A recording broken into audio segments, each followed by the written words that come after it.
2020, the JBL Quantum Cup brought you the best of the best in competitive gaming. Watch this year's top teams compete, play with the pros, win JBL products and cash payouts. JBL Quantum Cup. Watch, play, win. Hello and welcome back to the JBL Quantum Cup. It's day 2. Day 1 was all about Fortnite. Now, today, we've got some Counter-Strike action here in the Asian region. My name is, once again, Xenox, and I'll be your host for today's matches. We've got ourselves another long day today, of course. Throughout this weekend here for the JBL Quantum Cup, we've had 3 titles, 3 regions, and ultimately, we've got ourselves a lot of glory to be won from all of these different teams, all of these different titles. It all started with the closed qualifiers, even open qualifiers for some, such as CSGO, many weeks ago. But of course, this weekend is all about the playoffs. It's all about victories. Of course, yesterday, all 3 regions, EU, NA, along with Asia, competing in Fortnite. We've been able to get through all of those duos. All of those events are done. Now we move forward to Counter-Strike. Today, of course, this is an Asian-only tournament. We've got ourselves 4 teams, 2 of which coming through from the open qualifiers, 2 then also invited. And then tomorrow, and maybe even later on, we've got some Apex from North America. 20 of the best teams from Split 1 of ALGS have been invited here for the JBL Quantum Cup. So 3 titles, 3 regions, and ultimately 3 awesome days here for the JBL Quantum Cup. Now, of course, I can't do it by myself. I need some experts. I need some help, especially when it comes to CSGO. And who better to get on board than Pansy and Vince? Hello, welcome. Good morning, even in some cases, Pansy. Yeah, it's bright and early, isn't it? I haven't been up at this hour for a long time, but what better reason, right? Good bit of Counter-Strike, jump right back into it, check in with some teams that I know and some that I'm not so familiar with. So yeah, super excited to be here. Vince, obviously, it's all about maybe seeing some new and some old faces in this case, especially for the Asian CS scene. Now, what are your thoughts coming into today? No, I'm really excited, man. I mean, as Pansy just mentioned there, and as you just touched on, you got the likes of Tyloo, obviously, at the Major recently. A lot of people were expecting maybe big things from them, and now we get to see them against Vici, who are a team that's maybe going through a little bit of change. So, yeah, there's a lot to be excited about with this matchup. Definitely is. Let's go and have a look at the format and see a bit of a glimpse as to how it's all going to be structured. Now, of course, we had the open qualifiers, and as you sort of just touched on there, Vince, we had VG Gaming. They came through. So did Checkmate as well, team from Mongolia. They also qualified. And of course, the 2 invited teams will be Tyloo and Team NKT. That's where they now basically play off today. That's where we're going to see who's going to be the best team from Asia here for the JBL Quantum Cup. And now, I guess technically for these teams, though, Pansy, Tyloo is the one that definitely stands out the most. Hey, it's hard to look past Tyloo, right? Big name, household name, been there, done that, and the Major, right? It stood out to most people. That heroic game obviously comes to mind. Inferno, super close. People actually thought that, hey, they could actually really push here. And they also break into that EU scene a lot. They're out there in your kind of like IEM winters. They're in the qualifiers constantly picking up maps here and there, but never quite fully besting a team. But I'd say they lead the region by quite a large margin when it comes to these converting against other regions for now. One of the best things about, I guess, Asia CS, though, Vince, is, of course, so many different nationalities really involved. When we look at, like, Team NKT, they've got, I think, like 4 or 5 different nationalities on the team alone. Obviously, Tyloo, VG Gaming, mostly Chinese, but then you got Checkmate, the Mongolians. Yeah, absolutely. I mean, that's kind of the allure, I suppose, of the Asian region. There's so many nationalities that are taking part. You got Kaze, of course. Malaysia is being represented in this team for Vici, who are going through a bit of a transitional phase. Kami's only been their coach for about a month as it stands. There's also a bit of a question mark regarding who their 5-man roster is going to be. Zhou King, who's been a member of this team since 2018, apparently will not be playing in this tournament. Instead, a man called Mercury is filling in his shoes, and you have to feel that's probably yeah, exactly, big shoes to fill, and I wonder how that's going to affect their performance today.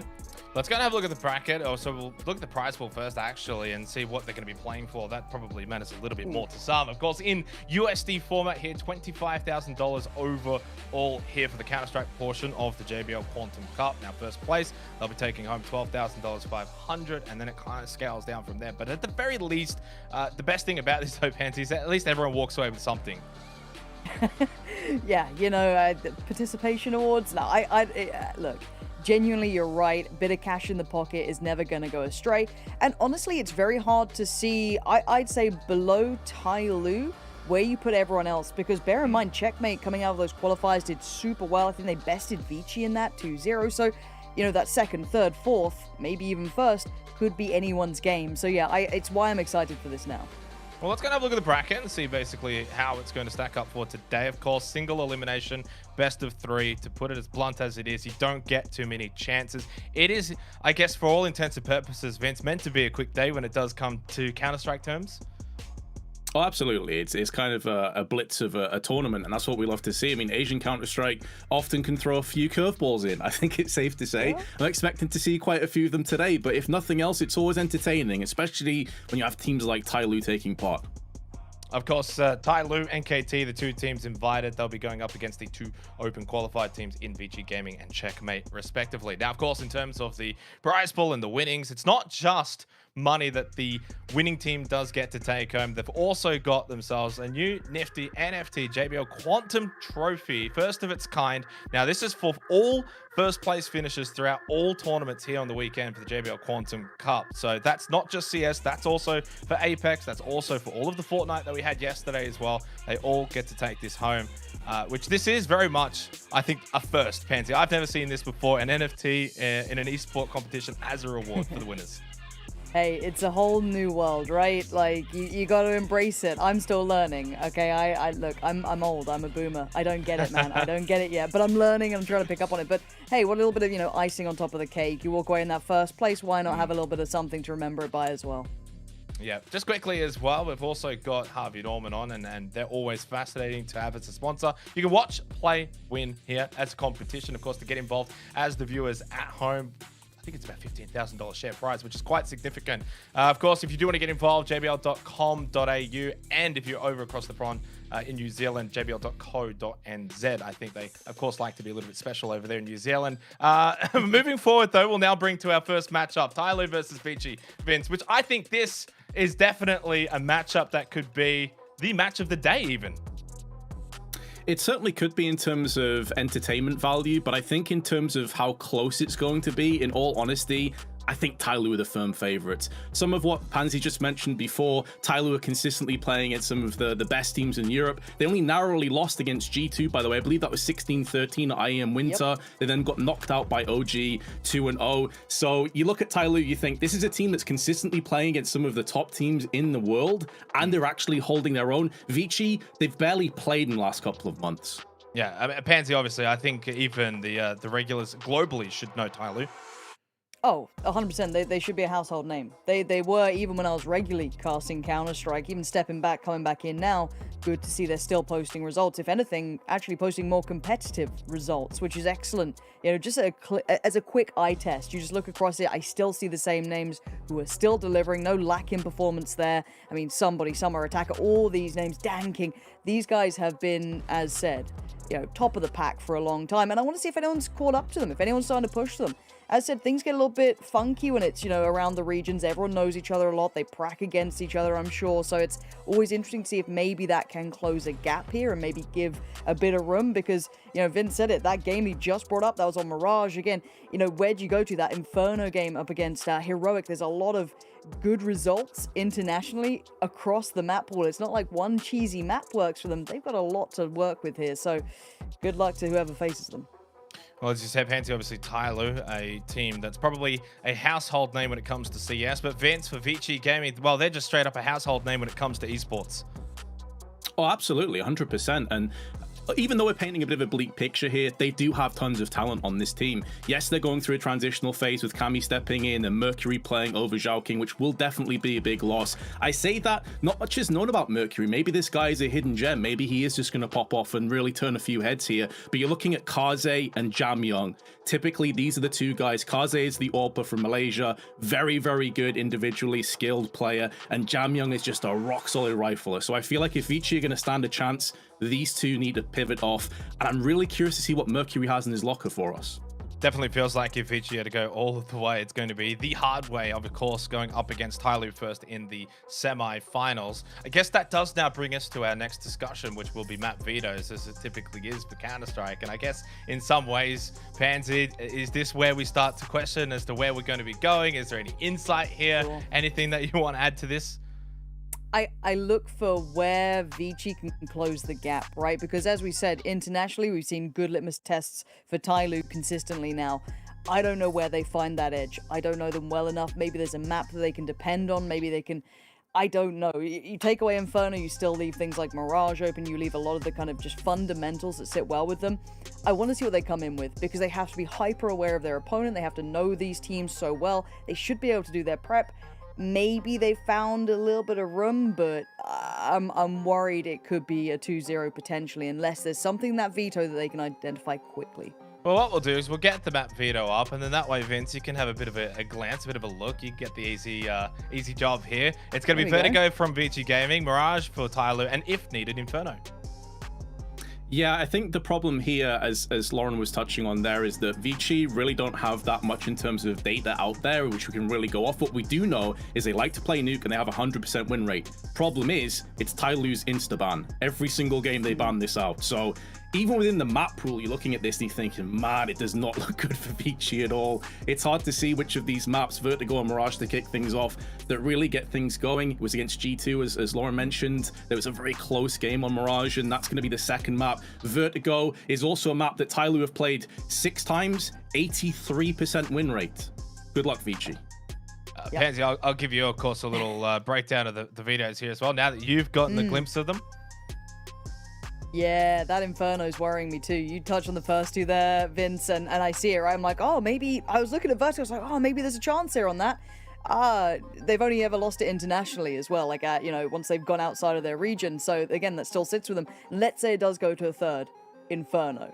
I mean, this has to... it has to be a 2-0 if you want Vici to do well here, which is already a very tall task. Hey, it's possible. If we go to that third... I think Tyloo can just power through it. Maybe I'm wrong. Prove me wrong. I'll be super happy to have an upset to start off the day with. You know, who needs a coffee? I can just have that instead. But I'll be very interested if they can do it. Because as I said, you got to come out just blistering speed on those first two to somehow dissuade Tyloo from doing what they're meant to. Well, the other part of it as well, in the open qualifiers that Vici Gaming did come through, they didn't really get too many games. They did lose to Checkmate originally in the upper bracket final, one of those being on Inferno 16-9, which was, I guess, a pretty one-sided affair. So I guess the general consensus here, Vince, is if somehow Vici are to get through this match, they're going to have to win Vertigo and Mirage.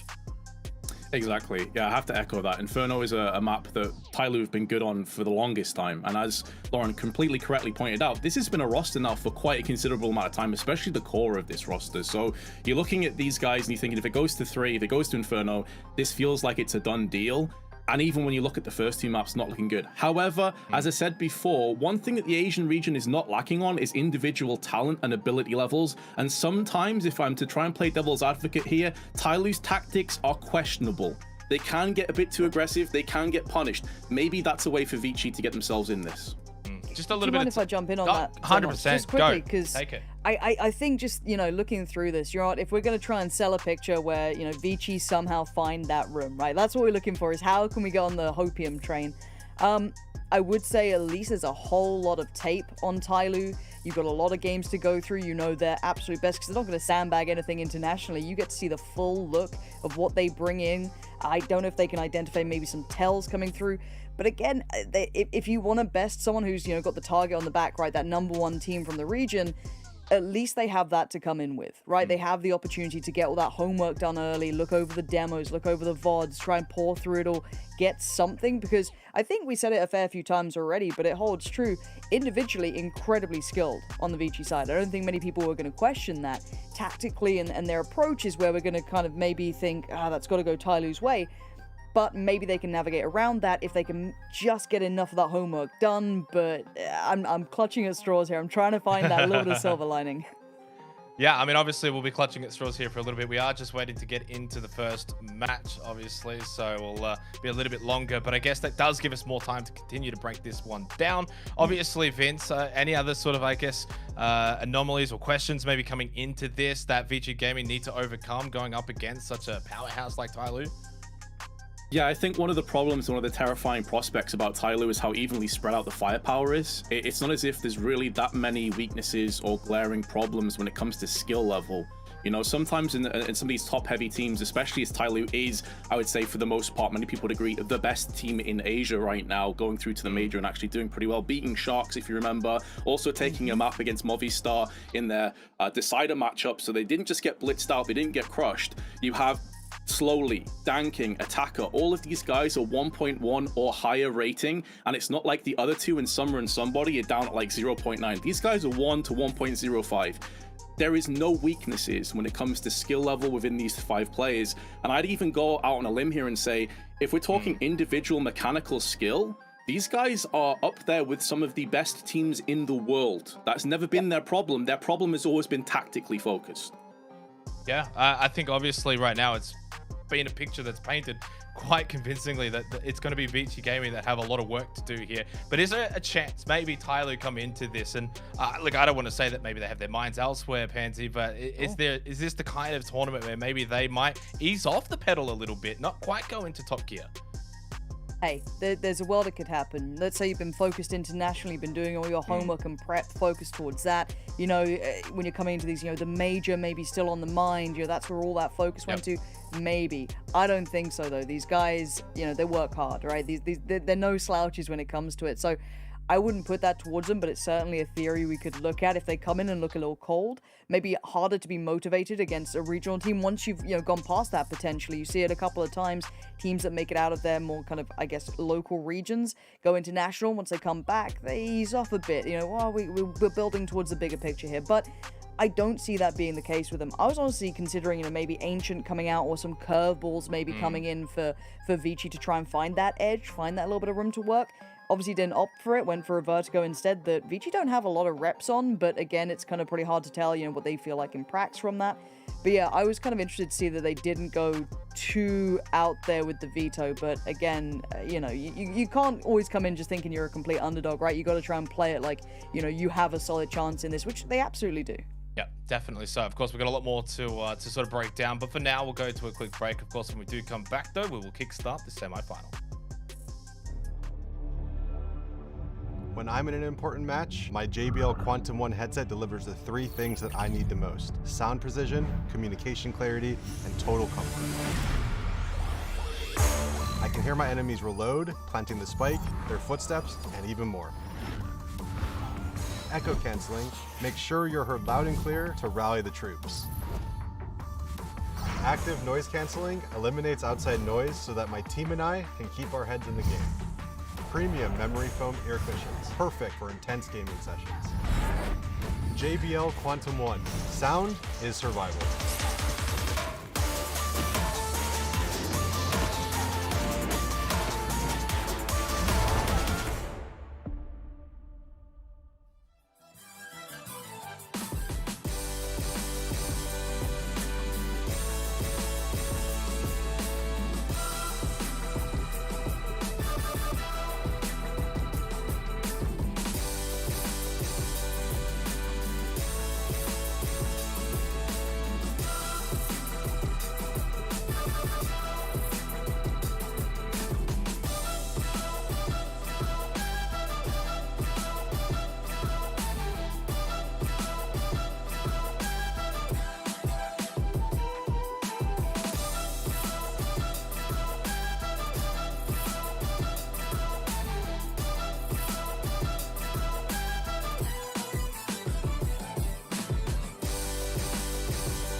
In 2020, the JBL Quantum Cup brought you the best of the best in competitive gaming.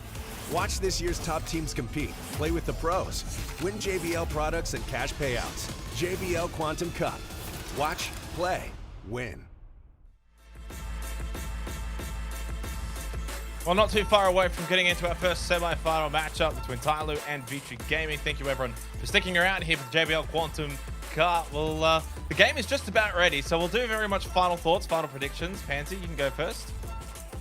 I want to see something out of Vici, but I think this is Tyloo's game. I think I think it's going to be a 2-0, but I'd like to be wrong. I would absolutely love to be wrong on that. Vince?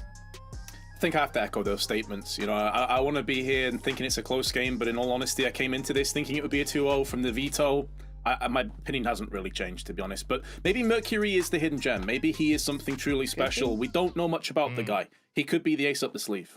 Maybe this semi-final matchup should be special between these two teams. It's Tyloo, it's Vici Gaming. We go to Vertigo here for our first map of the day. Pansy, Vince, take it away. Oh, we're finally in game, Vince. You love to see it. You absolutely love to see it. Now, we kind of touched on Vertigo as the map coming into this, but we didn't go into too much depth with it because I guess there isn't much historically when you look at Vici on this. Do you think this is enough of maybe a pocket pick for them to make much of a difference? Not really, because again, I go back to the stats of Vertigo. It paints a very solid picture for Tyloo. They've played it 6 times. They have an 83% win rate, and some of those games are against teams that are legit. You know, the European teams that you think maybe they would struggle against. The good news, though, is that Vici get to start on the T side, so they can dictate a little bit of the pace.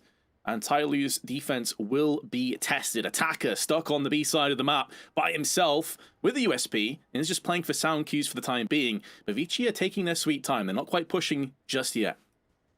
And I do want to see what they come in with on this one. I do want to see if Vici have much up the sleeve. Bit of contact made, but Attacker not looking too dissuaded from still sitting in a similar position, falls back just a touch, but still you can see the jump peak coming out from Danking on the other side of the map. So as soon as this gets noted, I'm sure the rotations will be relatively quick. So again, this shouldn't be too much to write home about. He actually sticks around for one, gets it, and falls back. Very nice. Exactly what they were looking for. Now, that man that we're a little bit unsure on, bit of uncertainty. Mercury is pushing through on the side. Dan King flashed out, but the cavalry now arriving in spades. And more frags going the way of Tyloo. This time it's through the smoke into the head of Jam Young. It may be enough aggression, though, for Vici to yield the bomb plant, but there's Dan King, and slowly, and there's the round secured oh so quickly. It is a bomb plant, though. Does Pansy, so Vici have some decisions. They can go in for a force if they want with some Galils and AKs. Not a single kill, though. So, yeah, they could. They could. They have choices to be made, and I think we're seeing them slowly coming in now. I'm seeing Tech 9s, and hey, a plant's a plant, right? But I kind of love watching Dan King there. Just, you know when you watch someone just exuding confidence, just holding that jump peak, swings on it, still gets one, falls back to sight, and then closing down the round as well. So, Felting beginning and looking at the buy, you're spot on. Galil's coming out, 1 AK with Jamion, which is hopefully going to get a little bit of work done early on here. But already, look at the proactive play coming out from the CT side. I love a bit of this. Take deeper ramp control. Kind of keep Mercury and the rest of the T side kind of tucked down, having to fight their way back in.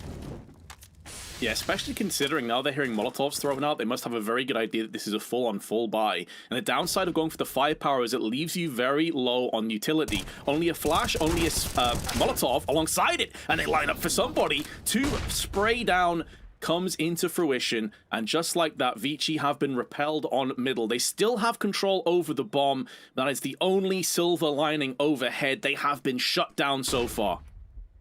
I'm going to be honest, they need to get on the board here. If you're going to come back in with rifles, Galils, do a bit of damage, do something. Let's find a little bit of a way forward here, just for that confidence, just a little bit of a mental note. Hey, they're not invincible.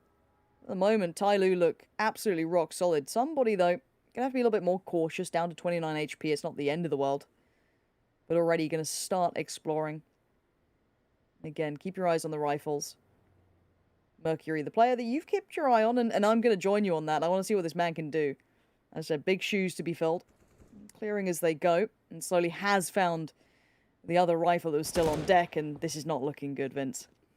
No, it's really not. At least they still have that bomb advent with it under tow. But the fact that they only have 2 players left, and now Tyloo with 15 seconds are starting to tighten the noose. As the bomb will get spilled, Mercury getting 1. A second frag would be solid, but that won't be forthcoming. And they did get on the board, Lauren, but honestly, it doesn't feel like that was good enough. I feel like they needed to get 2 or 3 kills minimum here. And the other aspect of that, the other edge of the sword, is they've actually just given across an AK now to the CTs. So their buy gets even better as well. Yeah, and it just kind of piles on the pressure, right? Vici now was struggling before on a more even footing, if not a benefit to having that AK. Now they're down to absolutely nothing, and going forward, that obviously does then fall towards Tyloo. But I also like the discipline on Tyloo there. We're talking about possibly the aspect that they could overlook Vici a little bit, get a little bit complacent in certain areas, as you know, when you're deemed a favorite. But they actually kept really composed towards the site there, didn't overpeak. I actually liked seeing that. Now, a little bit of chip damage to start with towards Attacker, but already early information being received, and you can already see the 2 players for the CT side stuck towards the side, pretty deady on this. That should be a pixel appearing soon, as there are 4 players around, and that's a shot and a half. There's the Mercury you wanted to see, and maybe a follow-up, maybe not. Somebody, or just anybody would have done the job, but somebody's done very well. 4 kills already, add a couple more to that as only 1 remains, and it's swept aside. So 4 stand again, little damage done, no bomb plant this time, 3 on the trot for Tyloo. The only slight, maybe, success I could say is that that rifle wasn't retrieved from Danking, who keeps his MP9, so it's a little bit of money that needs to be replenished. It puts Attacker down to 1,000, but as you can see, everyone else is very healthy indeed. Only Mercury is on the board.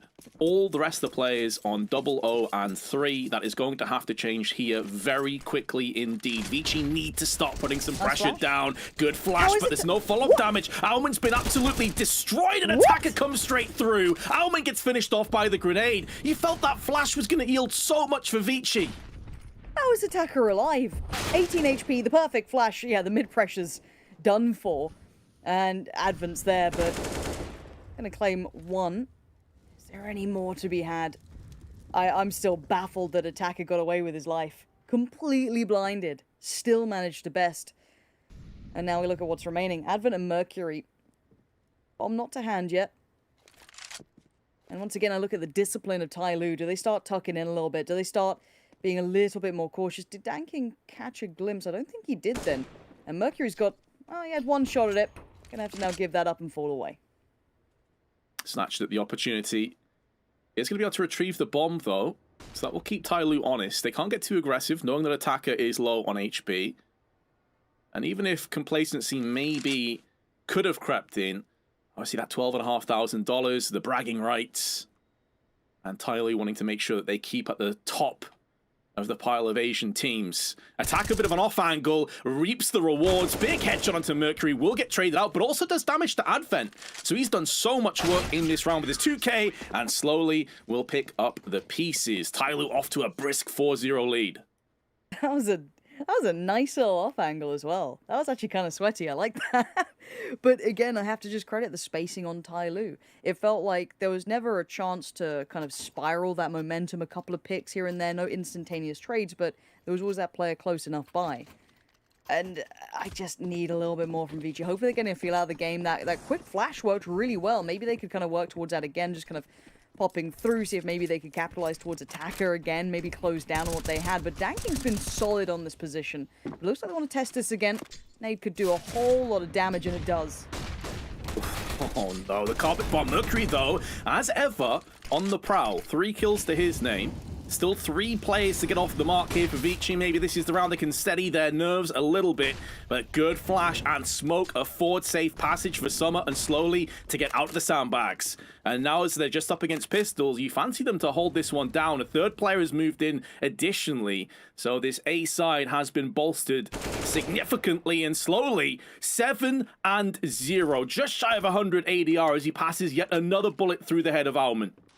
He's absolutely feeling himself, and rightly so. Now the Molotovs come in. You saw those rotations coming over towards the site as well. They pulled an additional player over. They took control back on short slowly. Actually going to the peak off that, side of things. Kind of caught my eye a little bit. I was a bit worried he might have got caught out there because it looked like they kind of fell back to draw them in for a second. But again, it just looks like slowly won't particularly lose any single fight at this point. But wait and see if anything else comes down. Let's see if Tyloo really are patient.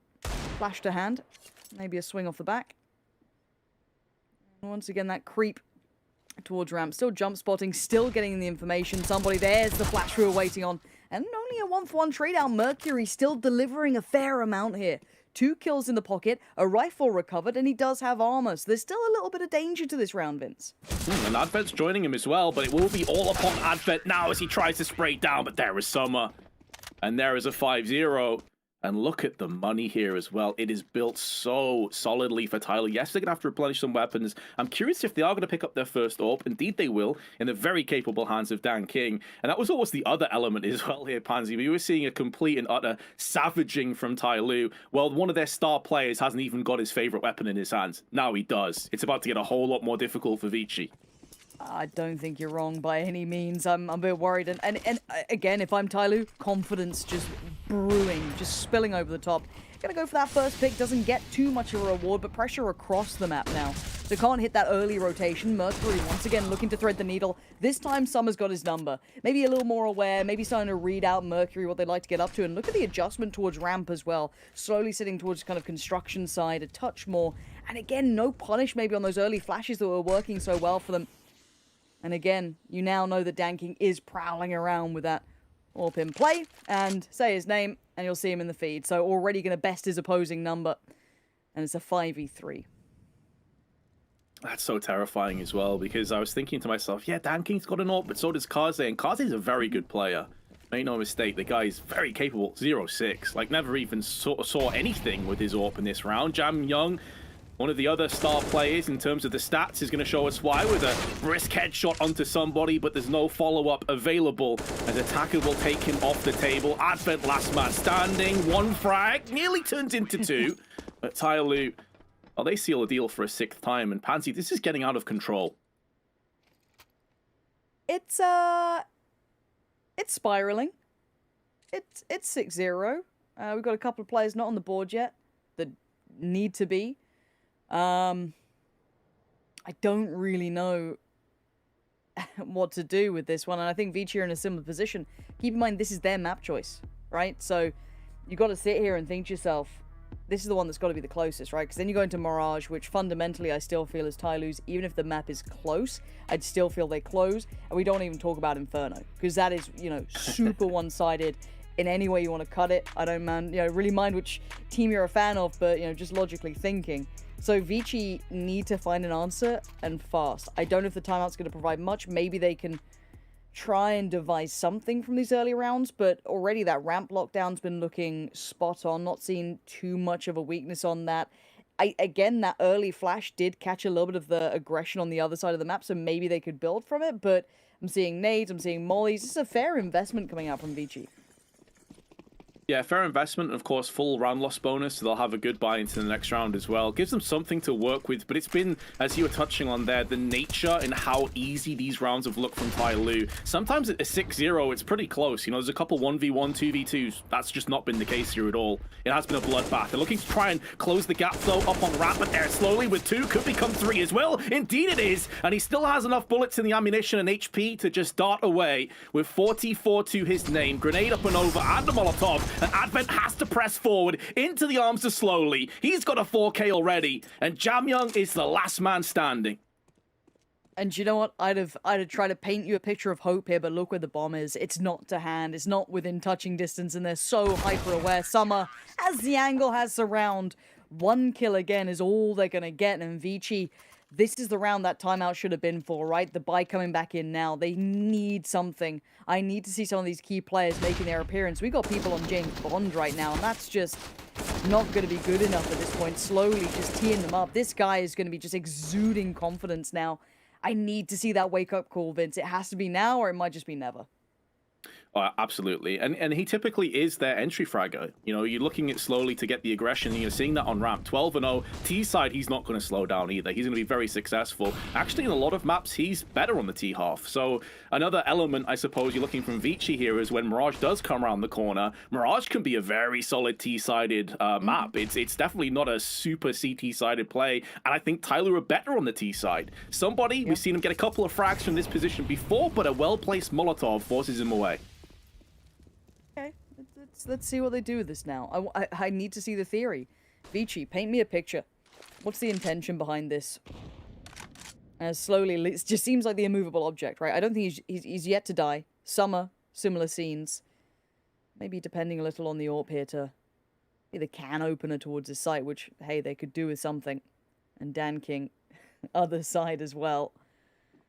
The quiet creep up ramp, but what's the plan here? A couple of flashes maybe on the other side, see if they can draw some eyes elsewhere, but a well-timed Molotov will once again buy a bit of time. Slowly, though, he's going to go exploring, sees the Molotov, now falls away from this one. Actually, he's not falling that far. Yeah, he dropped that flash to his teammate, who's going to probably try and pop this one in. Flash gets tossed in, slowly now going to go for the peek and takes down the frag, but it's a 1-for-1 trade, 30 seconds on the clock. Jam Young trying to bridge the gap, bomb gets spilled, but will be retrieved. But Summer is there, opposite side of the smoke, and again he will pounce. And Alman has the right idea, but he needs the rest of his team to survive. He'll get the drop on Summer, but the fact that he's alone means he's going to get fragged from the back. You could see what Vici were going for, you could see the cogs turning in their heads, but they didn't leave themselves enough time, Pansy, and this is why Tyloo are so terrifying. They've played ramp so aggressive so many times. You touched on it before. Slowly has been this immovable object on ramp. This time they completely vacated the premises, and Vici took about 50 seconds even to just clear the ramp. That gave them nowhere near enough time for the rest of the round. And hey, that's the Sophie's choice, right? Okay, we go quick because we know that maybe they'll be up for a fight on this, or we take our time. How are you meant to read that when we're already seeing Tyloo just adjust so well on the fly? The adjustment of utility was perfect. They're so ready to greet them on so many fronts. And again, need to see an individual swing up, and the utility is just chunking away. And slowly, well, he's died once now, so he's like, well, I'm okay with getting a little aggressive on this. I'll play a little deeper against Tech 9s and just terrifying weapons at this sort of range. And overwhelmed indeed, but slowly still waits. Pounces, gets Mercury, gets another. And what is this spacing? Why are they leaving him alone? He's just getting away with absolute murder. Yes, there's a rifle recovered, but it's quickly dealt with. And this round, just put a fork in it, it's done. Yeah, exactly. And Kaze, you can see, he's like, hold on a second, they're slowly behind me. I've got to try and take the aggressive angles. And in doing so, he gives up his back. That was fantastic play from Slowly, but I'm 100% alongside with you there, Pansy. Surely, if you're Vici, you make sure that you just deal with him as fast as possible. It's not like they only had 15, 20 seconds on the clock. They had plenty of time. Again, I can't blame the first player, even the second to an extent. Once you get down to the third in line, it's like, someone please give him some pressure. Please, someone deal with him. Just stop ignoring this guy. This could be a nice little ramp piece coming out as the smoke goes in. I want to see if they get a little proactive on it, or if they're going to sit to a similar position. Now, before they have almost punished this, I kind of wanted them to revisit this side of the map a touch. And once again, attacker doesn't get flashed, doesn't get forced away. They do trade it out 2 for 2, but again, I want to see if they can get these rotations right. Maybe Mercury can hit that lurk and actually punish one of these players. This is probably the closest start we've seen to a round, though. A 2 for 2 trade as Summer goes in, and there's Dan King with the AWP, blocking it down from the generators. It was looking promising for Vici to get their first round on the board, but now it falls to Kaze to pick up a 1v3, and it would have to be a 4K on top of it. Now, he does have the bomb, and he does have time. Problem, doesn't have much intel. For all he knows, he's getting flanked right now, and that's surely going to be in the back of his mind. Molotov down. Oh, no!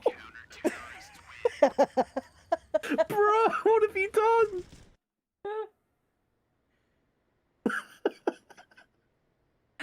When people ask me, like, do you miss Counter-Strike? I'm going to just give them that round and say yes. First time they had a bit of hope. You know what I mean? We were all aboard. The lurk coming in, we were like, oh, this could be everything. Great trades on the site. He just jumps off the map, doesn't he? He has a moment. Right? Oh, mate. It's too early. It's too early. My neighbours will not be appreciative of this. Well, it's 10-0. Double digits has been achieved. And we need to see something in Vici that is not falling off a map or making a meal of it. This team is genuinely meant to be a contender. This is their map choice. I don't know how many times I can stress this. And again, the start looked promising in that prior round. The end was appalling, but now somebody, once again, with the contact. We've seen the swing as well coming through by the elevators. This is going to be something we've seen before, choreographed almost, but actually a lot more pressure behind it this time, Vince. Yeah, and this is a really nice play from Alman. They've been threatening this middle push a few times. big pick, and now for the first time, I think they've got the opening pick, and they don't get traded back straight away, but as I say it, Attacker comes through with 2, is traded out, 3-play-3, bomb on the site, will be post-plant. Surely this is Tyloo crumbling for the first time. Surely Vici get their hands on this round and make it work, but Summer has other thoughts. First frag to his name, Advent and Mercury stand against him. Still 100 HP. He does have a flashbang, and he's bridged the gap so quickly that he has plenty of time allocated. Doesn't have to over-aggress and put himself into an awkward position. Oh, no. Another frag comes down. It's down to the new man, Mercury, standing against Summer, and Summer spins and takes his head off. He has enough time for the defuse, and that is heartbreak for Vici. A 1v3, and they couldn't even secure that. You know, when we look at 1v3s, you talk about you got to slice it into 3 individual 1v1s, and that was handed to him on a platter. I bet he was grinning ear to ear with that. That first frag comes in through on kind of CT side. You're like, cool, all right, first step. Don't have to worry about my back. The 2 on the site. How is he able to creep that close and just get that solo fight? Mercury didn't swing on the contact. Oh my, that's again, that's going to be a tilter. You're already frustrated, right? You're already starting to get a little bit anxious, getting a little bit, you know, uncomfortable. You're 11-0 down, like, no worries, I understand that. But then losing a 1v3, because that's just, I don't know which one is worse, losing that or falling off the map. and then you have the wombo combo of doing it back to back, right? It's like, oh, and that really does just epitomize how this game has gone for Vici so far. You know, there's so much promise, but the execution just hasn't been there. Kaze, this is the biggest surprise to me. Yes, he's going to have negative kill for falling off the map, so that has to be taken into account. Sure. But even with that being taken into account, 1 for 11. He's had 0 impact, and he is typically one of the players on Vici that you look to carry them. Yep. Hey, you said that literally at the start of this. You were, you know, kind of singing this guy's praises, looking towards him to be someone to do that sort of damage. The AWP coming out to play, and please check on it this time. Please don't let Slowly do this to you again. There we go. There we go. A little bit of damage going to force Slowly to have to rescind at least from the over-aggress, but Danking's right there by his side. But yeah, I'm still just, I'm in a little bit of disbelief after that prior round. Oh, I'm totally alongside with you. Let's hope that Vici have at least dusted off the cobwebs. Maybe it was a wake-up call. I'm really trying to be optimistic here, Lauren. I love that for you. I'm so proud of you. They do at least have a little bit of mid-control. We've seen that some of their prowess has really shown itself. Almond's had a couple of big entries. It's really what kicked off that last round and put them into that 1v3 situation. So Tyloo have bridged that gap. Good smoke, Danking behind it. Scaffolding is also taking control of a lot of damage to somebody. That will keep him honest, but there's only 15 seconds, or 50, I should say, seconds to play with. Did 2 players just pass each other? Slowly went through the smoke. He's just passed one of the T's, and that could be a false narrative that's coming to pass, or it could just be curtains for Almond. Slowly just can't do anything wrong in this game. His positioning, his timing, it's all paying off. Now, gets to turn around in time, does only get to see the tip of the barrel from Mercury just before his life does get depleted. However, 3 still standing. Attacker, Dankin, and somebody. Post-plant scenario may be the first time the Vici actually get around on the board. Something that they desperately require is Danking actually gonna fall away from this. Huh. Yeah, fair enough. Not fancying it. Yeah, I was thinking that their economy is good enough to pretty much buy outright for the rest of the map. But to be fair, Attacker's down at 1700, somebody 3.5k. So they're playing this one slow and steady, and it's still an 11-1 lead, right? Like, they're still in a very commanding position. However, congratulations, Vici. Welcome to the scoreboard. They are at least going to get themselves up. And Attacker has also been dealt a fatal blow. That, for me, is a bit surprising. If you're going to make the call to save, then follow through with that. Why are you peeking when you have very little money left? Ah, so they can repurchase the double AWP, of course. Ah. 5,000 IQ. No, I mean, yeah, I don't like the half-hearted plan on that. It definitely stands out a little, but hey, this is more than anything, Vici finally getting on the board.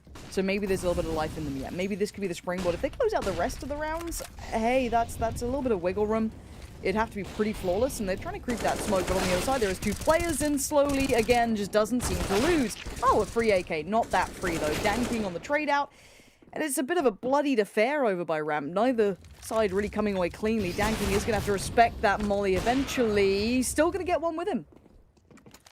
Yeah, that's really about as good as he could really do from that position. That's why he stayed in the Molotov. It looked a little bit odd, but he's basically saying to himself, right, I'm dead either way. I have to make sure I take someone with me. 2v2. Vici have a real chance to pick up this round. And if they did, the economy of Tyloo is no longer looking as good, courtesy of that double AWP purchase. So things could get interesting, and I'm totally on board with you. If Vici can get an 11-4, this may not be over just yet. Unlikely, sure. But judging from what it could have been at a 16-0, they'll definitely take that. Somebody playing with his food, waiting for the flank to come into effect from Attacker, but he may not anticipate that both players are pushing side as one. He's going to get picked off in the back, and he didn't see both players, so he can't even relay the information to somebody that both players are there, and that's why he's pulling the plug. Vici will strike gold twice in a row. This is a huge turnaround, and I'm a little impressed that they won that ramp fight. It felt super, not scrappy, kind of one of those hard to replicate, right? One of those where it's like, okay, just trade effectively the whole way through. It's a dangerous game to play, but it works out incredibly well for them. Just playing as the pack, working it towards the site, and that pick, as you said, that double stack coming around over by, short, managing to catch the player, that pretty much scraps the round, or that retake potentially coming through, and slowly, I mean, he's still got one from this, which is relatively impressive, but you can see maybe a little overconfidence, maybe sticking around a little too long. They can now start looking towards falling back, potentially. They can sit on a slightly deeper angle on this. They don't have to keep running that same sort of, a little bit more dedicated ramp hold. They can play it slightly differently, but let's see how that then knocks on towards Vici's side of things, because already Danking's going to get the first, and that bodes problematic for Vici now, down to 4 players. Just what Tyloo were looking for as well, is their economy hanging by a thread. There's the boost. We've not seen it yet from Tyloo. And Kaze will have his eyes shut one more time from Danking's AWP. Jamyoung, Molotov up and over to the boosted box, will force some players out into the open, and Jamyoung just gets 2 free frags. The flash from Advent could not have been placed better. That's the player we've been waiting for. That's the guy you want to see activated, and that's a big round. Good answer from somebody, but still the damage is done. This could be pathway towards at least a plant at this point. Bomb is left loose, does need to be dealt with, but maybe a pick beforehand would be ideal. Does get the chance and takes it. Gorgeous work. And now the 1v2, but Attacker's flanks have been red, Vince. This may not be as easy as he'd like. Well, actually, it's a freebie, but does he get away with it now? Oh, I think that's like a millisecond from being planted down. That changes the entire dynamic of this round. From Attacker having to live up to that name and get into the face of Alman to the other way around. 35 seconds. An Attacker repositioning perfectly. Moving into the back room. Alman has no idea. He's still checking his angles, doing his due diligence. Attacker should have him on the cross. Spots him. Overstays as well. Gets punished. Didn't need to peek out there, but Alman wall bangs him down in this 11-3. Hey, we said, get that little bit of a gap. Get just that buffer coming forward, so maybe you could suffer through a lost pistol round or something going, unfavorably. And you could do some work here, do some damage. And Vici, I've got to say, at that round, we're starting to see some of these players that you were talking about finally getting into the game. It's taken them long enough, but they got there. And the flash as well, what a little MVP here. But we were talking about the money as well. It's finally been pretty much broken. As you can see, the SMG purchase has a bit of armor behind it, a little bit of utility here and there, but those rifles should absolutely outgun this. Yeah, this should be the easiest of the rounds from Vici, but how often do we see a mix match hodgepodge buy of SMGs and Deagles rain out supreme? Vici, though, building up that confidence, which is so important. When you think of the fall off from Kaze, the 1v3 they lost, it would have been easy to see them capitulate. It's great to see them bounce back, though, and they're bouncing back with authority. 1v5. A completely different look from Vici. The first 10 rounds, they were asleep. They were slumbering, but now maybe that giant has been poked with a stick one too many times. And it's down to Attacker, who smoked off the position. It's just almost impossible to see how he clutches this one, Pansy. I mean, surely the second he moves through the smoke, he's a goner. I feel as though you may be on the money with this, but you know what, Attacker? Show me something. Give us whatever you got. You might as well try and close it out. It doesn't work for them, but Vici, it is a window of opportunity. It's a chance, and it's a slim one. We don't have to sugarcoat the pill here, Vince. We can be honest with this. It's only 4 rounds, right? It's not a huge amount to come in with a buffer of. A couple of unforced or forced errors, it could be a problem. However, Tyloo sits supreme at 11 beside them. We're going to go to a short break on this half. When we're back, we'll see if Vici can close the gap.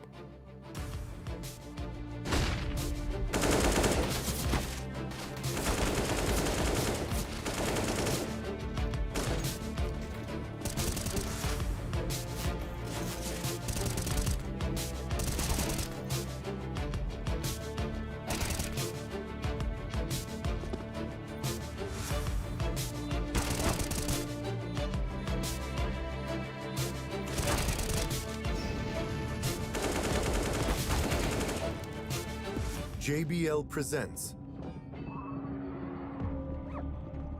The Sounds of Victory.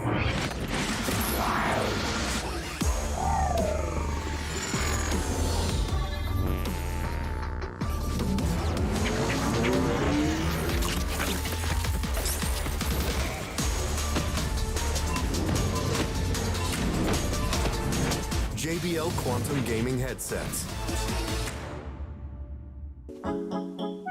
Brooke, before you put those on, we have an idea.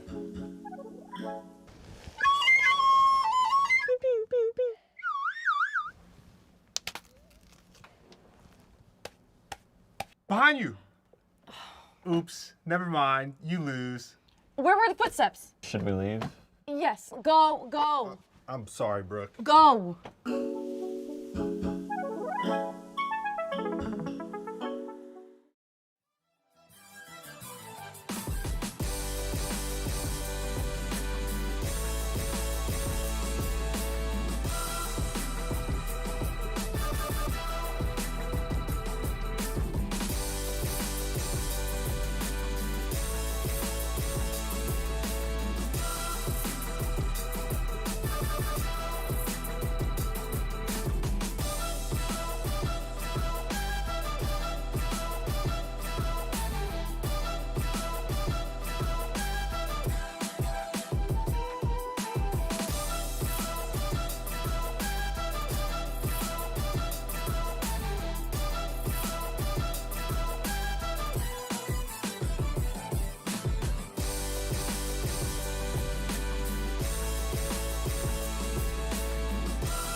In 2020, the JBL Quantum Cup brought you the best of the best in competitive gaming.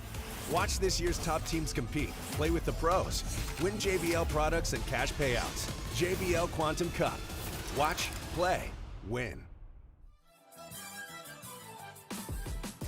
Alrighty, let's get back to the semi-final. If you've missed it, watch the last couple of rounds if you're a Vici fan. Otherwise, just let's hope for the second half here. Because 11-4, Vince, it's been a weird affair between these two, right? This has been a very curious matter, but we actually have a bit of an all-in piece coming out, so maybe we can get to that in a second. Let's see if they clear sandbags. Do I see a molly? I do, so that could be cleared out. It's now being tossed in with a couple of HGs, but Kaze survives. Alive. That's a very good question, because both those HGs landed on his head. Like, honestly, he should be dead. Julie's in mid. How do you feel about him? You know, with what I've seen so far, Lauren, hit me with him. Let's go. Love that. Love that. An absolute firm believer. Clip it. Ship it. And honestly, Tyloo were just testing the waters across the entire map. They still got a fair crack of utility on Summer, so they can adjust where they feel is the the end destination that they want to go towards. But as it stands, they haven't really committed anywhere. Yeah, I was a bit concerned when they tossed in the double HEs. They get lulled into a false sense of security and actually push the site right behind that. But they didn't end up going for it. Playing a bit more passively. Flashbang up and over. Advent, Molly has to come out, but Jam Young takes the head of attacker, and he's gone in for more. Summer's the next to be spilled down, but now Tyloo's starting to close the gap. The Julie's not working out, and Kaze, the aforementioned 4 HP, picking shrapnel out of his kneecaps, has to limp over to the site and somehow remedy the situation. Slowly, and somebody up against him. This USP is going to have to be on point, and you have to feel as well, Pansy, if he wins this, some big mistakes from Tyloo, some massive oversteps. As Taze goes in for the first, and somebody does give his life away. Slowly just needs to land a bullet anywhere on Kaze, and this round is done, but Kaze still takes him. Does he have enough time without the kit? I think he does. He just clutched a 1v2 with 4 HP. I think he had 3 kills before that. He's made it to 5. Can we just watch this again? Like, this was a great start, right? Like, I was like, okay, this is kind of tasty. How? How has he done this? How's he done this? Slowly, of all people as well, who's just been rock solid. Absolutely rock solid. Gets domed. A 4 HP clutch. I mean... you don't see it every day, but we got to see it now. 11 to 5, and we talked about the gap closing. I really didn't think we'd see it potentially this quickly. But hey, purchase comes out. Actually looking a little bit tastier for Tyloo here, but... let's see what they can do now with those rifles coming through. 3 Galils, 1 AK, and some are just going to be the utility man in this.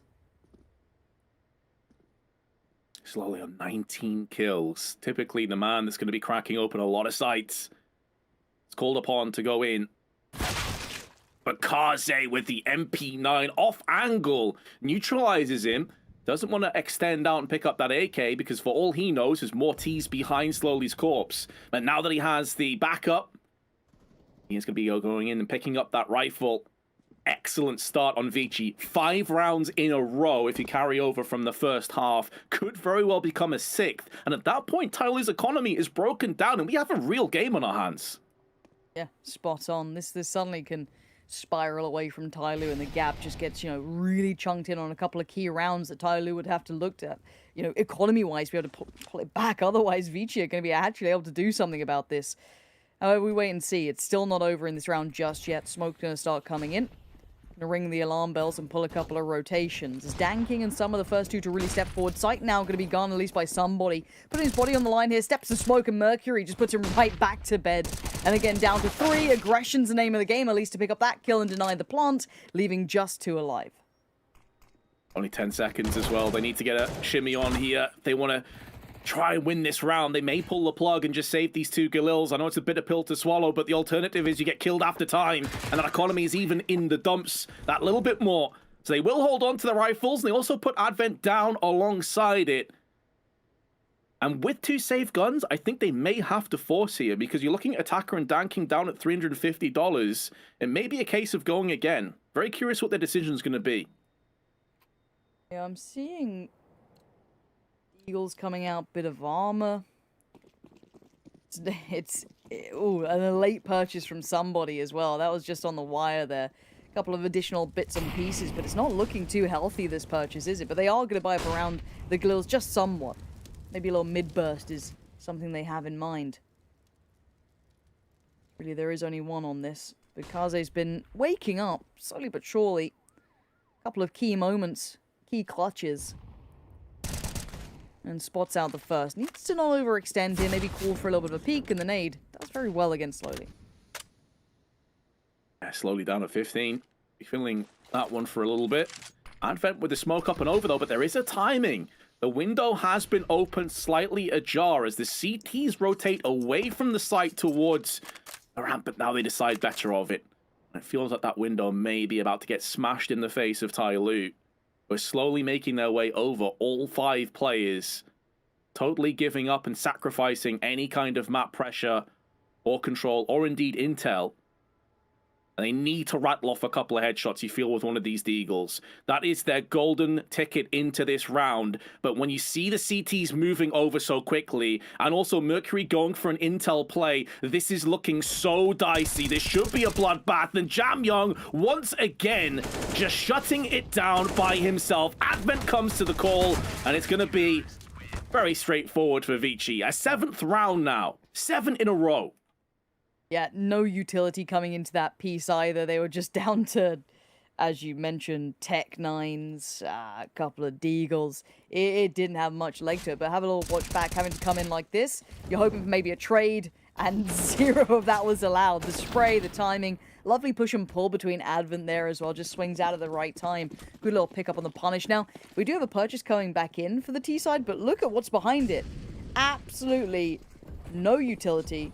You can hear the steps now, all being relayed. The call is going to be made. The flash is doing well. The Molotov just chipping away at attacker's HP as well, down to what, 47? Not ideal at this point. Let's see how Mercury does here, because we saw a little bit of a specialist on the other side making some mincemeat of them before.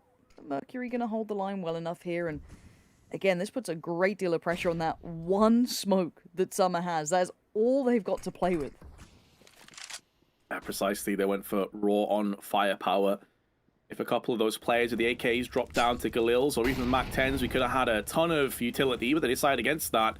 Smoke's now clearing, and Danking wants to get aggressive. Mercury holds his resolve, though. Spray down through the smoke. Also has a bit of backup on sandbags. So Tai Lu, once again, have been slapped away.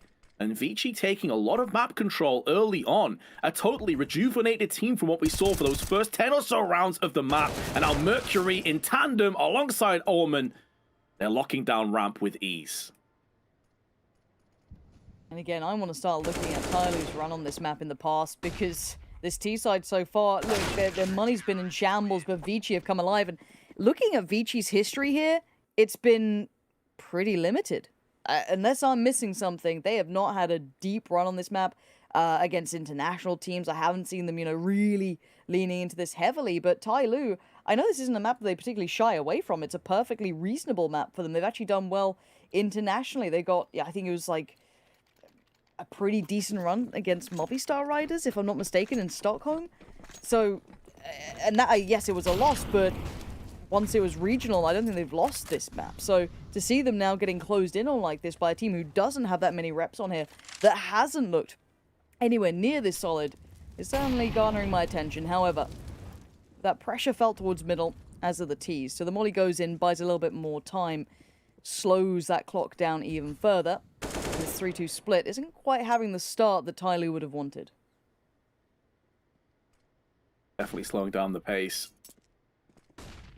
And yeah, I mean, you're spot on. You look at the stats, they paint a very strong picture.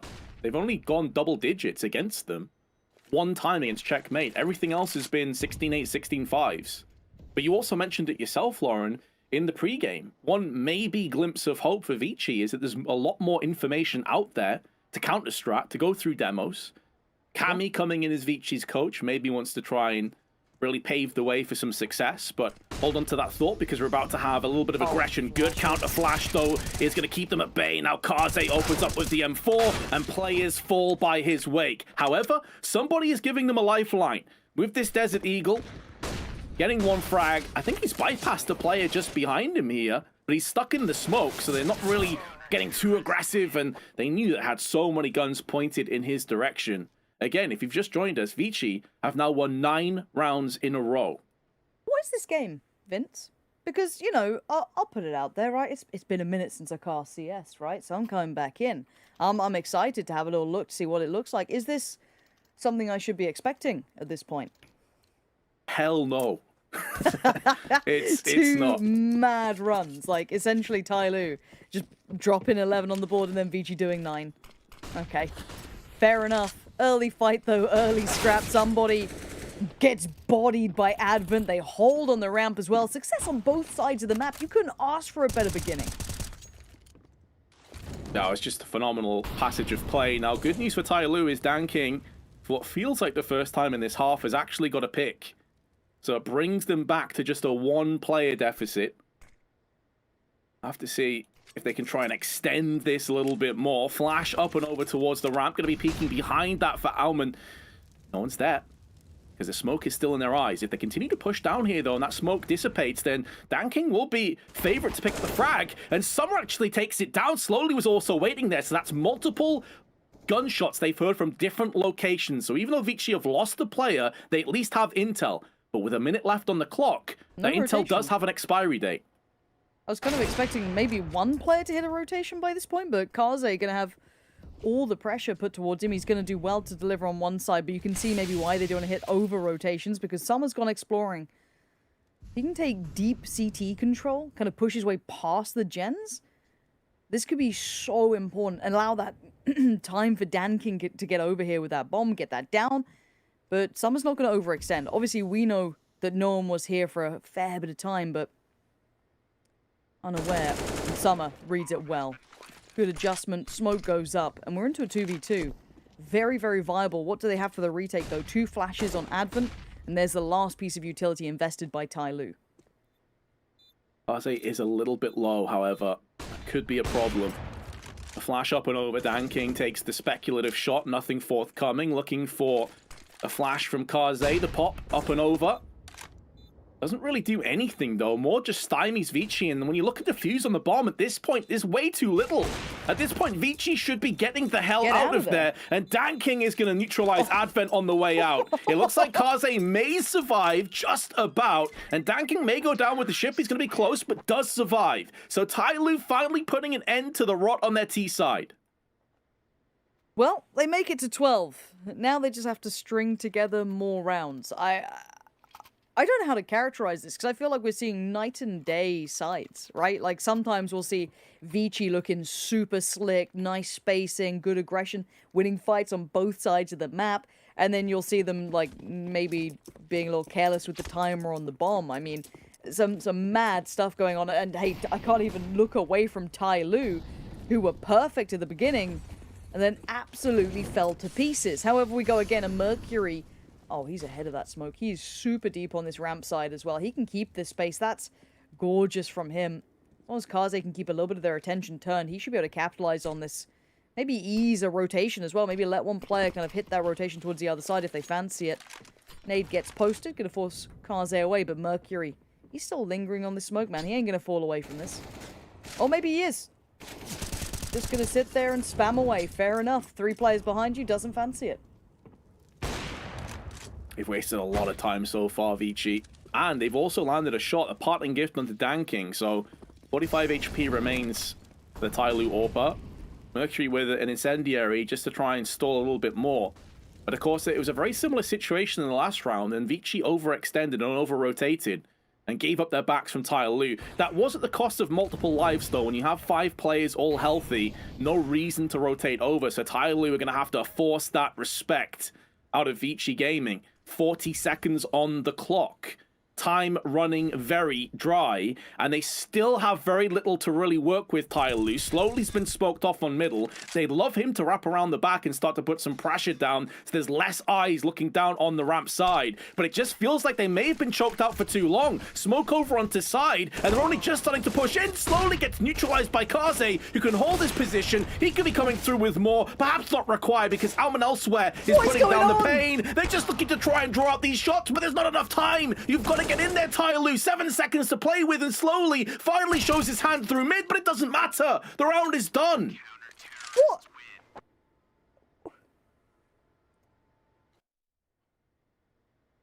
I'm gonna be honest. I thought I understood Counter-Strike, and then I watched that round, and I think I've lost it. They keep leaving themselves with no time. None. Like, don't get me wrong. Like, obviously, you're not under the assumption that you're going to operate at an error, right? Like, oh, yeah, we've got to kind of back ourselves in this scenario. But they just got choked out on time. They had a little bit of utility to play with. Ramp wasn't even that heavily contested. They could have pushed up. We saw it. Mercury fell away relatively early on. They were fine to at least get towards the crane, but no. Now, looking on the other side, looking into this round, we have the AKs coming back out, but not too many. Just one. Slowly with his, that's gone. Now a Galil's all that remains.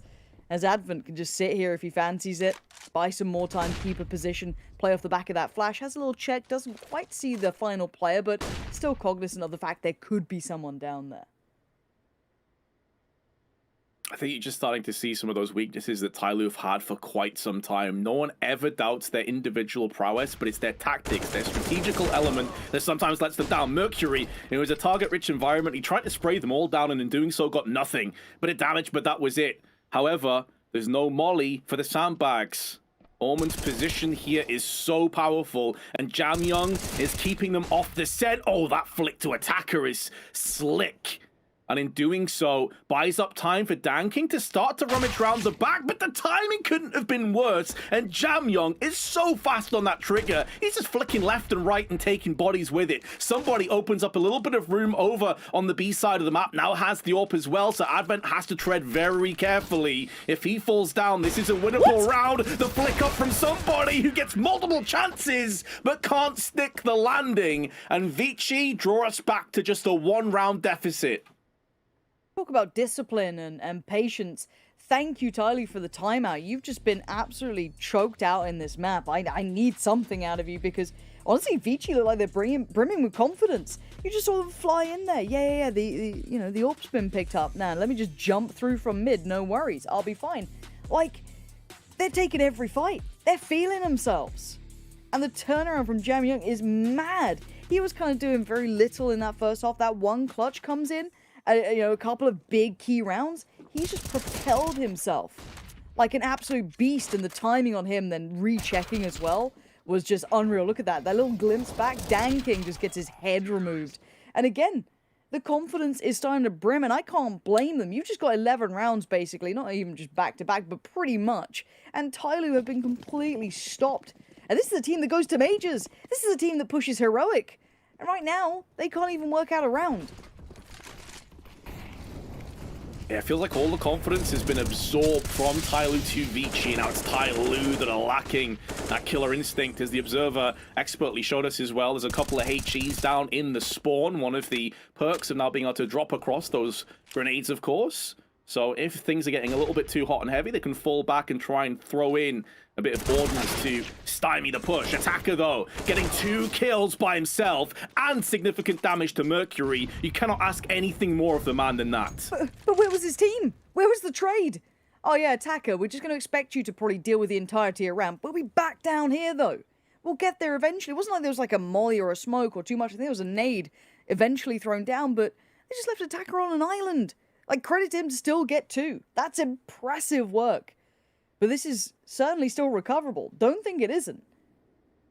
Advent is still taking a good amount of space here. Audio cues would be primed for him. And it is a bit of a weird 1v1 with somebody, right? Somebody's kind of playing a similar thing. Making sure he's keeping that in the back of his mind, like, okay, we could get closed in on, but half of the map's pretty much locked off. So these two should be relatively confident in where they are. And actually, it looks like the gap's going to close even further. If Advent keeps exploring this way, now with the confirmation coming in as well from that Molotov, he's going to see a whole lot of players. That's 2. Doesn't need to overstep. Still has 2 players on the side he can depend upon as Slowly and somebody put to work now. Oh, Slowly is in such a difficult situation. Somebody has to bodyguard his mate. Smokes down, though, does a forward safe passage, but the second the bomb is planted down, Mercury rising again to the occasion, and Vici, they've tied us up all even. Who would have seen this coming? When we were at one point at 11-0, it's now 12-12. I'm a little stunned. And you know what, Vici are playing a good game. But just some of the spacing on Tyloo, some of the approaches, is just making me second guess myself. Like, again, Advent getting this sort of damage done, it's good timing, it's that good internal clock kind of working in. The retake's fine, but it's that early damage that came out. I think it was it from Summer? I think it was. And there was just, like, no one, or again, there was no one to back up those 2 frags or even trade out a death on this. Advent getting very aggressive here. And actually slides himself tucked up towards the stairs. Now, Kaze has found Slowly in the meantime. Good molly. Nice to see that intuition still working. But the frags, these guys don't miss. Vici are just banging out headies.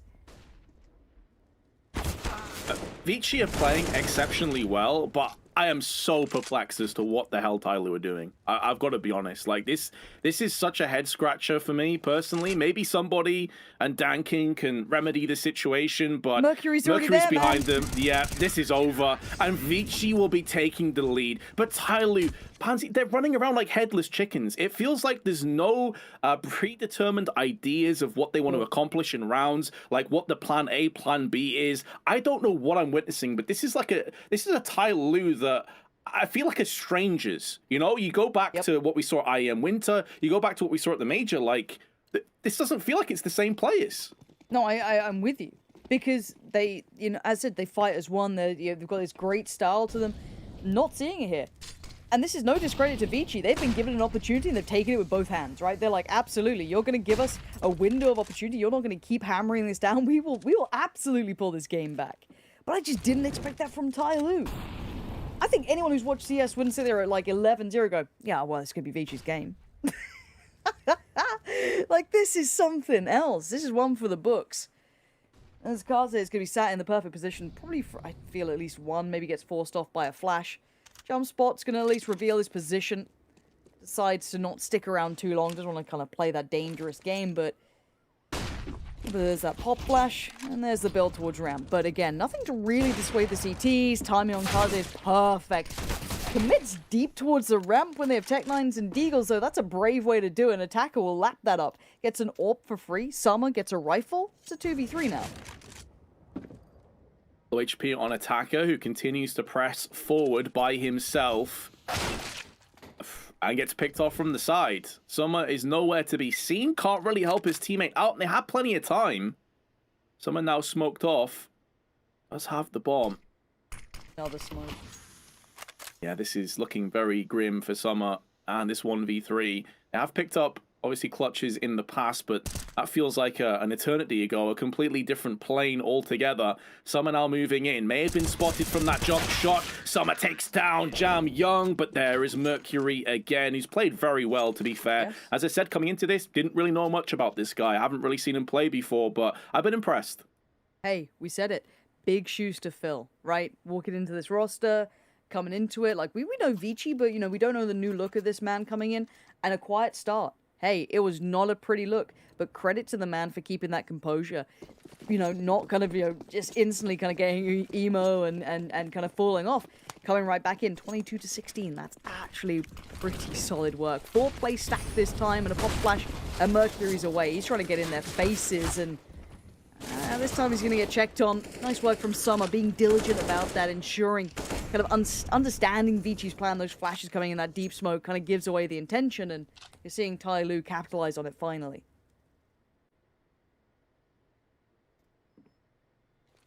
Definitely like the idea from Mercury, just unfortunately took a stray bullet through the smoke. Attacker now, big headshot. Can start to try and pivot in. Kaze in a world of hurt. Molly down. Oh, that was so nearly a collateral. They nearly lined up for the man. He's still alive as well. He should be perforated through the smokes. His multiple rifles spraying him down. But now Jam Young can pivot in. Only 1 frag to his name. Damage inflicted to Summer. But Advent 1 on 3 post plant. In that smoke, an attacker doing his due diligence, just making sure that his teammate's back was covered. So Tai Lu, that's only their 2nd round on the T side so far, which again is just so mad for me to say out loud. Even if this is a close first half, Tai Lu typically do most of their business on the T half. That's what's been even more surprising for me, Pansy, like how poor that they've looked here on this half of Counter-Strike. Yeah, I think it's a shock to me. And even in that round, I like the way they read the tell from Vici. They were going to get aggressive towards ramp. That's the sort of diligence I expect from the side. Being able to punish that, build off the back, trade effectively towards the site, use the utility well, make sure no one gets away at that sandbag spot, keep those mollies. They had like 3 mollies to run through if they had to. So again, they were in prime position, but this time no aggression to be seen. And let's see if they note the tells. Did he just catch attacker? You're playing a dangerous game, bud. Through the molly. No trade. On your own. No one near you.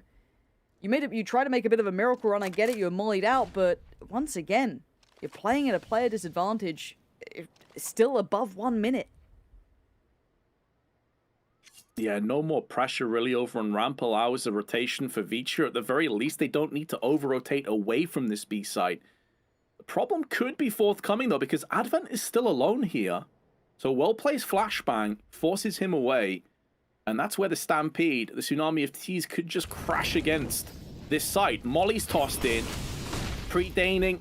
That position would be under threat. Advent tosses the underarm smoke. Now Kaze's moved in, but Advent's lost his life. Summer bridges that gap. Kaze still trying to hold on to the generators, but well-placed utility will force them away, and somebody this time does have the back covered. This is more like the Tai Lu that we saw in that first half. It seems like they took a bit of a nap, but now they're starting to wake up. Hard one for Vici to retake, especially as Dan King goes in one more time, and Kaze and Jam Young on low low economy have to pull the plug and tap out of this round. We are going the distance, the full 30 rounds. 14-14 is going to be the score.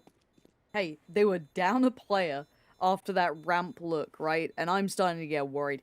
They come back around, they pull off a nice little set piece towards that B site, beautiful utility work. And again, they look untouchable when they do this. I don't understand how round by round this looks like a night and day team sometimes.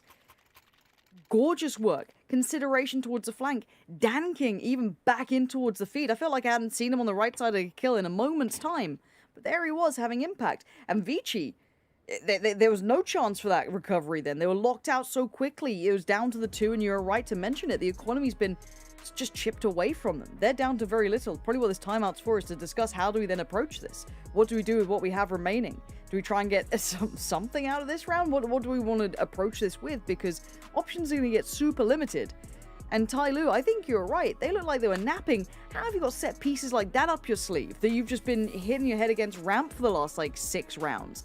Like, Tyloo, man, it baffles me because you can see so much coordination sometimes, and then others, it looks so disjointed. But Vici now have been thrown back the curveball, right? Like, this is the thing. They've been pretty feeling confident about the last couple of rounds. You're starting to feel themselves. But Tyloo still had a tear, right? They were still over double digits. They were still looking healthy on the half. They weren't in a massive hurry to close out. So Vici needs to kind of maybe steady the nerves a little bit here because it is getting tight now at 14-14. Yeah, I mean, Tyloo have always been that kind of team. I feel like it's like a Dr. Jekyll, Mr. Hyde. You know, you got 2 very different sides to this roster. And that's been the case for so long as Kaze on the drive-by, flashbang preceding that AWP shot to the head of attacker. And when you're such low weaponry, getting an early pick like that is going to do the world of good. That's just what they were looking for. However, it may not be good enough yet. There's only 2 smokes, but here comes the over-rotation.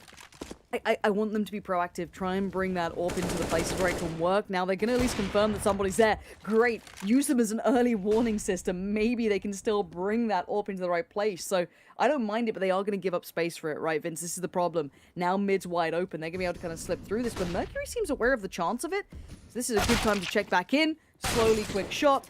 Big trade, though. Jamyoung's been sharp today. Now, it's down to a 2v3. Now, Danking and Summer still well enough equipped. Has 1 smoke, so maybe the cross won't be too affected, but, well, I think the cross will actually be a bit of a problem, unless Summer hits that. Oh, Kaze, so unlucky as well. He actually landed the shot, but I think it was just a glancing blow to the shoulder. Looked on.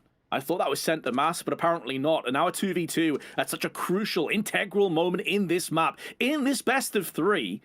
We'll see Alman and Jamyoung holding this one down, but it's the healthy Summer that is plucked out first, meaning that Danking and a lowly 22 HP have to try and remedy this. And Orman says no. Vici will have the first map point.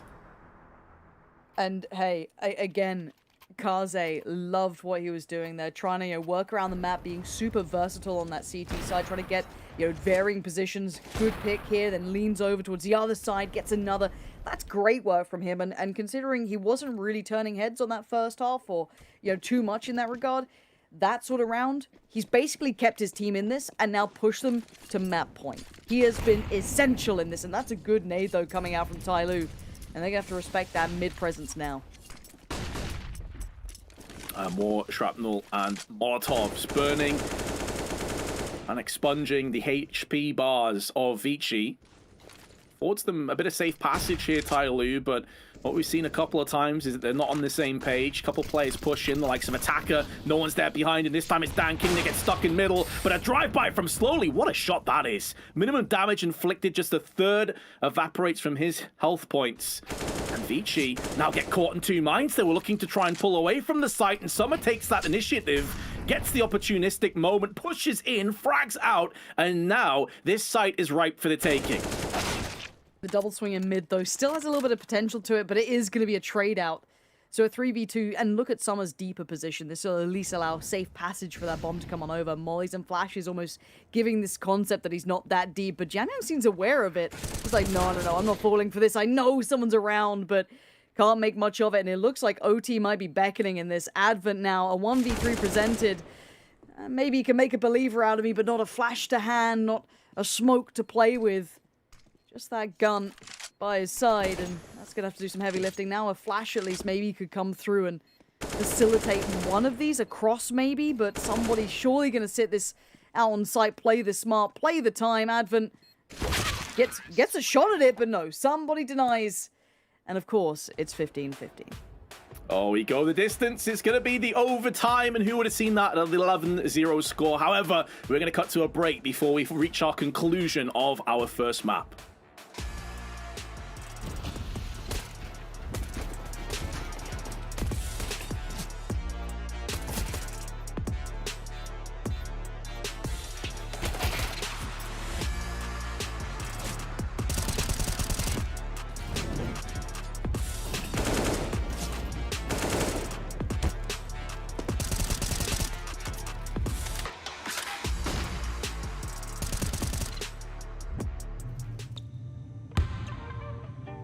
There is always a new challenge, and the hard work never stops. Strive to be the best. Make the most of your opportunities. And enjoy it.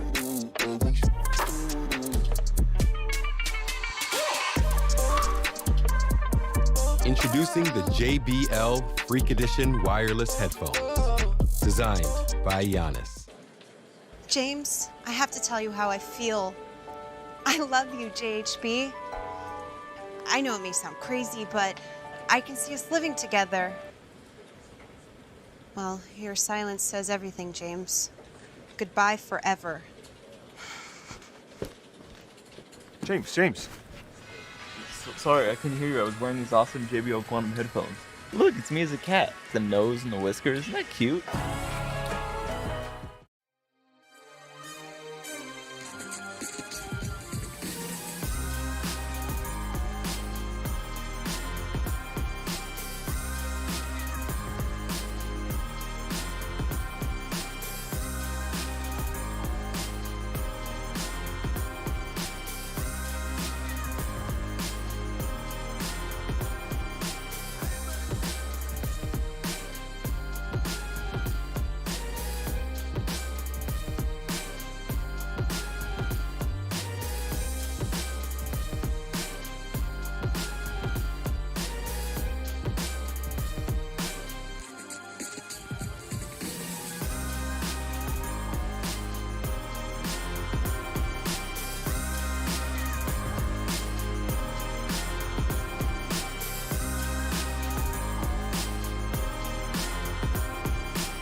In 2020, the JBL Quantum Cup brought you the best of the best in competitive gaming. Watch this year's top teams compete, play with the pros, win JBL products and cash payouts. JBL Quantum Cup. Watch, play, win. Well, I think at the start of the day, if anyone told me this was going to go OT, I'd have been like, all right, nice one. And if one of you at the half would have told me this was going to go OT, I'd have still said the same thing, but here we are, 15-15. Vince, what's going on? Just talk to me now. Tell me what's happening. I wish I had the IQ required. I am too low on the IQ scale to explain this. I have no idea, but what I do know is that somebody's kicked off the overtime with a quick-fire headshot over on the B side of the map, and it's Advent that gets splattered. It's been chaotic, I think, is a fair assessment here of Tyloo. We've seen two very different sides to them, and maybe having a couple of minutes to themselves to recollect their thoughts and kind of calm down a little bit. Maybe we're going to see the best of them again here. Maybe a rude awakening. That second pause for thought could echo throughout this game, but we'll see if they can convert now. They've been struggling towards hitting that ramp side cleanly, trading effectively, having good spacing. Vici had constantly dealt with them pretty well, honestly. Flash is going through. You can see the intention behind it. First time we're really seeing that sort of piece. But again, no action off the back. A close flash to clear. Nobody's pushed down this time. As we can see, both of the players sitting one towards sight and one towards short. Stood up on the boxes is Mercury, looking for that off angle. Feeling like a risk is needed and necessary. But we have seen Tyloo a couple times run out on the clock. not be proactive enough and get punished. Other side of that, though, of course, is that Vici's utility management has been very good. Orman is going to be pushed upon here. Flashbang is good, and Summer and Attacker simultaneously take the site, raise it, pillage it, and it's looking good for Tai Lu to claim first blood in our OT. Kaze and Jam Young not really in a position to feasibly fight for this, especially now that Kaze's slow peek round the corner yields his life being deemed forfeit. And Jam Young, he's surely not going to do this. Peace? What's just gone on? It's a mad flash lineup, so a super nice, a clean site take. After we've seen them struggle for like 12 rounds on the trot trying to even get towards ramp, we see 5 still standing and a set piece. Tai Lu, what's going on? Who are you? It just, I don't know who these guys are from one round to another. Because honestly, that little take there, those like nice flashes, somebody with a perfect beginning, great. And now this, look at this beautiful work coming out from them. The flash is being sent over from further afield. This is the side that I was like, okay, well, hey, these, you know, this is the Tai Lu that, you know, can push the EUs in majors. What a great narrative after this one. Advent fancying his chances again, though. Still going to be put to task here as 2 players this time, slowly, and somebody going to be asked to deal with him. Flash to set him to motion, turned quickly, but Advent on the drop down. Okay, fair enough. Guess that works just fine. I'm sorry, Advent. What? Don't worry about that. Why is he just parachuted in? Like an absolute madman, and now Jam Young's gonna hold the line. 2 frags. Go the way of Vici. 2 players are low.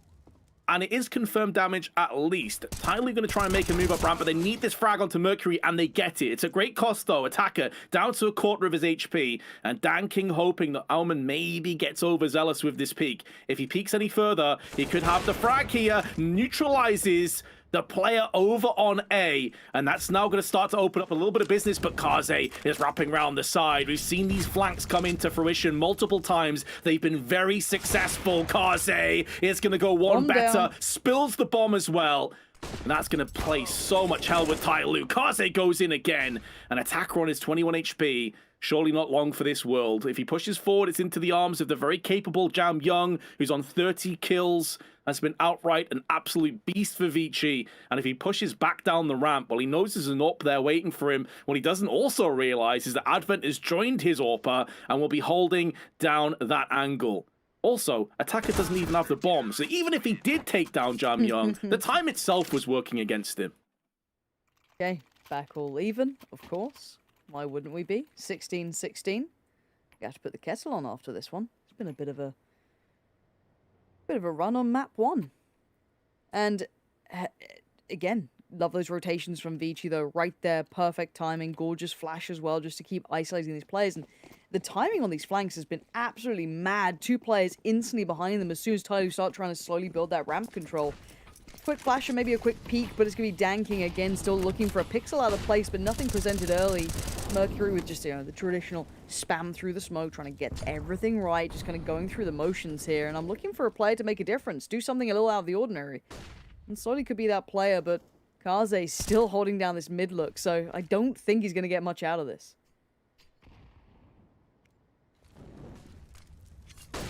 Flashbang does force Kaze back, and also the Incendiary.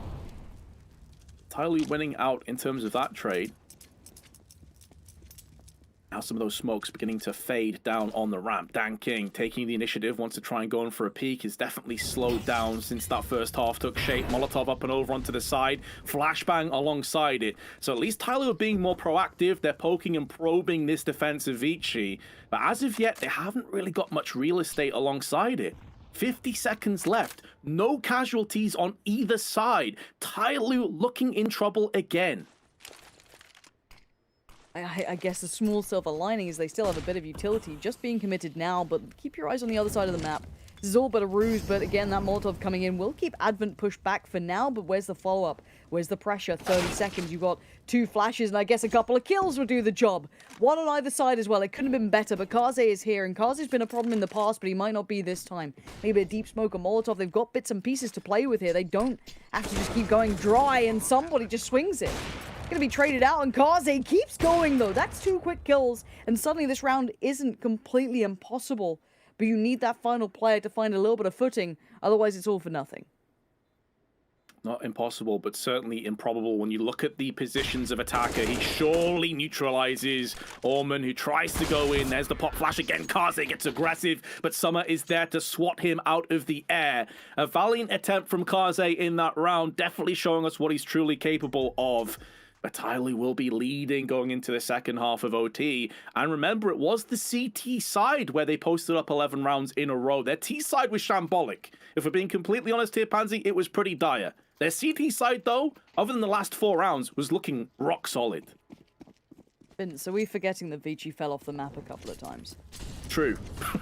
Like, no, I'm just waiting now. I don't know what to expect. I don't know which team we're gonna get, but you know, it's entertainment, whichever way you want to cut it. So I'm down.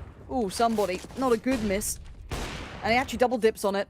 Less Advent for trying, but somebody feeling himself. And Jam Young, you're playing a dangerous game re-peeking into that. That could have been your life on the line, but somebody gets to keep his peel away and just pull that early blood away from Vici. There's that molly again onto side. Allows you to flirt with the idea of pushing onto the A side where keeping your options available. Kaze wants to try and find a pixel to execute off over on B, but no one's really biting down on this. It's more of a deep, passive defense. This is often the case over on B's side. If you're going to get aggressive, it's normally in the first few moments of the round, and you fall back. Somebody's been spotted, gets tagged, but it's his elbow that gets blown out, so he still can stand. Using his left arm on 27 HP. 45 seconds on the clock. Vici down a player, and they haven't really got a lot to talk about here. Mercury's alone on ramp. It's hard to see how they can thread the eye of the needle, Pansy. This is looking bleak. It is. And again, if they had made progress towards one of the two sites rather than just that little bit of, I guess, a flirtation with middle, I'd be a little bit more on board. But Summer, again, can play this sort of angle just fine. Now with the utility coming in, you kind of know what's up. Summer can decide to either peek it, try and keep in check the sandbags, or try and fall away. He got both of those kills, but here's ramp. And it's a 2v2. Vince, we're down to 8 seconds here, but bomb's going down. Hold up, what? Wait. Yeah, don't worry about it. Excuse me? Slowly's now got in for one through the wall, because why not? Mercury is the last man alive. Vici, oh no, he's gone for the full defuse. He's sticking it down behind the smoke, and Mercury never had a chance. Such a good opportunistic play. The second they knew he was on ramp, there was only one decision they were going for, and although Mercury will keep his AK, it's now 2 map points for Tyloo. They've got the buffer, they've got a little momentum to it, and they've got the double AWP out. Now, last time that was a problem, they do at least have 4.5 at map point in their favor, so I'm a little less worried about it this time. But hey, Vici, these have been way closer. Some of these players have been activated now in comparison to them being super quiet the first time we got to see this. Let's see if there's anything more left in the tank. Early damage towards attackers can at least set them up for some potential success. And are they pushing that smoke? I just felt like they were actually committing to that, and Mercury is. A little bit of passing here slowly, though. Made a bit of a name for himself initially on the first half, doing this sort of damage. You've got to know there's another. That was not Mercury you just found, so you know that he's still lingering this smoke. Slowly does. He keeps it in mind, and he keeps 2 bodies falling favorably towards them. To be fair to Tyloo, it doesn't look like they've slowed down too much from that first half that we saw on their CT side. It's looking rock solid. Slowly was a constant thorn in the side of Vici down on ramp. Now somebody rotates through. The call is good. The rotation on point. Attacker can hold his close angle with the M4. Somebody can take the shot, can be a bait and switch in. There is utility though, and it depends on where these mollies and flashes do reside and where they do connect. If one of them lands on Attacker, he will be forced out and he will very likely die. He's only on 28 HP anyway, so only a couple of ticks of a Molotov will secure him. But good counter utility is in play as well. 40 seconds. Now they're going to be lining up the flashes and smokes. This has to be bang on, though. Somebody still gets away with a peek. Not going to be forced away. Attacker as well. Relatively unscathed in this position. Still buying time and making Vici so uncomfortable. What are you going to do with this now? You've been held up. You've been slowed down. That's going to be maybe a helping factor, but you need more. An Attacker is taking it away. A trade is all that's offered as Slowly denies any momentum building back in. And Tyloo limp across the finish line. This was not a clean game, Vince. I don't care who you are. If you're a fan of any of these teams, this was not clean at all. Well, no, far from it. What a very intriguing game. I'm not gonna lie, I actually came back and I think it was 11-0 when I sat down originally, and I was like, oh, I better not go too far. This might be a quick one. And lo and behold, it ended up being the complete opposite, guys. 19-16 final scoreline, OT required on the first map. That was probably a kind of match, maybe, Pansy, that I was not expecting. Maybe so much so the 11-0 I wasn't expecting. Then the comeback I wasn't expecting. It just had everything. Was it good, though, is the question. Was it a good game, I think is what we have to ask. Because, Joe, I'll give credit to Vici in this for pulling that back. Their first half was atrocious. It happened, slow start. They pulled it back and they pushed someone like Tyloo to a massive extent. They made them look silly. Like, watch this game back. The first half and the second half, you could put them in totally different games and they'd feel like they fit in because it didn't feel like it was meant to be in the same server. I don't know what just happened with these two teams. But then again, look, maybe I haven't cast enough CS. Vince will be your expert on this. No, I that's definitely an outlier, Pansy. It's definitely an outlier. You don't see that too often at all. And, you know, there's two sides of it. One, Vici, as we said, credit to them. They took every opportunity that they had going their way with both hands. But Tyloo, there's going to be a lot of question marks over that T side because, simply put, it was an absolute disaster. Top to bottom, they won 2 rounds on that T half, maybe a third towards the end. And at no point did they look comfortable, convincing. We saw players running off by themselves. Attacker 4 or 5 times, just run up ramp, got a kill. No one was even close to him. We were constantly questioning their decision making. It made no sense. I just want to quickly say as well, I think sometimes stats don't always tell the full story. And I think a player like Kaze was someone who had a lot of really big moments where maybe it only gets 1, maybe even 2 kills, but it just, I guess, changes the outcome of those rounds, Pansy. No, Kaze to me was a standout. And again, Vince kind of noted him at the start of someone to kind of look at as being someone who could make a difference, do a bit of damage here and there, and he was super quiet, but then just came alive, right? And the ability to do that, especially when the chips are down, you're not feeling yourself, you've been shut down. You didn't even see at this point 6-0, 8-0, nothing's working. The resilience, the capability to come back and keep doing a good amount of work for your side. And you're right, it wasn't always the flashy, 3Ks, 4Ks, whatever, but he was putting in the hard work. Remember that mad round when they only had the AWP to play with and they had to convert with it? He was essential in that moment. Yeah, he really was. And if you take your mind back as well, he was the player that fell off the side of the map. Yeah. Like, that's an embarrassment if you're Kaze. And I don't say that, to ridicule him or anything. He's not happy about that at all. So the fact that he came back from that 11-0 deficit to then post up significant play, I've got tons of respect for the man. The guy has got true grit. Like, he really showed a lot of resilience in this game, as did Vici. Yes, they lose the first map, but it was looking like a bloodbath. To take Tyloo to OT is significant within itself, especially within the parameters of how this game came down. I think the other biggest factor here, though, Pansy, is the fact that was Vici's map pick, right? And we kind of spoke about it in the pre-match discussion. If there was a way forward to the grand final for them, they needed to win both maps. Well, they haven't been able to win on their own map pick of Vertigo. Now, do you sense that it's just going to be Tyloo to maybe run away with things? I think that's the safe choice. I think it's just because Inferno's that final map, and I'm never going to doubt them on Inferno. This could still be a close game, potentially. After seeing what we just did, I've lost all faith in Tyloo, if I'm honest. But by bare minimum, Inferno being the third should get them across the line. But this does open up the real possibility of it actually going all 3 if they play anything like that first map now. I think there's a part that says the 11-0 Vince at the start. When I looked at that, when I sat back down, I thought, okay, here we go. This is going to be maybe the best of 3 is going to be over pretty quickly. Do you sense it's going to be that 11-0 or that sort of comeback firepower that we saw from Vici going into our next map? My concern for Vici is it's all well and good at doing that on a map that you're very comfortable on. Can you when you're on Mirage, which is a map where Tyloo are typically in their element? My concern for Tyloo here is that their T side looked very lackluster, and that's typically their bread and butter, especially on maps like Mirage. They will be starting on the T side, I would assume that they get forced onto that T half. So if we see indecision, if we see poor decision making and some really rough trading, Vici could do it. We saw Mercury. He was an unknown quantity, right? We didn't know what to expect from this guy. He played really well. He fit in just fine. So it could potentially get close, but as Lauren correctly said, I think if you're going for the safe choice here, it's probably Tyloo 2-0. Well, what about Tyloo's attacks, though, Pansy? At times, very slow, really just right down to the last 30 seconds or so before they really executed. Is that something that might come back to bite them on Mirage? I bloody hope not. This is a team that goes to majors. I don't care if they're having an off day.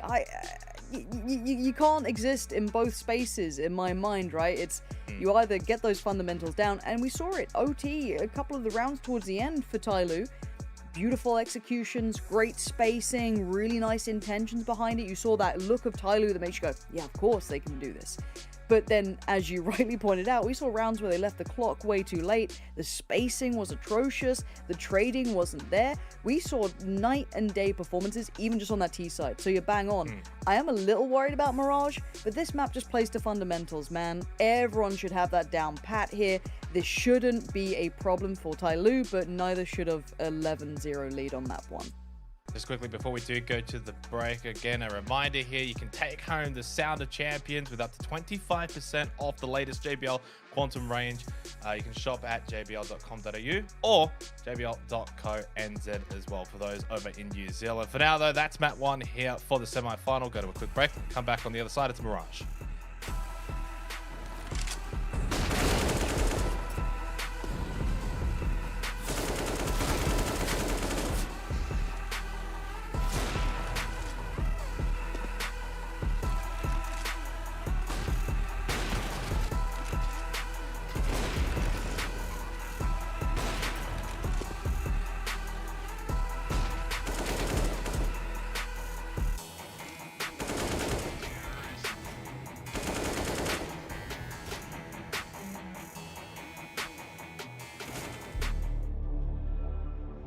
When I'm in an important match, my JBL Quantum 1 headset delivers the three things that I need the most: sound precision, communication clarity, and total comfort. I can hear my enemies reload, planting the spike, their footsteps, and even more. Echo canceling makes sure you're heard loud and clear to rally the troops. Active noise canceling eliminates outside noise so that my team and I can keep our heads in the game. Premium memory foam ear cushions, perfect for intense gaming sessions. JBL Quantum 1, sound is survival.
In 2020, the JBL Quantum Cup brought you the best of the best in competitive gaming. Watch this year's top teams compete, play with the pros, win JBL products and cash payouts. JBL Quantum Cup. Watch, play, win. Well, we needed overtime to separate Tyloo and Vici in map number 1 on Vertigo, but it was Tyloo getting the job done. 1-0 up at the semi-final. One more map, of course, to come very shortly, heading over to Mirage. Just quickly, though, just want to update for everyone at home. Checkmate actually ended up taking NKT's map pick in map 1 in the other semi-final. That happening at the exact same time. Of course, the winner of that will meet the winner of this matchup in the grand final to come. But I have got the good news, Panther. We're not too far away from map number 2, so we'll get final thoughts, final predictions going into Mirage. I need Tyloo to play like the favorite that they are, because map 1, if I'm them, I'm not happy with that. I'm not happy we went to OT. We should close out our games, and if you're Vici, get scrappy, get in their faces. Vince, quickly. Yeah, I have to echo that. They were the favorites coming into the tournament to win the entire thing. I think they need to come out with a declaration. They're a real statement here on Mirage. All right, must win now for Vici if they want to keep their hopes alive here for the JBL Quantum Cup. It's Mirage, it's Tyloo's map pick, it's their game to win. Over to Pansy and Vince. Yeah, thank you so much. And we're going to just get right into things. No need to mess around. It's all coming up through ramp, apparently. No messing around from Tyloo either. Just exuding confidence now, maybe to set that marker, set that statement, as you said, Vince. And it has to start now, but already it's not looking so likely. Oh, I ran into a bit of a gauntlet. It was looking good, but sometimes aggression can throw you into a few traps. DanKing, though, trying his best to neutralize every threat that comes up against him. And with a post plant and the bomb not planted ideally, he has to reposition and go back up again. Tries to go for what he assumed was Mercury defusing the bomb, but Mercury splatters him more than enough time for that defuse. And Vici, well, they'll be taking the first round here on Mirage. However, as we saw over on Vertigo, the T side got the bomb planted, then subsequently lost those rounds, but came straight through with Galils and AKs, and I'd expect more of the same here from Tyloo. And I just need to watch this back. The jumping through towards jungle side, I'm not sold. Again, I don't mind the pressure coming in towards that, right? You know, the smoke down, kind of play up, try and take that space for the T side. Lovely. Get a nice deep post plant. I like that, but the overzealous commitment, almost the disrespect towards Vici, who've already shown you that they can easily fight back in this. Pound for pound, they are no slouches. However, purchase-wise, you're seeing Galils, you're seeing AKs. DanKing going to be rocking that one after the beautiful 3K, but again, just going to ignore the fact the window exists. It's not going to go well for you. A quick two-piece comes out for the CT side, and now the rest of the attention gets turned towards the site itself. Yeah, they got splatted down middle, but they were so aggressive through the ramp, but they've now been neutralized on their approach, and Summer will get the drop onto Mercury, but it's going to have so many threats to contend with. And Orman says, well, my M4 is a little bit too hot for that Galil. 2-0 start. Tyloo instantly just battered and bruised down middle. I thought maybe there was a lifeline through on the A side, but Vici, to their credit, are so fast on the trigger where it really counts. Oh, they were perfect. That play in middle, it kind of nullified any credit this round was going to get for Tyloo. Just kind of, again, you don't get away with that. Vici, they'll at least have a bare minimum flash to put into practice, and then they'll just take the fight. They're swinging on window, man. They're feeling themselves. And rightly so, these Deagles are doing nothing. It's just Summer and somebody. And that's pretty much it. These rifles can keep them at arm's length. There's nothing really to close the gap. No flash, no smoke. Not much beyond what they have in hand. Yeah, this dynamic duo of the Eagles going to have to really land some crazy headshots. A lot of overextensions as well from Vici. And Kaze gets the perfect timing. Summer will not be avenged by somebody who is just starting to wiggle his way down middle. Damage inflicted to Kaze, but it wasn't the insta-headshot, and therefore Vici keep all 5 players alive into the next round. Their money is building up perfectly, and Tyloo, I'm not going to say it's, you know, danger stations just yet for them, but when we saw how bad their T-side looked on Vertigo, pardon me, I think you're at least in the back of your mind thinking, oh, please not again. And for me, it's fundamentals that I look at. And for Tyloo, I need you to get that back in check, because we've seen some, not necessarily questionable plays, but almost overzealous plays, right? They're kind of pushing a little too deep. They're taking kind of unchecked on fights that they seem surprised that Vici are going to greet them on. Again, Vici are doing exactly what is required. If you're going to kind of play to them in this regard, you're going to kind of play to that mindset, Vici are just going to stand there and absolutely meet you halfway. They'll take it across the line, as they've done now 3 rounds on the trot. From the very word go, that pistol round made me a little nervous with that fight deep towards jungle, almost too deep towards window, and then kind of followed that back up with that mid piece that came out that just seemed to ignore the fact that someone actually might take a bit of a risky fight through from window. It wasn't like a mad flash came out or something. It wasn't like there was like some crazy piece that Vici put in. It was just, you know, a little bit of a good timing to it and confidence to it. And for I guess my eye test alone in this for Tyloo, I just need fundamentals to be on point. I need to see good spacing, good trading, nice utility usage. I don't even need like these mad set pieces, right? Like when I look at like high level Counter-Strike, I see some gorgeous set pieces, some really, you know, choreographed approaches, you know, pulling rotations here and there, you know, catching the punish on that. I don't even need to see that. I'm not even going that far down the line. I just want to see good fundamentals, because I know that Tyloo have that. At bare minimum, they have that. But Vici at the moment are doing it better than them, and that's something that I didn't expect. But again, this is Mirage. Everyone can play Mirage to an extent, right? Like, that's the beauty of this map. And yeah, we do have a little bit of a timeout. I think a player's just DC'd, so yeah, as you see, only 4 in spawns. Hopefully they'll be back nice and soon. Yeah, I don't say this to be disparaging at all. Somebody unfortunately did disconnect, as you just touched on there. But when I think of Tyloo, I don't think of this sort of this finesse on the T side. I think of it as a sledgehammer. You know, they're the kind of team that is just going to brute force, blunt force trauma you down time after time. They're going to just be relentless. We've seen it already. It didn't work out for them over on Vertigo, but you're going to see the attackers, the slowlies, just pushing out by themselves, getting a frag here or there. And I'm completely on board with you. I don't need to see the most intricate set plays here. Just solid set plays. The ones that every team on the planet knows. That's where Tyloo are in their comfort zone. That's where I feel like they're at their most dangerous. Well, you're right. And when you talk about that kind of sledgehammer approach, that kind of, you know, heavy hitting, quite aggressive, I don't mind that, but you need to supplement it with the fundamentals that go hand in hand, right? The spacing, the trading. Otherwise, it's just meaningless aggression. You see other regions doing it so perfectly. You know, back when I started to really look at kind of Brazil, then springboarding into, you know, their highlight was the aggression they'd bring out and how beautifully executed it was. It didn't look out of place. It didn't look out of sorts because they had those fundamentals in support, right? Complementing it perfectly. If Tyloo want to run that game, no worries. I'm down for that. That's cool. But I need to see that second layer to it where they've got the consideration to it. And that to me will be kind of where we need it. And it's too early. I'm gonna get dizzy. Don't be pulling loops on me. Help.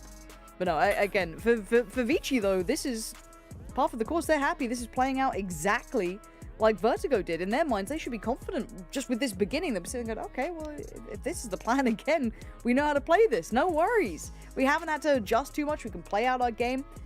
No problem.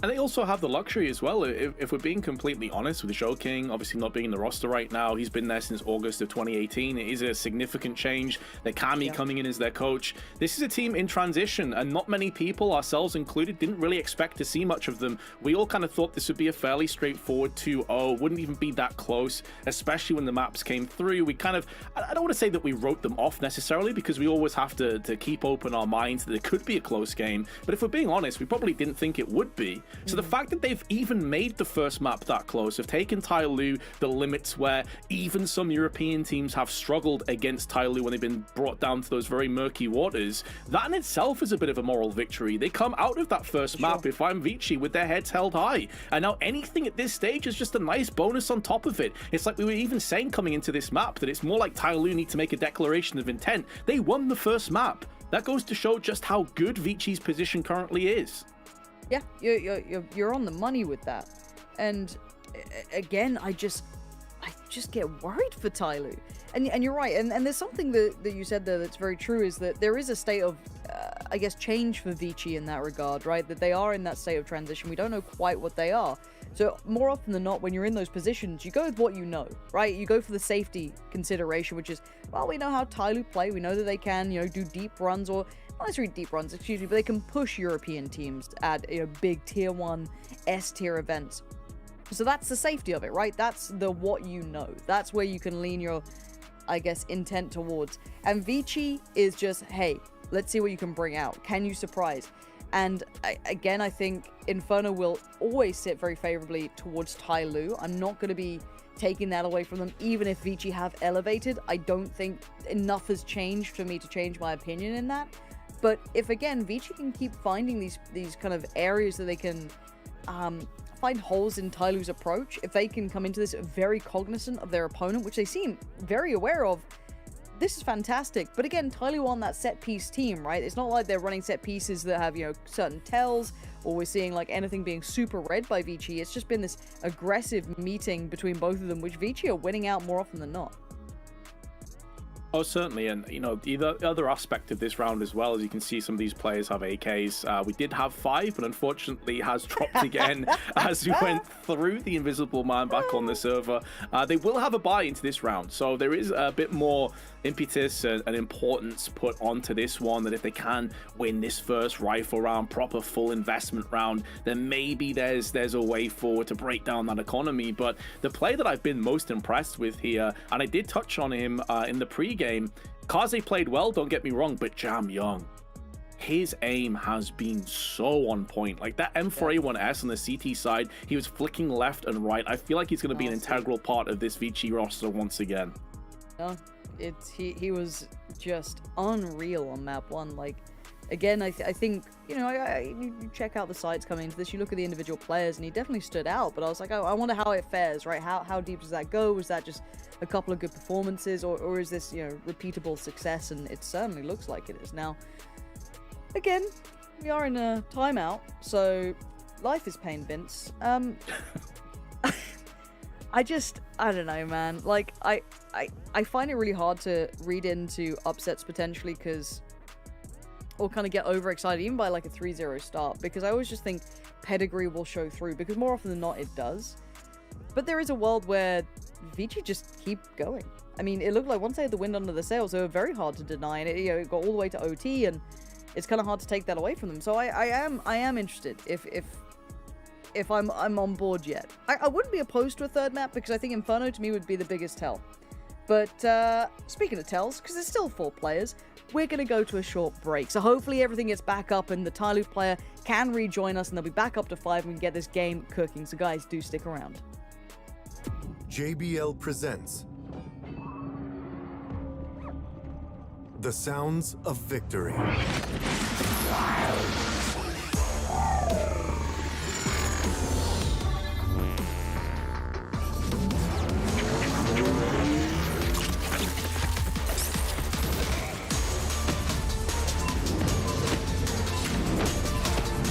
JBL Quantum Gaming Headsets. Brooke, before you put those on, we have an idea.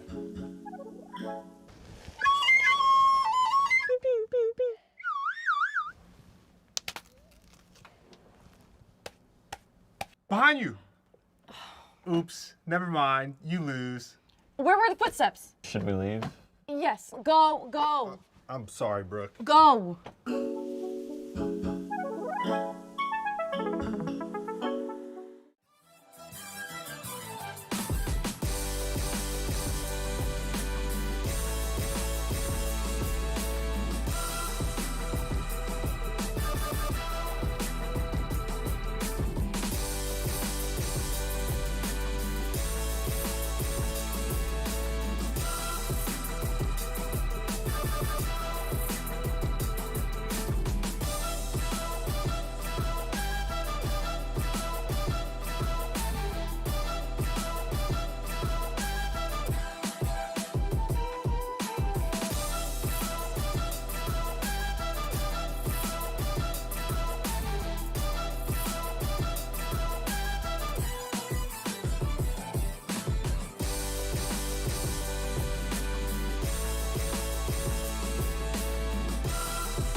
In 2020, the JBL Quantum Cup brought you the best of the best in competitive gaming.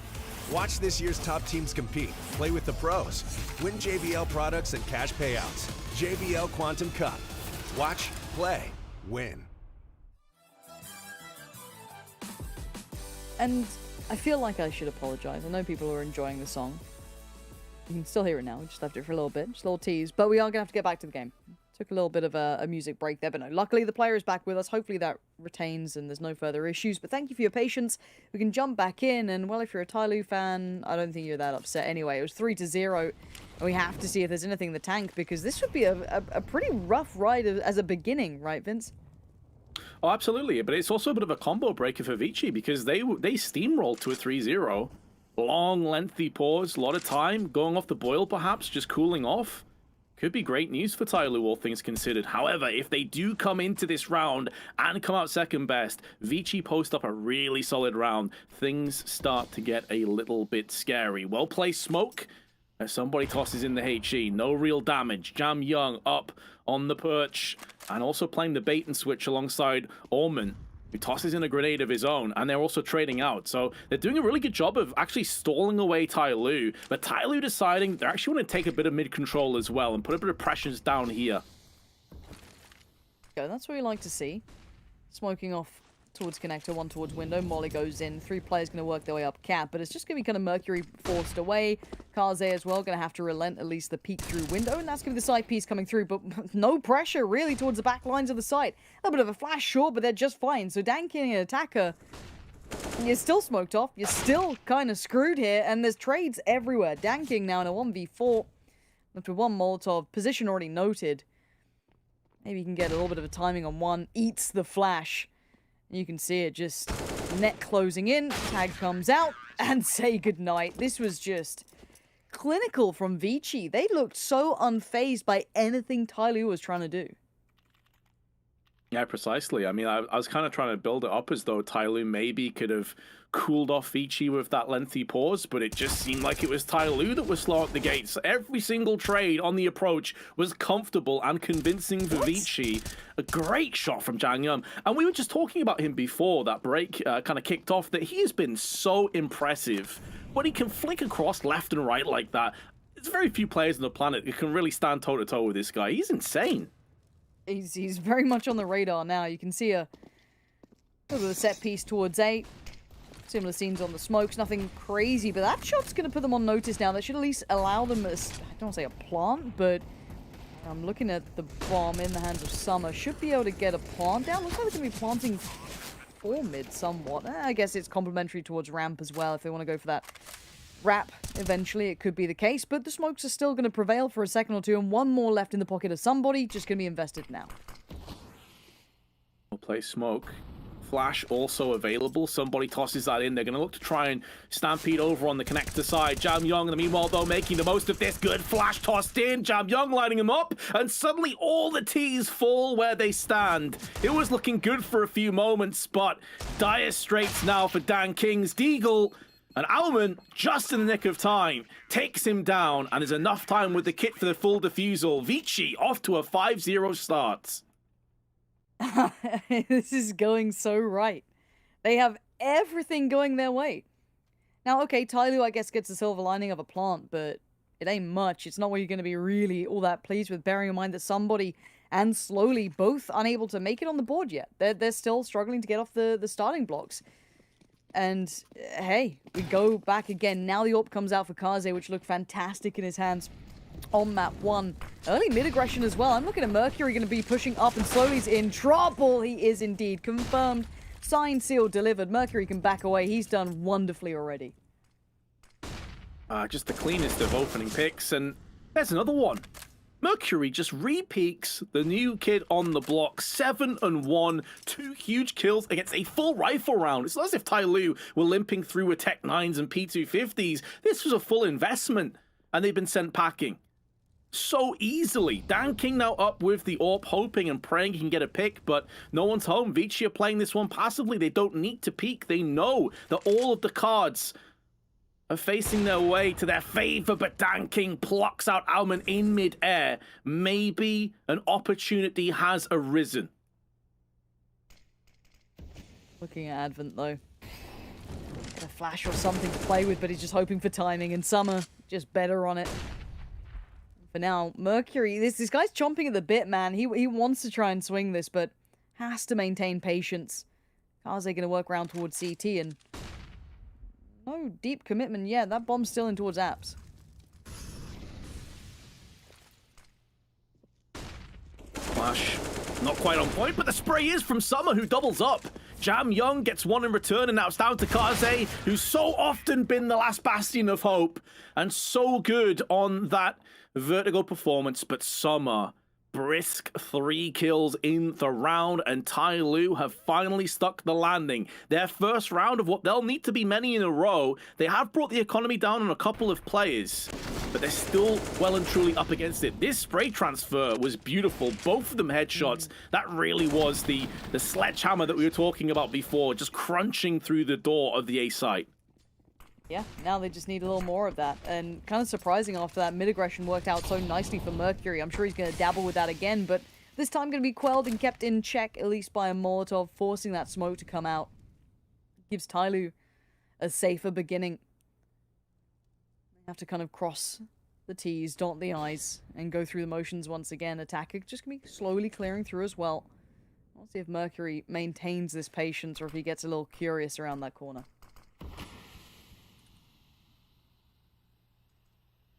I suppose the concern for Mercury here is a stray HE could probably finish him off, but he is playing a fairly safe angle.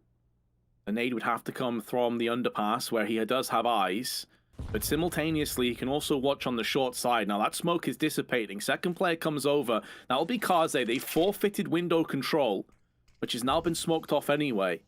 And that barrel of the gun won't be giving away the position just yet until they get closer, but that's where Kaze gets put into play. Now they know he's there, and Kaze doesn't do anything to save his teammate. Does hold his resolve, though, for the frag. No-scoping attacker before the smoke fully plumes, but he should be a goner anyway. He's about to get pushed in from somebody, but Jam Young deals with that threat, and Advent up close just tightens the noose around slowly. Even though Alman takes him down, it's a 2v1. This round is already baffling to me. 20 seconds. Bomb is not within grasp as well. Danking needs to get a wiggle on, and he's down to 15 now. And again, if he doesn't get a freebie here, I think the time might be the biggest problem, the biggest enemy, and you can see Ullman already going to tuck himself in towards the corner, make him play for every second. And the cross now being watched. It's been noted, it's been heard. Danking's out of there. Vici going to get another on the board, 6-1. And again, Jam Young there coming through. I was a little bit surprised. I think it was somebody coming in through by kind of ladder-ish, kind of playing towards window potentially. I'm not 100% sure, but again, the timing wasn't there. And Jam Young's, his aim is unreal. Him catching him through that window denied any further pressure coming in. I think this was it from Jam. It was somebody indeed. Jam Young doing that denies any crunch, any further pressure coming in towards that kind of connected jungle spot. So now, everything's gone your way. And once again, Mercury looking to get a little bit fruity here, get a little different, look for something. And why not? The game's been going your way. You might as well try and keep getting in their heads, keep taking that space. Especially as Tai Lu seems so happy to just allow him to grab control of middle, underpass, and the connector slowly. Just walks straight into the crosshair. Mercury will not miss. Danking, Molly in his eyes, can't afford to try and wide swing on connector, so decides to peek up on short instead, but it's completely vacated. Mercury, once again, just stands tall and delivers, vaporizes this push single-handedly. Now, Tyler don't have a ton of weapons allocated to them. In fact, it's just the Galil that could be falling by the wayside in a couple of moments' time as Summer's down to 26.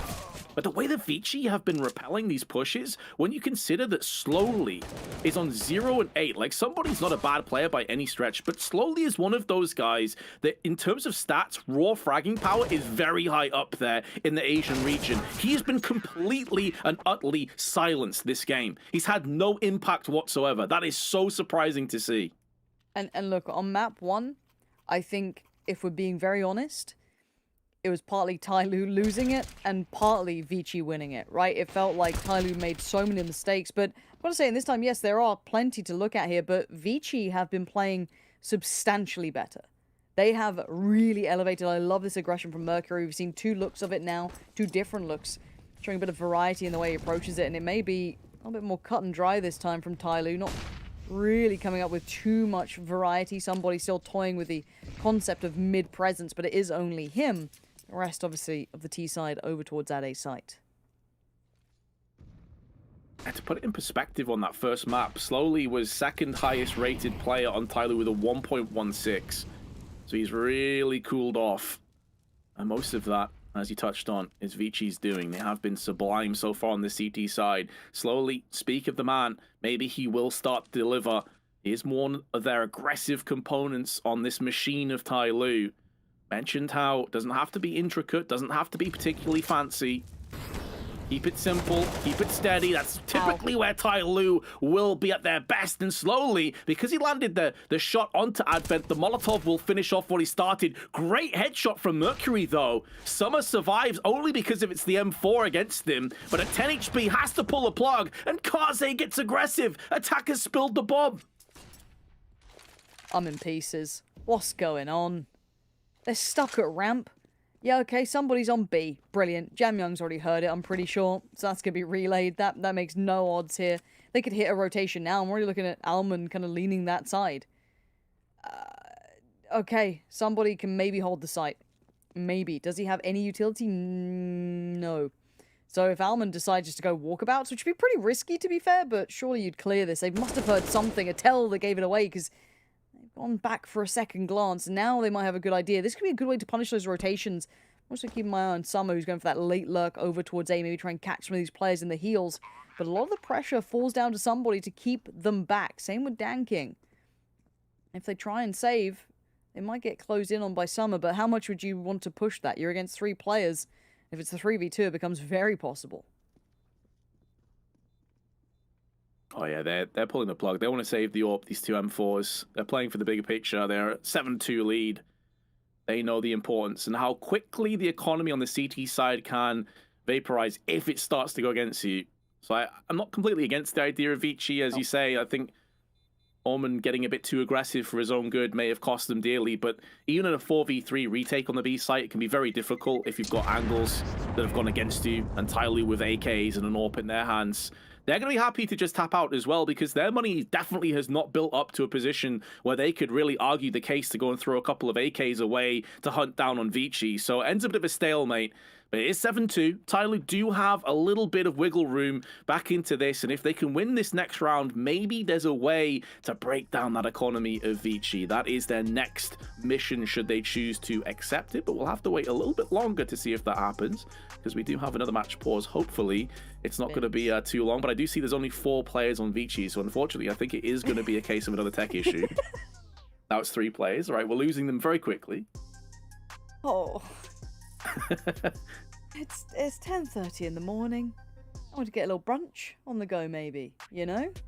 I'm fancying a little sarnie or something, but I think it's going to be Marmite on bread at this point. I don't even have time to toast up the bread. This is going to be very upsetting. Do you like Marmite, Vince? I do like Marmite, actually, but I can't have it too often. It's more like a treat, you know?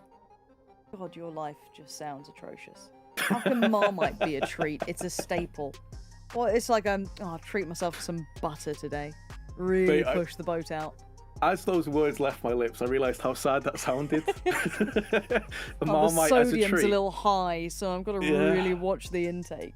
But, it's like, I just had like a realisation. It's like, my life is terrible. It can happen.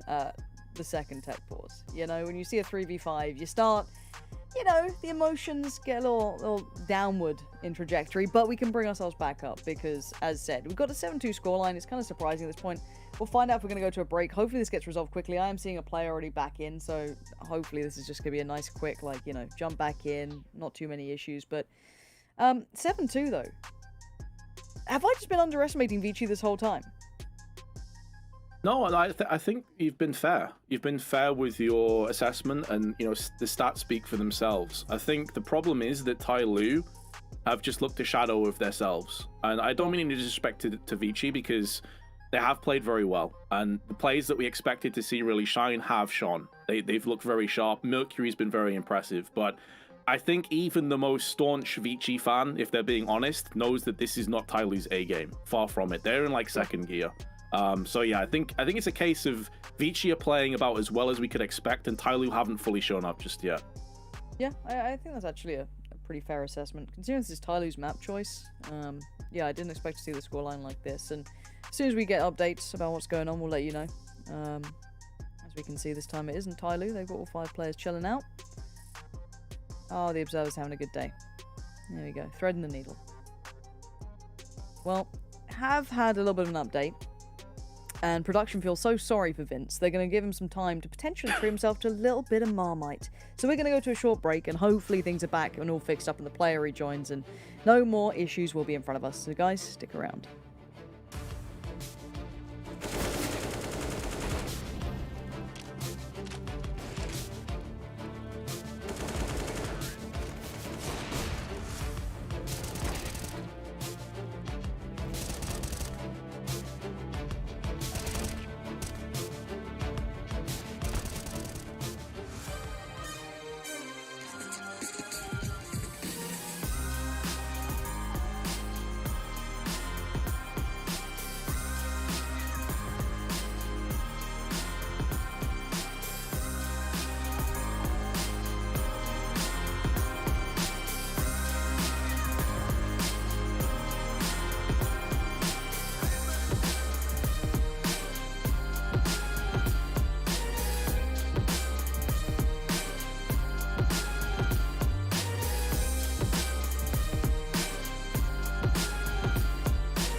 2020, the JBL Quantum Cup brought you the best of the best in competitive gaming. Watch this year's top teams compete, play with the pros, win JBL products and cash payouts. JBL Quantum Cup. Watch, play, win. It's time to get back underway on Mirage. We appreciate your patience, as unfortunately there were a few internet issues between the players and the coaches. Where we left off was a 7-2 score with Tai Lu hot off the back of winning the last round. And Pansy, maybe there's a way forward, but there's still going to be a lot of grind required if they're going to pull this one off. Oh yeah, it's not going to be an easy task by any means, but we've seen that small window of opportunity can lead you to things like OT. Already, Kaze going to have to fall back towards window, see if he can find a little bit of safety here. Actually looked for another angle, almost found one too, but going to just fall away for now. But again, we know they like to get proactive towards mid. There has been a consistent hotbed of contestation between these two teams, and typically it's been Mercury that's came out ahead of them. Very good tandem play between him and Kaze. Mercury now, though, instead of going down into the connector and middle, is holding the window, allowing Kaze to put that AWP to use on the back of the CT boxes. They did get nullified pretty hard through Palace and Ramp that last round, and 3 players now making their move in. All 5 of Tai Lu breathing down the neck of A, but it will be a 3-pronged hit. Slowly, the only element of surprise that may throw a wrench in the works here, but a well-placed smoke is going to keep the tease at bay a little bit longer. Yeah, but Advent's going looking, and he's going to find the answer he didn't want. So a little bit of an overstep to my eye at the very least. Oh. Hello? Vici? Where is this Tai Lu come? Vince. Vince, I'm losing it. I'm losing it. I don't mind the ramp peak so much with that smoke, but it wasn't a perfect smoke, and it always gives a chance for that if they were walking it. The jump up on ticket booth at that point is a little bit brazen. They'd already worked their way up towards kind of Tetris. Now, the last 2, well, that's going to be 1 found, and the second might be closely sought after. Again, some of these peaks were a little careless from Vici, but again, they're probably feeling themselves a little overconfident there, but Tai Lu coming back in sharp this time. That's just what we really wanted to see from them to make this a little bit of a closer affair as well. They need to break down that economy. It's not going to be fully raised to the ground, but the savings are depleting now. And Orman wants to hold on to this AK. Wrong side of the smoke from Attacker, but he guesses correctly, and Orman loses his life, loses his AK-47. And although there are bits and pieces maybe available for Vici, I wouldn't be surprised if they actually held fire and didn't go for a buy here. Yeah, looking at what you'd have 3 players on a pretty low purchase, and of course a tactical timeout comes in now to discuss that. Yes, you'd have 2 players able to buy, but the rest, I'd be curious to see if that's enough for what they want to do. Really just talking things through here. Hopefully this won't be another technical, and it does just stay tactical. That'll keep me happy. Do see an AWP for 1. Now that, to be fair, just the AWP alone last time around did look very strong. They supplemented it with a couple of pistols, but mostly just kind of played around it, being aggressive, trying to support him in the way he wants to use it. Could do something similar. There's a little bit of money they could invest here, maybe a flash or 2, something. I'm really only seeing Mercury and Alman really buying much behind in there. Okay, so there's a CZ as well.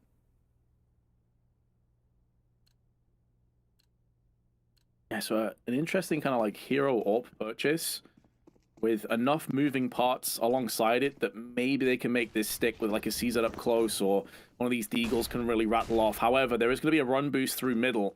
Now, the AWP is actually over on the B sites. They're stacking this pretty hard, getting Kaze quickly into the B apps, anticipating maybe a fast play would be coming in. Now, this could definitely catch Tai Lu off guard. The problem is, though, even if Kaze does signify his position with a kill, there's still a lot of vulnerabilities elsewhere on the map. And Alman's gone out aggressively, gets picked off, but there's Kaze with the trade. And this was the same intention on map 1. We saw it before. They'll happily put their life on the line to allow for the trade to come in.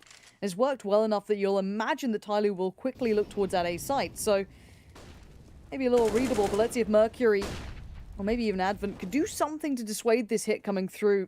Mercury's going to have to just withhold for a second. That AWP's en route, but it's still not quite there yet. Going to slip in towards CT now. Bomb plant is down, and we're in the post plant. This is where things get a little bit trickier for that CT side to bring that AWP into a better position, and Summers just cleared Advent like he didn't even exist. Yeah, you hit the nail on the head.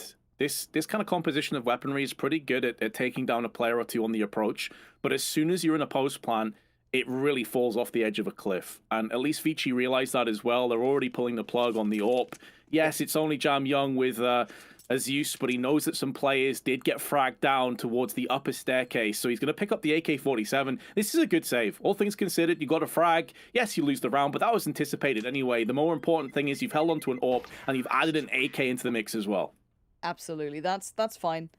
They should be more than happy enough with that. That's a bit of a net win, I guess, if you want to just remove yourself from the round. But again, Tyloo showing a little bit of life here after what was quite the flat start. But I feel like it seems like the kind of tale of this matchup, that it's very hard to get a good grip on if a team's gonna have consistency throughout, because it looks like night and day, round by round sometimes.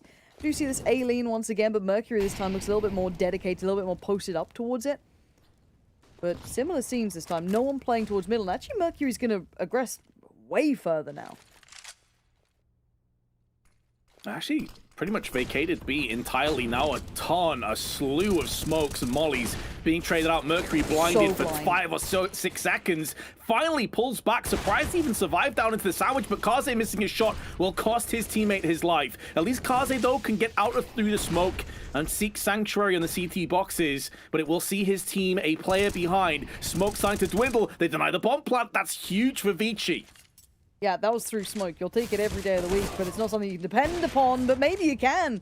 I'm seeing a lot of these, just a little bit of a pixel, a silhouette shown. That's all they need in this. Somehow, they get the 3 kills, even though there's still a lot of room there for Tyloo to work, but they just got held at the end, denying that plant and keeping Tyloo humbled. Vici get to 8 rounds now. I'm kind of impressed they were able to still find those. I'm kind of curious what sort of line of sight that Jam Young had there to be able to at least deny that, because that was such a pivotal pickup.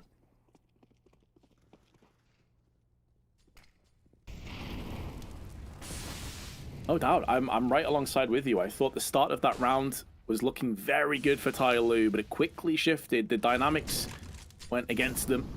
And now early into this round, will they be deterred? Because A-Site has been fairly good for them, all things considered, even with that previous loss. They've been getting a lot of early picks and making it a little bit more pressured. But it's starting to get a bit telegraphed, I feel like. You're already seeing Vici not necessarily respect this B prowess as much. And the fact they've already picked up the first frag in the hands of Advent and he can relocate towards the shadow makes this very difficult, but a good Molotov. Out into the open he will fall. Mercury doing his damnedest to hold on to Connector. And this pretty much fizzles out this push from Tyloo now. They're one-dimensional. They've got to get into the face of Vici. Yeah, no more smoke, so they can't facilitate this cross other than the guns in the hand. Flash has come out now, and it's going to like pull them away, but you can still see the damage being done. Attacker and Slowly are left in no man's land, with very little step to go forward. Bombs down in a precarious spot as well, and Kaze's given them a couple of opportunities, but he's also feeling himself, being a little bit maybe overzealous in this, and let's see if this pack of 2 can do something. The first response will be a swift no from Jam Young, who is absolutely cracked, by the way. This guy's been wild so far, and Attacker left in the undesirable position to try and face down 4. And Vici, I think you said it right. They've got that nice read now on Tyloo's A pieces coming in, and be it, you know, Mercury dealing with ramp or not, maybe more of him towards Connector. He's been a really big presence on this and just making it such hard work for Tyloo to get that footing, but maybe getting a little readable now. I want to see if they have a little bit more left to bring out something interesting here.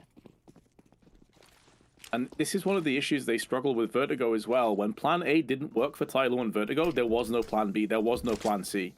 There wasn't much in terms of mid-round calling or faking. We saw it a couple of times. This time, someone just walks out into his death.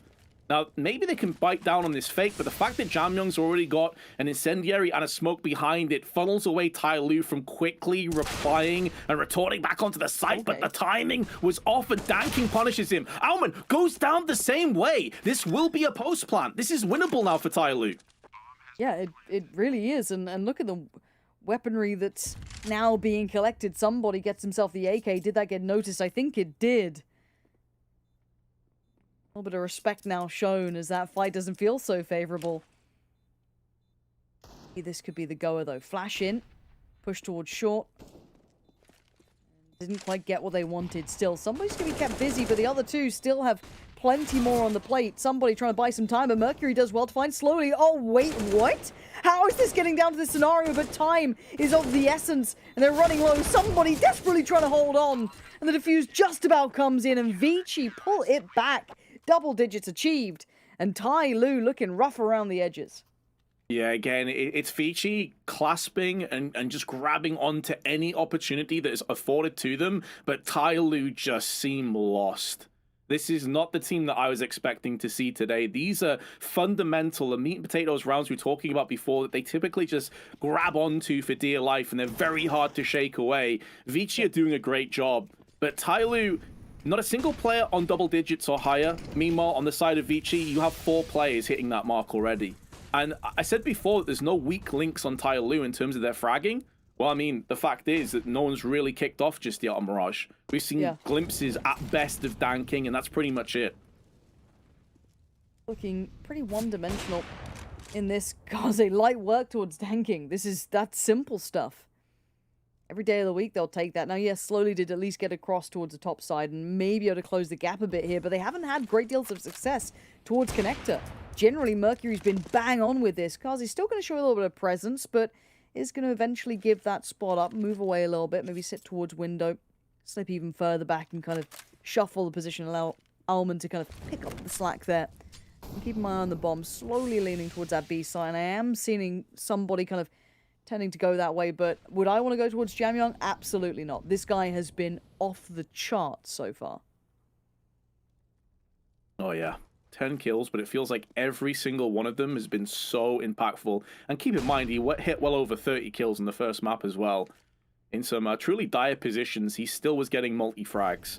Very impressive performance. Molotovs are good to the back of benches and flashes alongside it, but there's no follow-up damage. Allman downed by Summer's hands, who drops to 10 HP. Now Jamyong, the man we were just touching on before, has to come through, and he is passing every single test. Slowly, finally puts him down, but the damage has been done already, and now somebody has to clutch out the 1v3. Just 10 seconds left. First frag goes his way, but has to hold on to this plant. In doing so, he's allowing the CTs to close the gap. In comes the next player. He's so unfortunate. He tags Advent in midair, but it's not enough to kill him. I am stunned by some of these shots coming out. Jamyong, again, how is he finding so much room? I could not tell you. Some of the plays from Vici Gaming right now are superb. Some of the mistakes from Tai Lu are severe, but we are on the half. We're going to go to a short break, and when we're back, we might be going to a map 3 at this rate.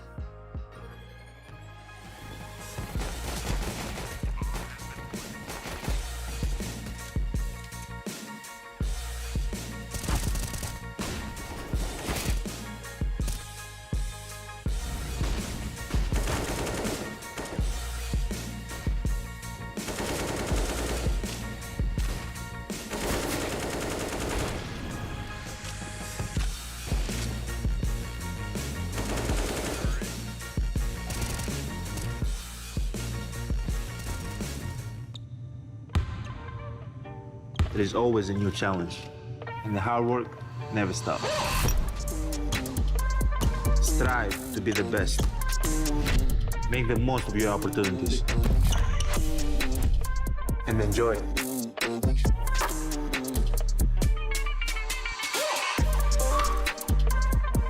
Introducing the JBL Freak Edition wireless headphones, designed by Giannis. James, I have to tell you how I feel. I love you, JHB. I know it may sound crazy, but I can see us living together. Well, your silence says everything, James. Goodbye forever. James. Sorry, I couldn't hear you. I was wearing these awesome JBL Quantum headphones. Look, it's me as a cat. The nose and the whiskers. Isn't that cute?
2020, the JBL Quantum Cup brought you the best of the best in competitive gaming. Watch this year's top teams compete, play with the pros, win JBL products and cash payouts. JBL Quantum Cup. Watch, play, win. Another excellent half if you are Vici Gaming sees them lead 11-4, but Tyloo on their coveted CT side is where they did the most damage on Vertigo and where Vici really did struggle. So perhaps, Pansy, history's about to repeat itself. Maybe. Maybe. I wait with bated breath at this point. My entire understanding of this game is out the window. And it's already Vici going to make quick work of middle. Put 2 up towards connector. Leave 1 kind of tucked in towards the ladder, but it's Advent doing a fair bit of work. Going to get a little bit of space. And leave Summer towards CT right now. Can he reaggress, take that space back? And now that's going to be the bomb noted. Look up towards Palace, going to spot out 1, but Jamyoung has been a monster unto himself. And it actually still gets a headshot. This man hits headies all day long. What is his headshot percentage? It's actually filthy. 2v2 now, though. And bomb is left loose. If Alman can't get back cleanly, I think the days might be numbered for our favourite Jamyoung. Yes, though, Slowly's only on 12 HP here, and this is going to be going the way of Jamyoung and Vici. 3 kills, 15 in total to Jamyoung, who single-handedly just pulls this one out the back.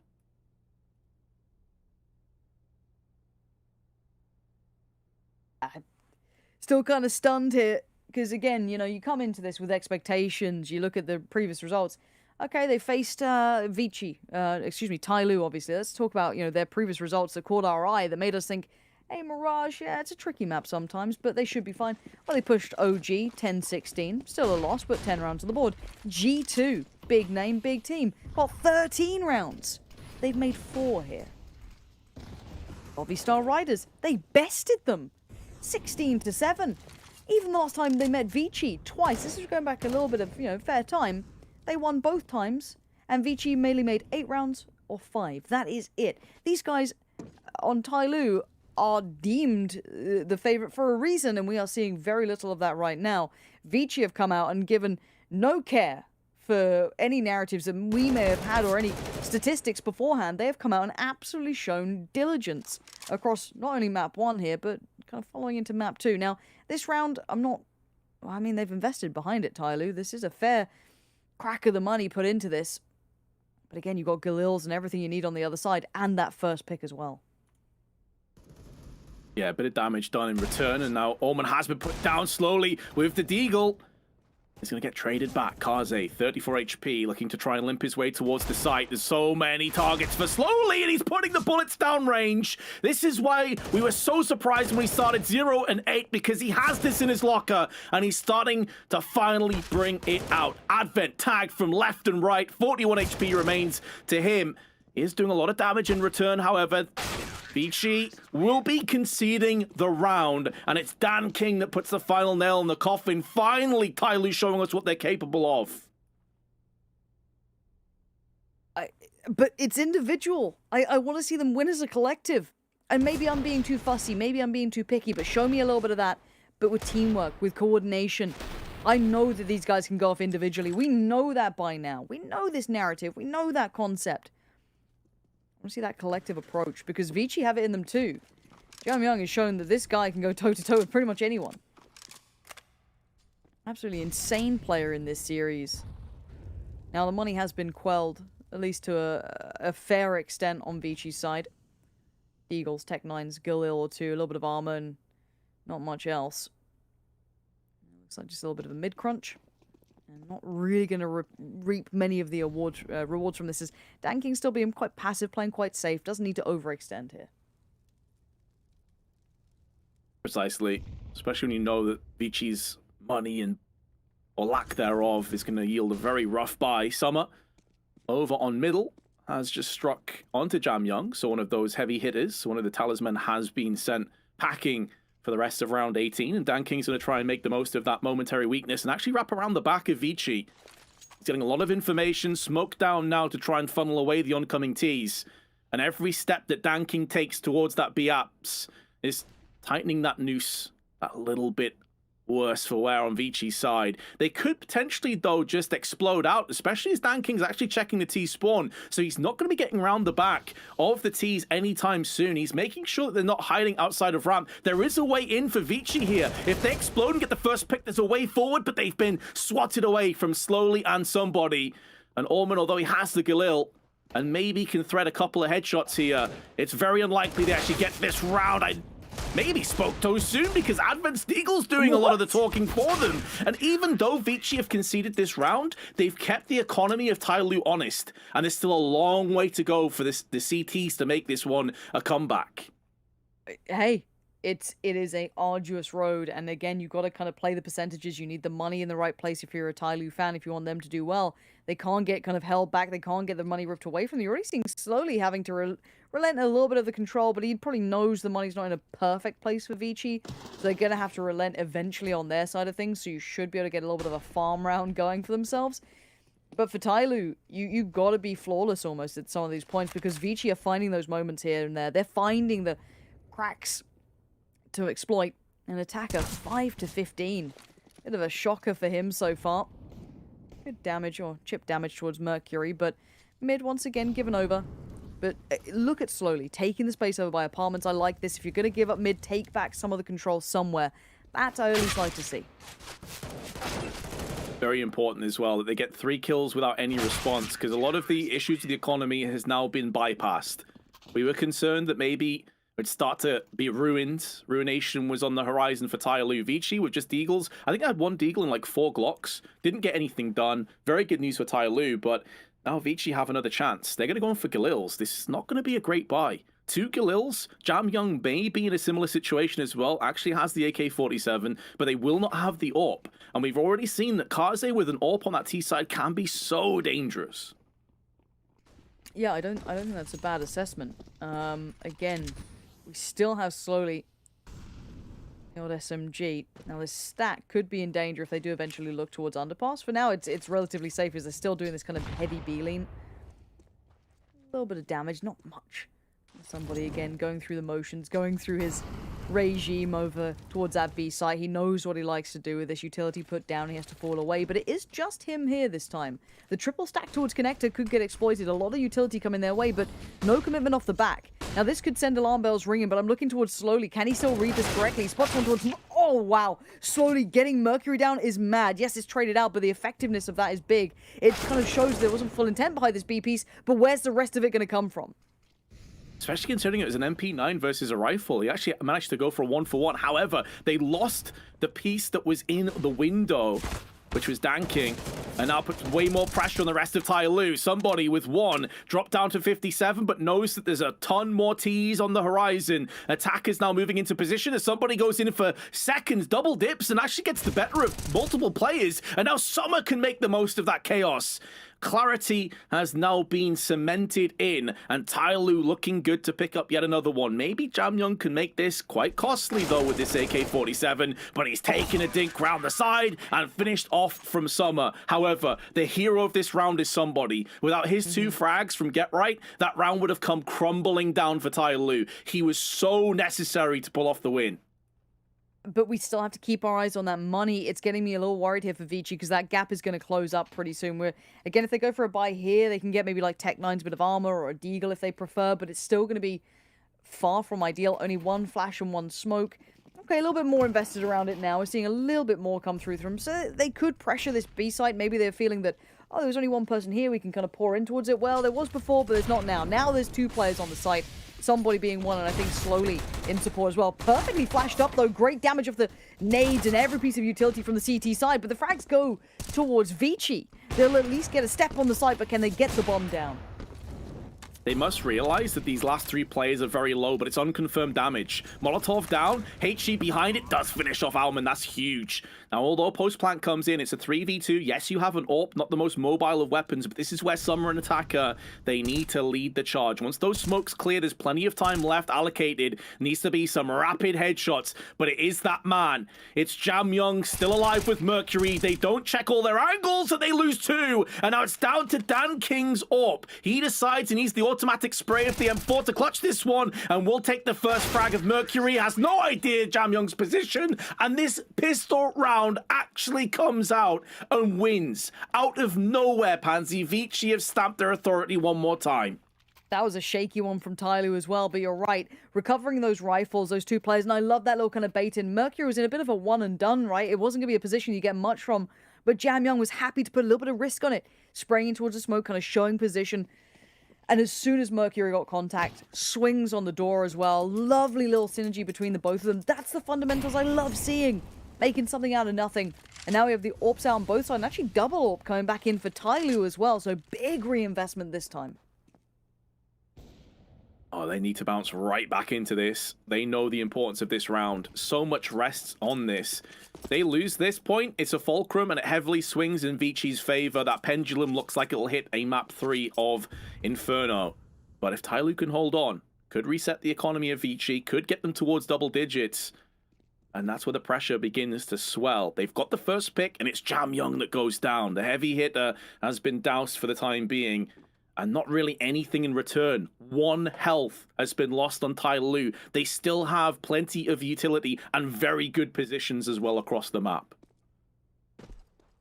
They're safe so far. No overly biting into any utility, no over rotations. Let's see what's up Vici's sleeve. They've still got a little bit of util to play with, so they can try and paint a picture or maybe allow themselves an approach towards a site. It looks like a re-aggress towards A, but with a touch towards middle. But slowly still here. Gotta be careful to not overdo it. Attacker towards connector as well, cognizant of the pressure that could come in through underpass. But again, it finds no footing. So we now look to the other side of the puzzle pieces, which is over towards Palace. And it's only Summer to keep this in check. And actually, Tyloo are leaning towards this kind of notion of this B piece coming out, and they've pulled the rotation correctly. Summer's going to be in a lot of trouble here if they don't lean back that way, potentially. Attacker's got his back, though, finds Mercury, and this should be the giveaway. That should be enough of a tell.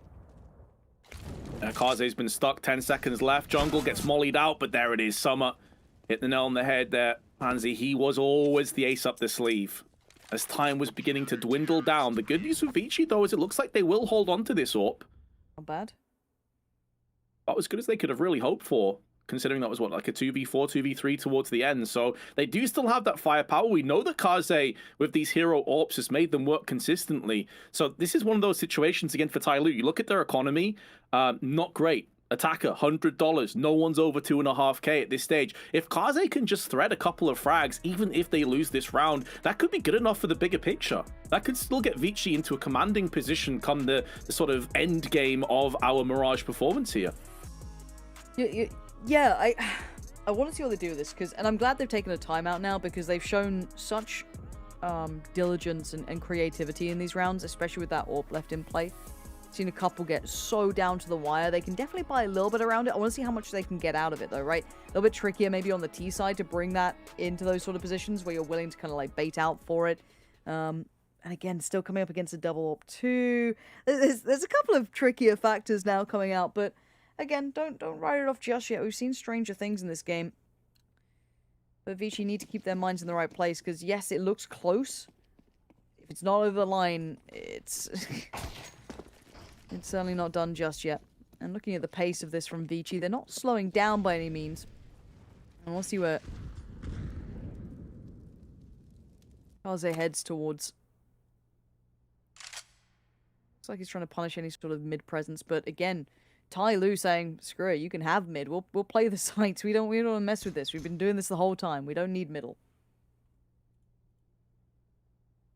Now, which is definitely an interesting take on the defense, because you got to assume that they have at least an understanding, therefore, that window could be controlled, and that's why Attacker is down in the shadows, watching through jungle and connector. That AK has now been laid to rest, and no one's really close enough to retrieve this apart from Mercury, but he would have to walk out into the open to pick that one up. He has gone for it, as Attacker's actually vacated the shadow area. Now, do they realize that Mercury's actually here? This could be the ace up the sleeve that Vici can do some real damage. Again, remember, it's not necessarily a case of winning this round for Vici. It's just bringing that economy to its knees. And they're in a position that is feasible. Slowly, though, with the M4, sprays down onto Advent. Kaze up on the boxes, has to drop down. Faces slowly, deals with him accordingly. And with 30 seconds left, Tyloo, they haven't quite punched in the numbers just yet. They still need to bypass a few tests, one of which is going to be Alman up close, who picks up the M4. Somebody misses the shot, gets punished.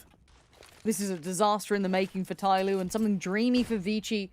Already the bomb can go down. That's going to be uncontested, and Danking and Attacker are probably seething at the sights that they've just been presented with. 2 AWPs to play in this post plant as well. What is going on? A late smoke towards kitchen. The doorway's now going to be blocked off, but there's going to be a second to peek into that, maybe a little ahead of it. Alman is going to be standing still. And the only one left standing in this 1v1. Danking going to try and close the gap, but does he know where the final player is? He's got a smoke to put towards the site, maybe to draw him out, but Alman not giving away too much. And Vici are going to make it to 14, and I told you, and we both said it. Vince, these sort of rounds are deadly with them. They make it work. They make something happen for themselves. They don't treat it like a throwaway round. And once again, they find these moments, and this is, again, opening up that map 3 possibility. It just blows my mind that Tyloo effectively played to sacrifice mid and then still fall prey to just getting pushed deep on the sites. Like, yep. Vici, they did the most of making those opportunities really sing, but they didn't do anything particularly intricate there. They just sent players into the window room, and it's just worked out. Jamyoung may get caught. It's been tagged down already. Spray is good for 1. It was looking like it would go a whole lot worse than that, and Danking was not anticipating a second player. 2-for-1 trade. Tyloo hot off the back of forcing. This could basically be the map that falls with this round. They've barely even started whatever their plan was going to be this round. They're still sat down by ramp, by spawn, barely working apartments. They're expecting aggression everywhere. So Vici are going to probably hit the brakes just a second just to try and re-clear some of this space. Make sure there's no more players pushing up, trying to get overly aggressive. So for now, they're trying to show a little bit of patience because there is a real threat that someone's trying to push up middle potentially with that MP9, or someone's playing something a little off kilter, but you know where they are. Someone like Slowly could have some impact this round, but for now, 3 players creeping their way up. Cat and Slowly's going to get an eyeful. Spots at least 1, takes 1, tags the second, and he overstays on the 3rd as well, getting a little bit of bloodlust going on. And somebody, did he slip in time? I don't think they noted him. No, they definitely didn't. And now that he has found a frag, there's going to be a Molotov there to greet him from Kaze, forced into the open, and they do deal with him accordingly. Well played. Making sure that they use that utility to its utmost potential. And now Summer with a FAMAS.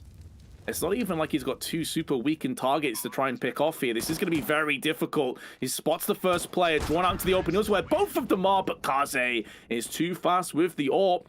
That force spy does not yield anything, apart from Vici having 6 map points. And I want to just highlight, almost every player on Vici is having a great game here too. Initially, I was like, okay, Mercury's looking impressive. Jamyoung, obviously we know this guy's got the firepower. You've got the AWP coming in, but Alman as well, just slowly grinding that scoreline out too. This is going to be a long series, and Tyloo are going to be kicking themselves. They've had plenty of opportune moments, and the slow beginning just seems to have absolutely seeped into the rest of this game as Vici on the verge now. Once again, they start working middle, going through their protocols, and it's going to be somebody on an island towards being a stack towards that A site. Had to go for the risk. Rolled the dice, decided A was the play, leaving SMG over on B side, and now Smoke's being traded back and forth. A bomb being over on B doesn't necessarily guarantee it's going to be a B-sided hit, but the push through Catwalk suggests it will be. Somebody, tons of flashes down, falls, stumbles on the first hurdle. MP9 at range does counteract onto Alman, but they've already lost the site. And B-side is so hard to retake at the best of times with 4 players of full utility and rifles. That is not the case here for Tyloo. And Vici are still so well prepared. They still have a smoke. They still have 3, 4 flashes. But one head gets removed. That's Jamyong gone. Now Advent's put on notice. Flash goes in. Time gets bought. And I ain't seeing a kit. So this could be another problem that gets added on for Tyloo. If they don't get a move on, the trade's effective, but there's still 2 more people. And one of them is Kaze, and he is not going to move. He's not going to give it up just yet either. Tries to play the time. He's playing the numbers as well. Just has to play the clock, and they can only do so much. Slowly is just given the gift of death at this point. Vici have absolutely excelled on this map. Huge turnaround as well from Vici. They led in the early stages on the CT side, and they capitalized. They made it come full circle there, Pansy. I mean, I'm absolutely blown away by that performance. Yeah, me too. Xenox, how you feeling, mate? A little bit confused, as I probably was maybe at the conclusion of match 1 as well. I think we all pretty much thought that this was going to be a 2-0 off the back of Vertigo, but lo and behold, VG Gaming, clearly they've still got some firepower left over, and honestly, this now begs the question going into Inferno is, we just don't know what we're going to see anymore, Pansy. I mean, like, this is really the day in a nutshell. Is it so hard to predict what's going to happen? I feel like I can't ignore that these guys play at international levels and they push teams, but they just got blown out of the water. Like, not even breaking a sweat by Vici. It looked like they had the right plan the whole time. They had the perfect beginning, everything looking super solid. I don't know what to make of it anymore. Like, I still feel Inferno should be theirs, but man, I've got to say, Vici are making me a believer. No, I've got to agree with that. I mean, I think Inferno, if we're looking at sort of home maps, has to be at the tip of your tongue when it comes to Tyloo. But that's on the proviso that they're all playing to a fairly decent level. And I said it in the start of Mirage, it feels like they're still in second gear to me, Pansy. Like, I haven't really seen anybody excel. There's been moments, there's been glimpses. But even within that context, if we're looking at like heavy hitters and individual performances, the man on your screen right now is at the top of that list. Jamyong was absolutely sublime this entire map, as he was on Vertigo as well. Yeah, it's... Again, when you could bring up the individual performance from Tyloo, and there's not enough of that. I just need to see a collective approach from it, because Vici are delivering individually and as a collective. It may not be the most perfect picture that they're painting for us, but it's more than enough to get across the line. And they've done it in a cleaner fashion than other teams have beating Tyloo, even, you know, as I said, like the likes of G2 and such. I don't know how that works out in my head. I can't make head nor tail of it. There was that little mini comeback, Vince, on CT side for Tyloo, where I thought maybe they were going to be able to claw their way back into this and steal the map, go for that 2-0. But ultimately, you have to give full credit to VG Gaming for being able to withstand that little attack. No, exactly. And it's kind of what we talked about after the first map as well, that we can't deny Vici's grit and their resilience. You know, 11-0 down, they battled back, they take it to OT. Yes, they lost, but as we said, they're the underdogs. I think they can still take that as a bit of a moral victory in a sense. Now they've actually taken down Tyloo in the map. Maybe the pressure starts to swell a little bit on Inferno. They begin to believe they actually can win this game. Maybe that's where, when the finish line is super close, things get a little bit sketchy, but I've been very impressed with them. And I think you've got to say that although Tyloo did make a bit of a comeback, they left themselves way too much room. Like, there was so much that they had to do. They had to get consistency, and we never saw that from them. And I mean, I guess, Pansy, remembering back that first map, it was OT on Vertigo. That could have easily been a map that VG ended up winning. We could have been seeing a 2-0 to VG Gaming, which would have been a bit of a surprise. They have to be taking the utmost confidence really going into Inferno, despite maybe what history says. I think they have to, and I think they're right to be doing that. You're on the money. That they have to absolutely be kind of backing themselves here. And I'm glad you brought up map 1. It feels like a lifetime ago. This has been a long series, but it feels like a totally different affair to map 2 even. So I don't know if map 3 is going to go the way it should, because map 2 didn't and map 1 didn't either. So I don't know where I sit on this anymore. It's kind of just gone out of that realm of expectation. And that makes it exciting, though, of course, for us. But I guess for Tyloo, that's going to be a little bit concerning, Vince, right? Because now they're kind of on the ropes. They were what I would consider in a winnable position going into Mirage. Their map pick, they should be feeling a little bit more comfortable off the back of what was a tight Vertigo. And yet now they've lost that map. Now they're going to go to Inferno. And as we've seen throughout today, it's so hard to predict what's going to happen. Yeah, I suppose at this stage you have to think, right, it's a team that's been to the major, they've been to tier 1 events against European opposition, they've been here and done it. They also have a core roster that's been together forever. They've been in these situations before, so this is where they need to lean on their experience a lot more, I think. Maybe just try and keep it simple. We saw a couple of intricate ideas on Mirage that just completely backfired. Additionally, though, I need to see some more depth in terms of their shot calling and mid-round calling, because I said it before, if the plan A didn't work, there was no plan B, there was no plan C. They never at any point made me think that they could actually turn around and look lost. And that's the biggest issue for me coming through into Inferno, because that's a map where you do have to make a lot of mid-round calls. Yep, definitely so. Of course, we're going to go to a break. When we do come back, though, it will be the third and final map. It's Inferno.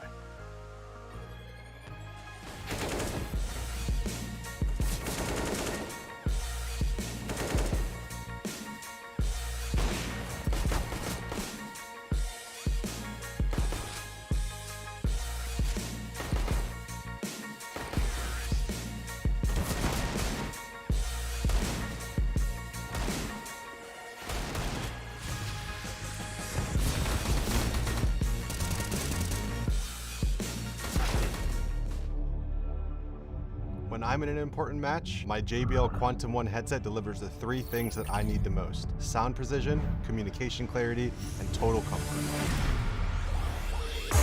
I can hear my enemies reload, planting the spike, their footsteps, and even more. Echo canceling, make sure you're heard loud and clear to rally the troops. Active noise canceling eliminates outside noise so that my team and I can keep our heads in the game. Premium memory foam ear cushions, perfect for intense gaming sessions. JBL Quantum 1, sound is survival.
In 2020, the JBL Quantum Cup brought you the best of the best in competitive gaming.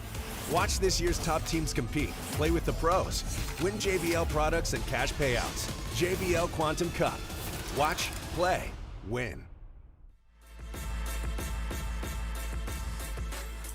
Well, the short format has turned into a bit of a marathon here for the JBL Quantum Cup, still in the semi-final between Tyloo and Vici Gaming. It is currently 1 apiece as we head to the third map to come. Inferno is where we head to next, Pansy, and, well, it's really difficult to predict, but we'll do our best to see going into this one. Maybe we expect a little bit of normality to some degree, and if that is to be the case, then Tyloo should be the team that edges out.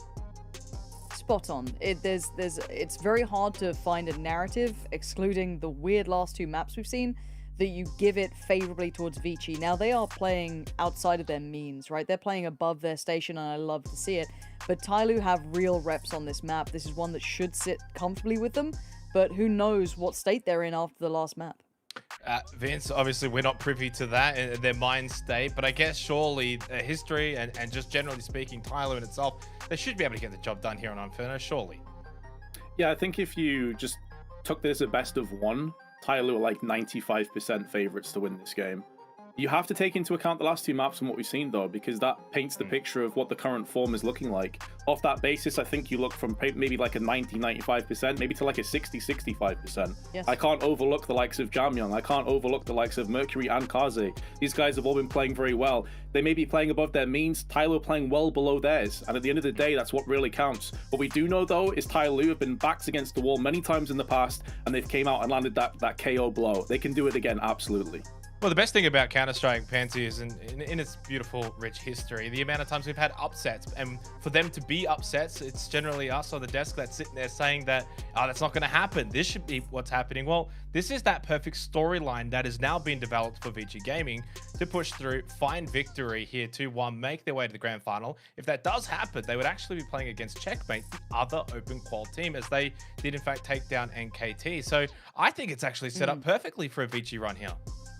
Yeah, it's the perfect storm, isn't it? They've got everything that they need. They've kind of won in the conditions we really did not expect to see, things that we just didn't expect to happen, individuals elevating to a level that was unmet and unmatched.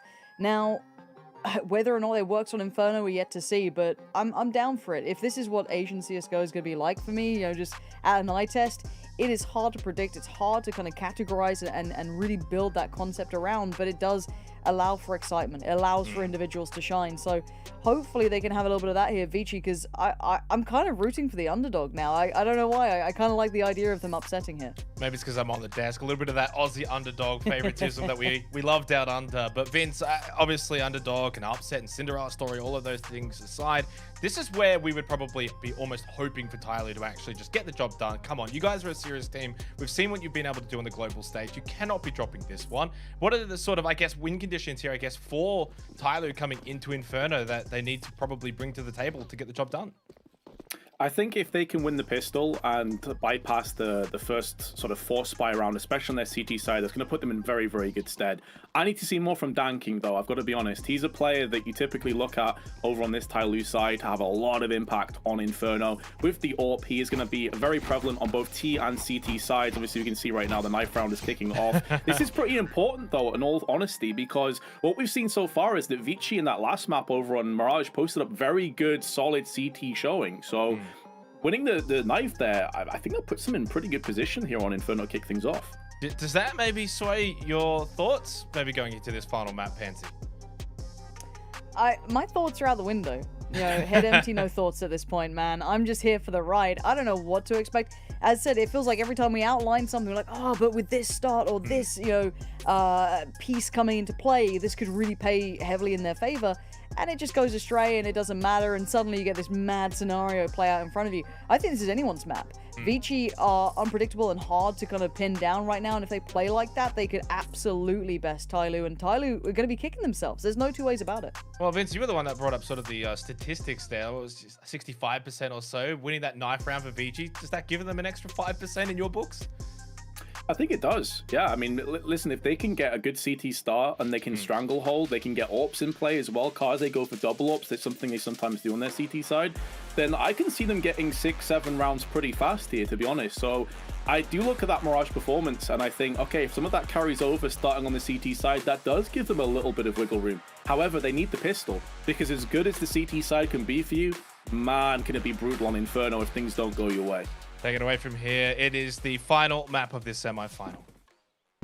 Yeah, let's do it. Let's see if there's some real validity to this Vici side, because it's all good and well to say, well, they got to the third map, but if it falls to pieces, no one remembers the journey there. They remember the result, and Tyloo would continue as deemed the better team of the region. However, let's see what this looks like. This is meant to be the stronghold for Tyloo, but they do get that T-side start, Vince, so this could still be a tricky one. Certainly could. Thing is, though, if they can mount that pressure on the CT side, win the pistol, get a quick 5-3 or 4-0 themselves, Tyloo, they absolutely could run away with this one. It just paints the picture of how topsy-turvy and how much of a seesaw this is. Mercury has so many chances. The flash is good, but they still bypass it. They're still rushing straight through the CT side. And Speedway, they've not checked their angles. Almond, though, is missing everything. He needs to land some frags. It's put the T's into such an awkward position, but they still push forward into a whole bunch of gunfire. And now Almond is getting his kills. Tyloo have got nothing in return. I'm more baffled at the start of this than the last two maps. What was that pistol round as a starter, and why are they peeking? The bomb's not even down. The bomb's still in ruins. What's going on between these two teams? Almond's just feeding in CT, is he? He thought, yeah, no, I'll take a fight on this. I guess the bomb will be down soon. And suddenly Jamyoung and Mercury are like, guys, why are we in a 2v3? We had everything in our favor. And once again, they're still trying to get the timing on denying that bomb plant, but that's gone down no matter which way you want to cut it. And somehow Tyloo walk away with the round in the bag. But once again, this is true to trend. That was not a pistol round I ever want to see again. If there's some kind of content in the future where they just pick this round and then show someone the first sort of 15 seconds, especially when they push Speedway and said, how does this round end up? Who ends up winning this? I think very few people are saying Tyloo. Almond was getting tons of free shots from the back, loads of damage. It's a 5v3. The bomb spilled out towards the ruins. They still win it. How is that possible? Don't know. I don't know. And the lack of discipline on the site. All fighting ahead of the bomb plant, people peeking in unnecessarily. That's gonna, for me, that's so frustrating. See, this is the moment that finally some of those shots actually connected, but it was labored. It was not pretty. And again, bomb wasn't down. Yeah, just swing through. Yeah, seems a great plan.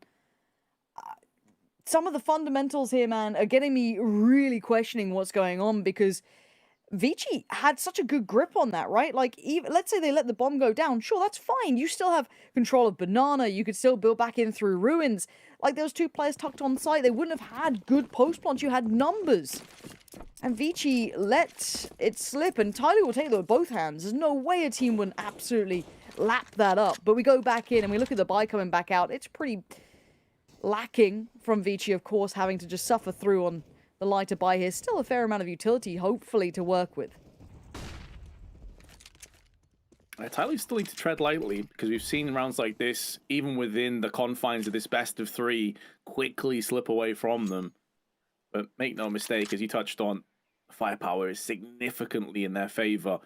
Maybe if Tyloo get a little bit too antsy, or maybe actually just hold fire and look to push in with very little time left and overlook one of these angles, it's where things could get very scrappy and very sketchy for them. But they're picking up the pace, looking to try and put down some smokes. Well-timed CT smoke is put into place, but there's not too much behind that. They still have a HE from Advent, who's lining this one up and waiting for it. Tyloo are getting choked out second by second, little by little, but when you look at how much utility they have here, Pansy, they can just flick this on any second. And they should run this utility, right? I want to see those flashes invested. I don't want to see them with anything, maybe apart from one smoke. And so far, it's not as clean. Kazi still did a little bit of damage, but they win out in the vast majority of the fight. So the site's theirs. That's the threats now eliminated. Jamyoung and Mercury. Mercury could have done something if he was in the right place at the right time. They even had the additional player lean over who was playing CT Arch. So they had a fair amount of bodies on the site, but the flashes were good. The utility was just such a good beginning for Tyloo that they've been able to keep it clean enough. 4 standing, 2 of the rifles maintained, at least the AKs and that Galil in the hands of Summer. And for Mercury, obviously you want to keep this. You don't want to lose that at this point. Armor, geared up, gun. Jamyoung, I mean, it's only a deagle, but it's something. And Vici, given a couple of opportune moments, it's not been perfect. I don't think anyone can say, but I think that pistol it's a bit of a tilter in my mind. So I want to see if they can build back in, kind of keep that composure, as Tyloo will make it to 2. Make it to 2. As you touched on, though, FAMAS and Deagle is saved, and we've seen many a legendary play when the Desert Eagle and Inferno come together. So Jamyong, I have absolute confidence that he could pull off something special if Tyloo give him that opportunity. That being said, though, there's not going to be much of a buy behind that. As you anticipate, they'll want to be saving into that next one. They may even be able to afford an AWP, actually, early on for Kaze, because he does have $3,000 right now before the third round loss bonus comes into effect. So a lot to look forward to on Vici. But Tyloo, this should be a formality. This should be a case of just crushing over the CTs. And this gets into that position I was talking about just before we went live into this, where although if Vici can get CT side and get really good established economy and get like a 5 or 6 round lead built up, things are looking great. There is the other side of it, though. There is the devil's advocate that comes into play, where if you don't win this next rifle round, things start to look a little bit sketchy on your own side. They can, and I think a lot of us who've been watching are just kind of impressed with Vici's kind of half buys, force buys, whatever scenario then they're in, when they're kind of put on the back foot. It's actually very impressive. They've been super diligent at it. Now at this point though, you can see Tyloo's game plan has worked very well from.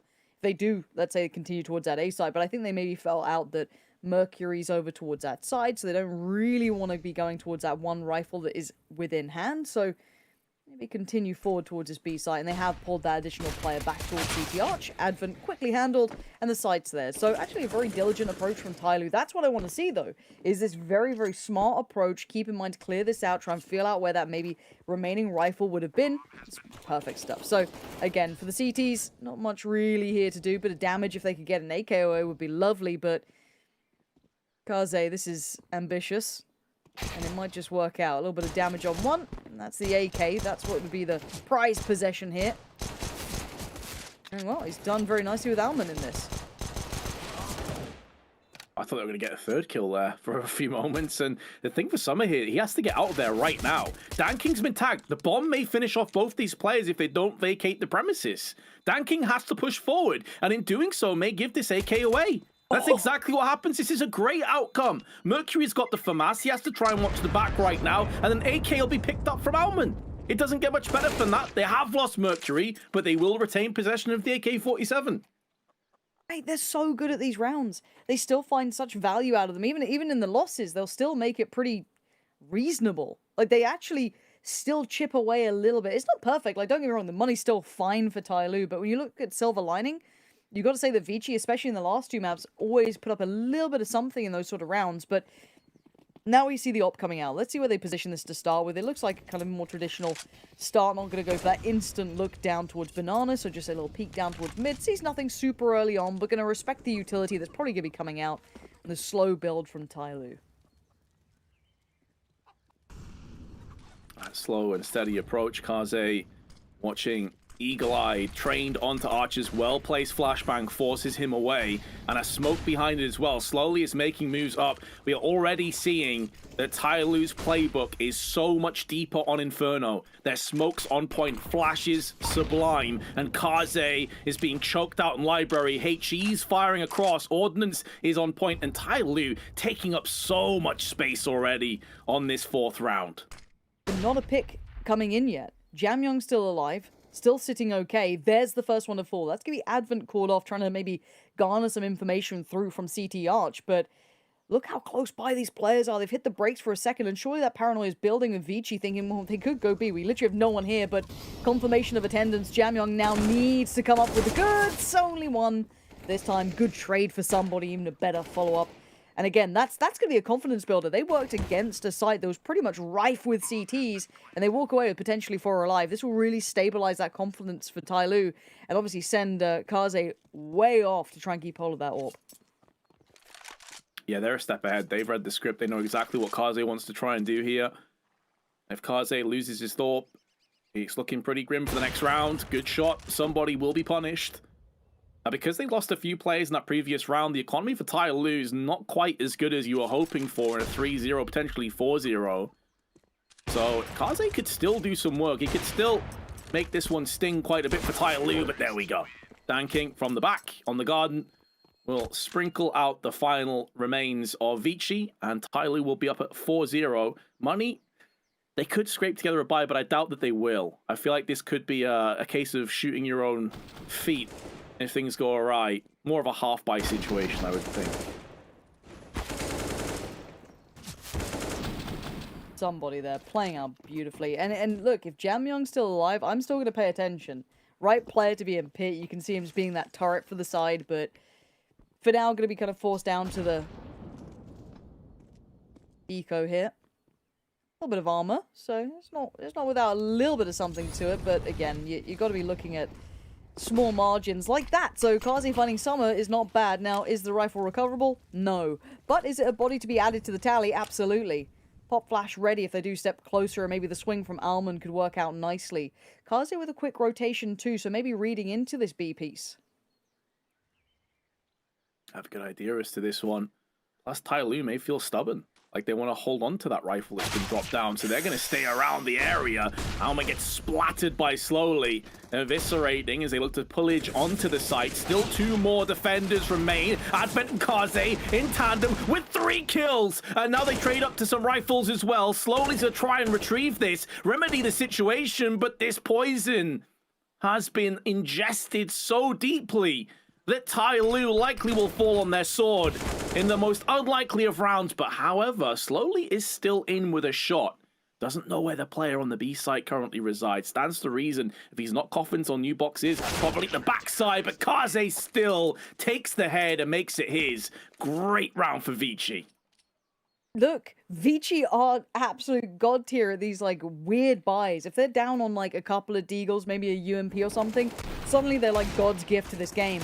And the timing, the push and the pull, working through the smoke, nice work between the two, and obviously a little unfortunate for Dan King just, working out the smoke at that point. You're just kind of into the blender, but Vici just finding these moments, finding these awkward times for Tai Lu to try and work around. It's enough to give them a bit of a gateway back in. Now, again, overall, Tai Lu have been playing a very solid game. That's going to be a frustrating round, though, I'm certain. As the battle for Banana does continue to rage on. It looks as though the T-side at least weathered the initial storm. But there's that deeper molly to regain that control as the pendulum swings back towards Vici wanting to fight for this. Some negligible damage on Slowly and Attacker. Grenades just fire past them slightly. Somebody is keeping the extremities covered.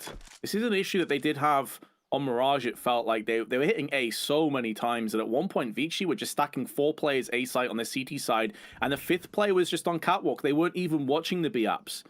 And so at least Tai Lu are keeping their options available. They've hit B fast, they've hit A fast. That is going to force out Vici to respect and maybe get desperate with aggression. And Kaze on 1 HP survives, stands his ground, and pushes Slowly away.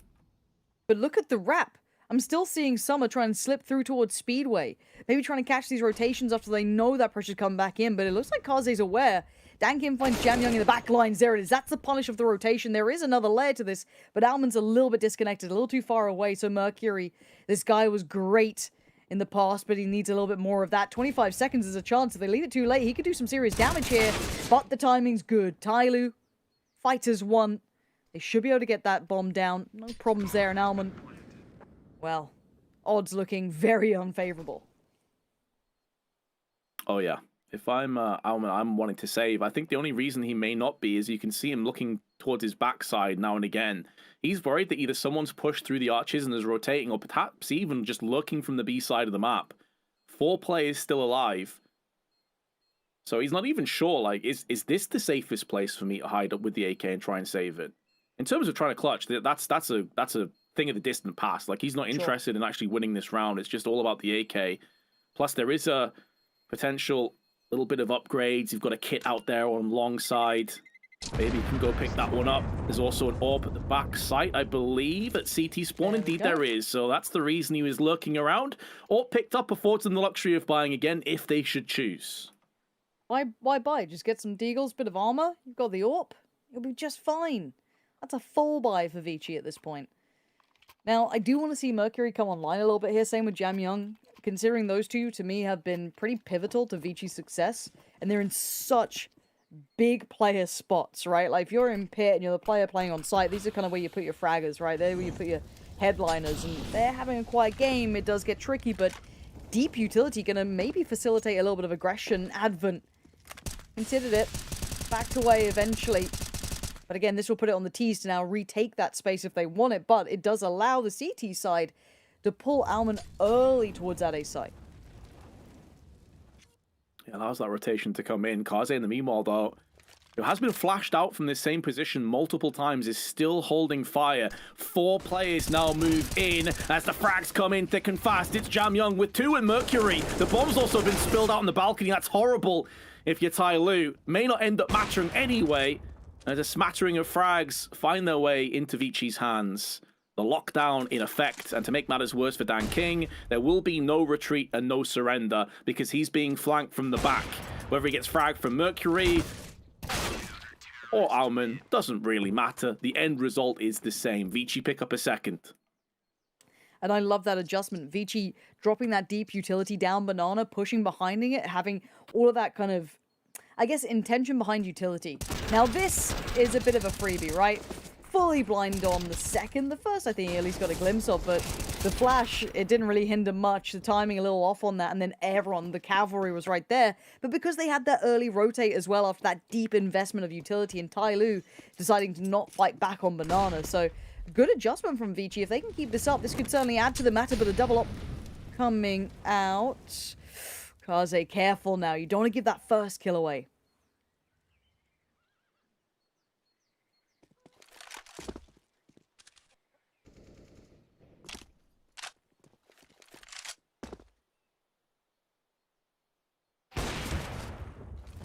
Oh.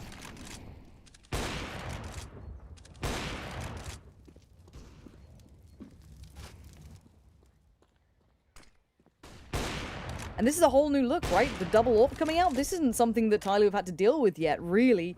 And the first pick's just perfect. They've still got utility to put into play as well. Look at that. Could buy some good time. Here's that rotation. Rotations are in at the right time. Now, it is the other AWP coming over, so, you know. Guess we'll see how that works out. Might actually work well with that push and pull if they just consider it's still one, but all the players are lining up here. This is a gambly rotation, and it's the right one. Nade just going a little astray. Molly going to come down as well, though. Not too much damage, but it hinders the approach. Buys pause for thought. Smoke up and over, trying to fend away Tai Lu. 30 seconds to play with. And now Advent sprays out, takes 1 frag. They're going to be getting that bomb planted in amongst the smoke, but how many T's are left standing afterwards? Summer sprays in for 2. May want to get aggressive. Knowing how much utility, knowing how much firepower is up against them, somebody will be watching on the Banana side. Meanwhile, Summer will be locking it out from the off angle of Coffins. Now, if Kaze slow peeks this, he should die to the hands of Summer.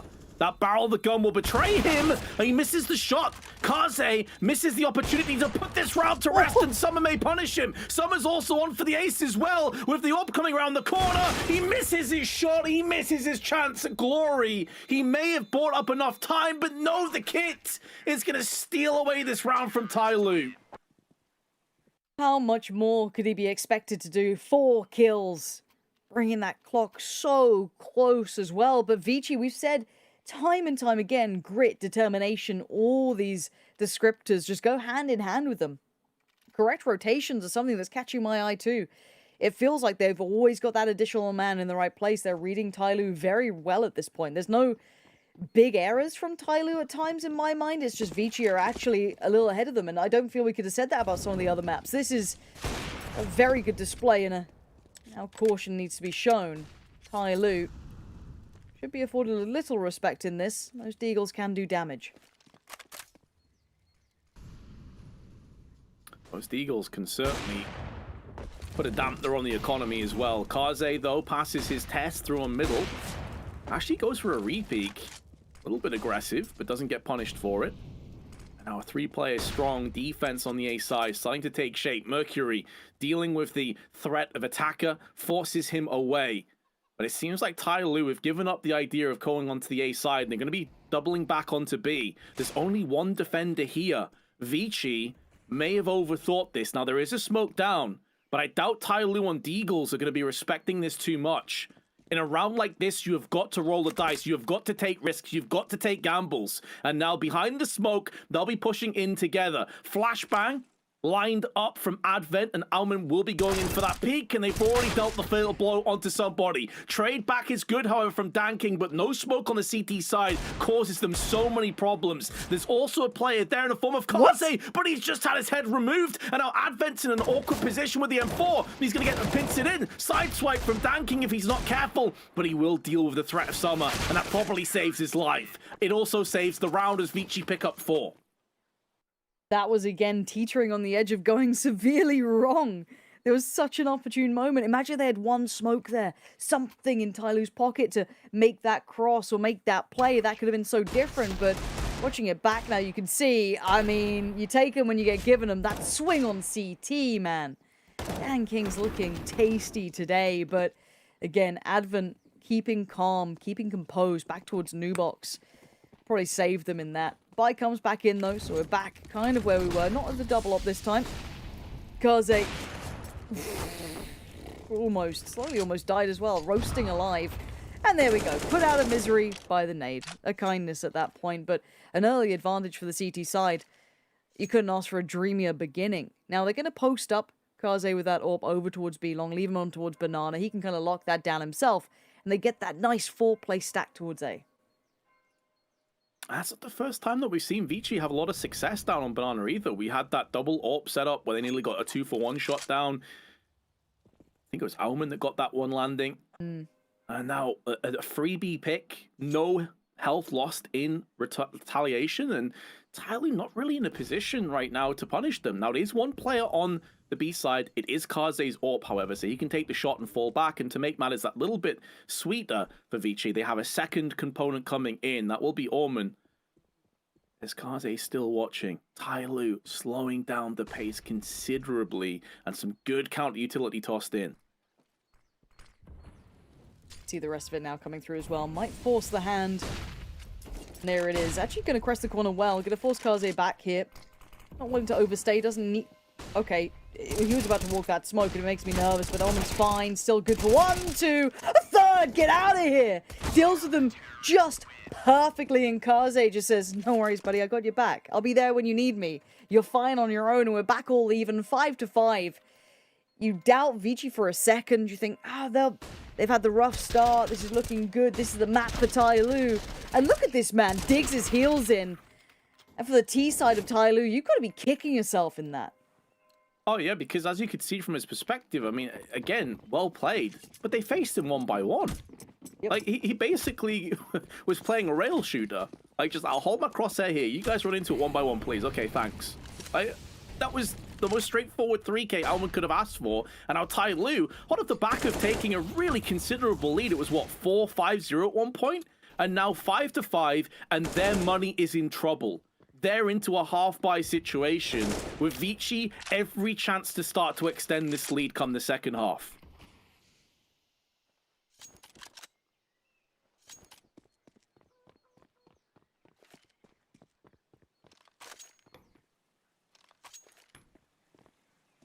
Waiting to see what the plan is from Tyloo here, because I've been impressed by Vici on these sort of purchases. That's not gone well. This is typically in previous maps where Tyloo have started to look very sketchy. When that plan A is not working, what do they do?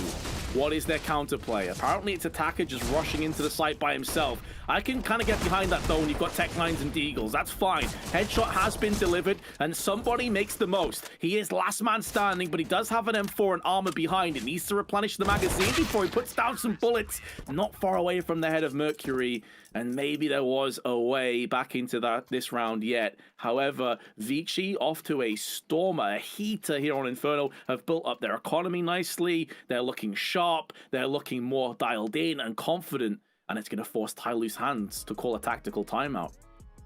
And I think this is the first map I can safely say Vici are just outplaying Tyloo. This isn't just Tyloo making errors and being super careless. I wouldn't say this is the best Tyloo by any means, but this is Vici punishing. They are looking substantially more solid. Their money's in a great place too. I just noticed, bloody hell, they are fine.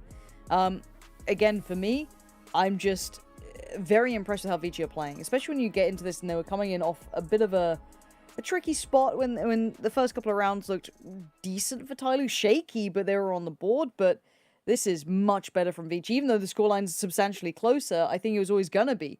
But Vici are finding ways and means and surprising us constantly. Now, no double up coming back out. Looking at Summer, what do you go for here? Summer? There we go. I get a little nervous when I see the round start and Summer has yet to buy. But we're fine. We're all good. We're all good to go. The purchase is good enough. I want to see if there's still life in Tyloo. You highlighted it very well that maybe they struggle with depth here. Maybe they don't know where to go on this. Maybe that frustration showing a little bit with that, the individual pushes coming in, not looking good at the spacing or trading. I mean, as much as I do want to credit this towards Vici because they're pushing them there, Tyloo are looking a bit crumbly. Yeah, and the surprising aspect for me is that I can kind of expect that because they've historically had issues with that in the past. But Inferno always seems to be the map where they have the most facets to them. We saw this against Heroic at the Major, taking Heroic to a 16-12. A lot of people were on the edge of their seats thinking, really? They're about to do this? And honestly, they probably should have won that game as well, Pansy. Like, if memory serves me correctly, they were actually in really good positions economically, and they just kind of went away from them at the end. So to be getting this comprehensively outplayed time after time from Vici these last 5 or 6 rounds, very impressive from Vici. But I'm just curious where Tyloo are going with this. They've lost the first player, additionally, in this round in the hands of Slowly, and the bomb spilled down in middle with 35 seconds left. Not a single casualty on Vici's side. Now, this could be the only time that I've seen Vici actually struggle with over-rotations. They did just pull Kaze away, but Jamyoung's still here, and this guy's normally good for at least 1, maybe 2. Kaze's got Summer. Actually, a quick shot down on the follow-up as well. Kaze's made it there in time.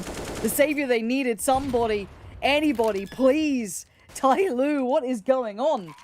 Tom now down, tries to make it away. Kaze with a bullet in the back. Vici look unfazed by this. Yes, they had a couple of issues on the initial hold and the push coming through, but once again, just ready to go. Vici are outplaying Tyloo handedly right now. Yeah, they really, this last 5 or 6 rounds, they have come alive. There's no two ways about it, and Tyloo have kind of retreated and retracted back into their shell again. The players that we saw really kick off this half, and slowly he's been a little bit quieter. Kaze has been a man possessed on 13 frags right now. Actually make it 14 because he got the last kill as well. Post plant. Very well played from Kaze. He is just performing so above what a lot of people would have expected from him, but it's actually Alman. He's the player I'm looking at right now and thinking, wow, because he's not typically the guy at the top of the scoreboard. He's not typically the guy you expect to be excelling, but he's absolutely pulling it out when it really counts here on Inferno. Now, last time around, we saw this deep banana control come out. They kind of hit those early rotations, right? And it looks like something similar. Allman's going to go and kind of hit that rotation towards the A site, and I wonder if they do it again. But this time, Tyloo seem a little bit more aware that they have to fight back for it somewhat. Otherwise, you're going to have Vici having the perfect players on the right side. So there's still utility being invested into this. Tyloo, though, going to be slowed down here. They can't go for that quick piece. They're actually going to try and fight on banana. That's a burst. Straight through the smoke, past the molly. They try and pour towards the side, but Kaze's made it here in time. That's one. Steps out for a second. Quick trade. Attacker going to power forward. But again, they're just putting their bodies on the line. Vici do not care. It's a 2v2. Oh, beautiful, exquisite 2-frag play from Mercury, keeping this round alive. They're a bit isolated from one another right now, Vici. They need to wait for Jamyoung to join alongside Alman, but only just got the bomb planted, have Tyloo, so there's plenty of time left on that fuse. Vici don't have to rush into this one. They have a kit in the hands of Jamyoung, plus a HE. What they'd love here is to have a molly or a smoke to cordon off the banana area. That's not really possible right now. So this round should, in theory, be fairly straightforward for Tyloo. But now they're pushing their own smoke as someone goes in for an even trade. Jamyoung tries to scamper across to the site, and somebody shuts him down in the back. It's at great cost, though, to the economy of Tyloo. Even after winning that round, Pansy, their money still is very, very rough. Yeah, and again, we can talk T-side, CT side.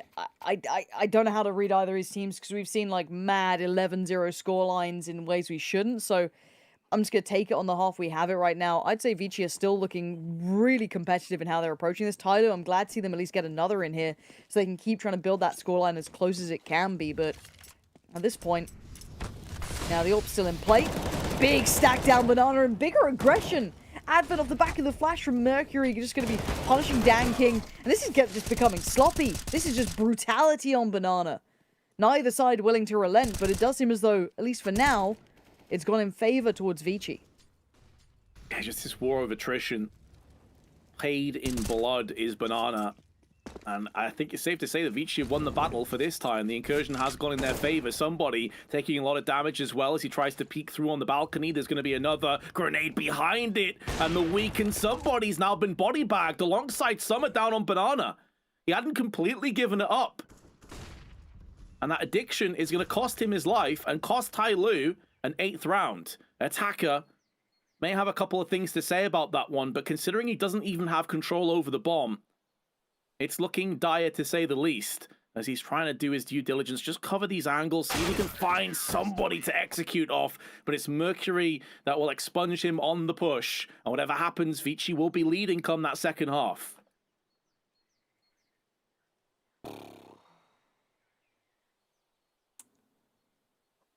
Is it enough for their T-side? I don't know, man. I don't know, Vince. I'm not sure. I'm still not sure if this is enough. Tai Lu look a bit tilty. They don't look in fine form. I don't know. I'm... This game went skew-if after map 1. So we come back in. Early 3-man lean towards B, investing that additional piece of utility down Banana. Give them that little edge of control and forcing Tai Lu to be a little bit slower on approach. One thing I suppose we could say is that Tai Lu's CT sides today have typically been quite a bit better than their T-halves on both previous maps, so that's maybe something to work off, but I'm right alongside you. I think this game has certainly not gone the way that we were expecting, and I tell you who's loving this, watching it right now, is Checkmate. They've already booked themselves a spot in the grand finals after 2-0ing NKT, and I don't think from either of these teams they're going to be too fearful of them. Tai Lu have looked very mortal after this game, even if they go on to win it. I mean, Checkmate did manage to 2-0 Vici to qualify to this. Yeah, exactly. So I mean, who knows? For now, with 45 seconds, it looks like it's going to be this A piece. Probably a set piece in play. Champion has been a little understated this time. He does at least get one, but the overwhelm comes in. Mercury, though, finds a little bit of backbone now, finally. He's been a bit quiet on the site in comparison to his previous performances, but enough to just put it across the line. Now we have the post-plant hold towards Pit here. Summer, not the AWP to hand, but 3 players working back through quad, it looks like, for now. 1 flash, I think, ready to go if needed, but it can be hard to peel them out of these positions. Slowly, just needs 1. That's not going to happen, though. Summer now blinded, and Mercury is there. Vici going to come in with a very solid lead on the half. 9-6 will do it for Vici. Can they convert and take themselves to that grand final spot? We'll find out after this short break.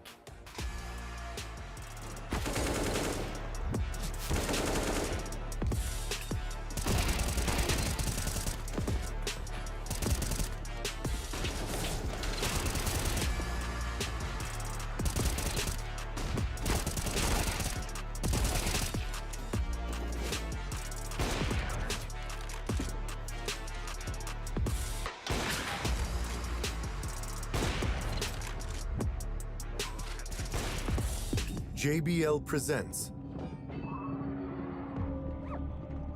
The Sounds of Victory.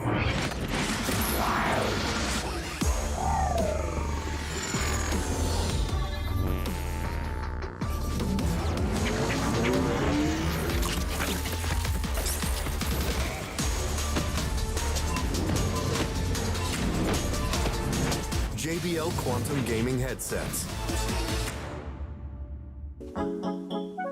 Brooke, before you put those on, we have an idea.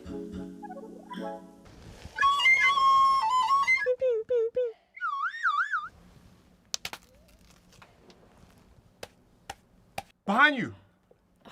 Oops, never mind. You lose. Where were the footsteps? Should we leave?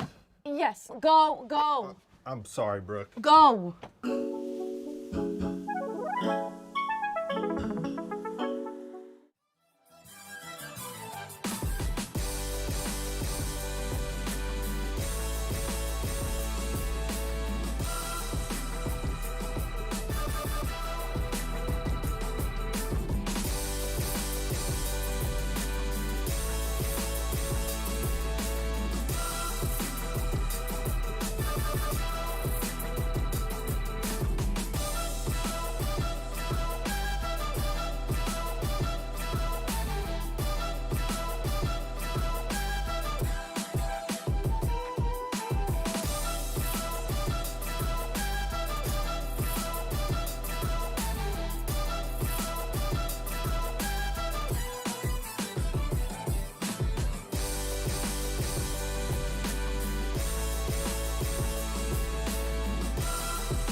2020, the JBL Quantum Cup brought you the best of the best in competitive gaming.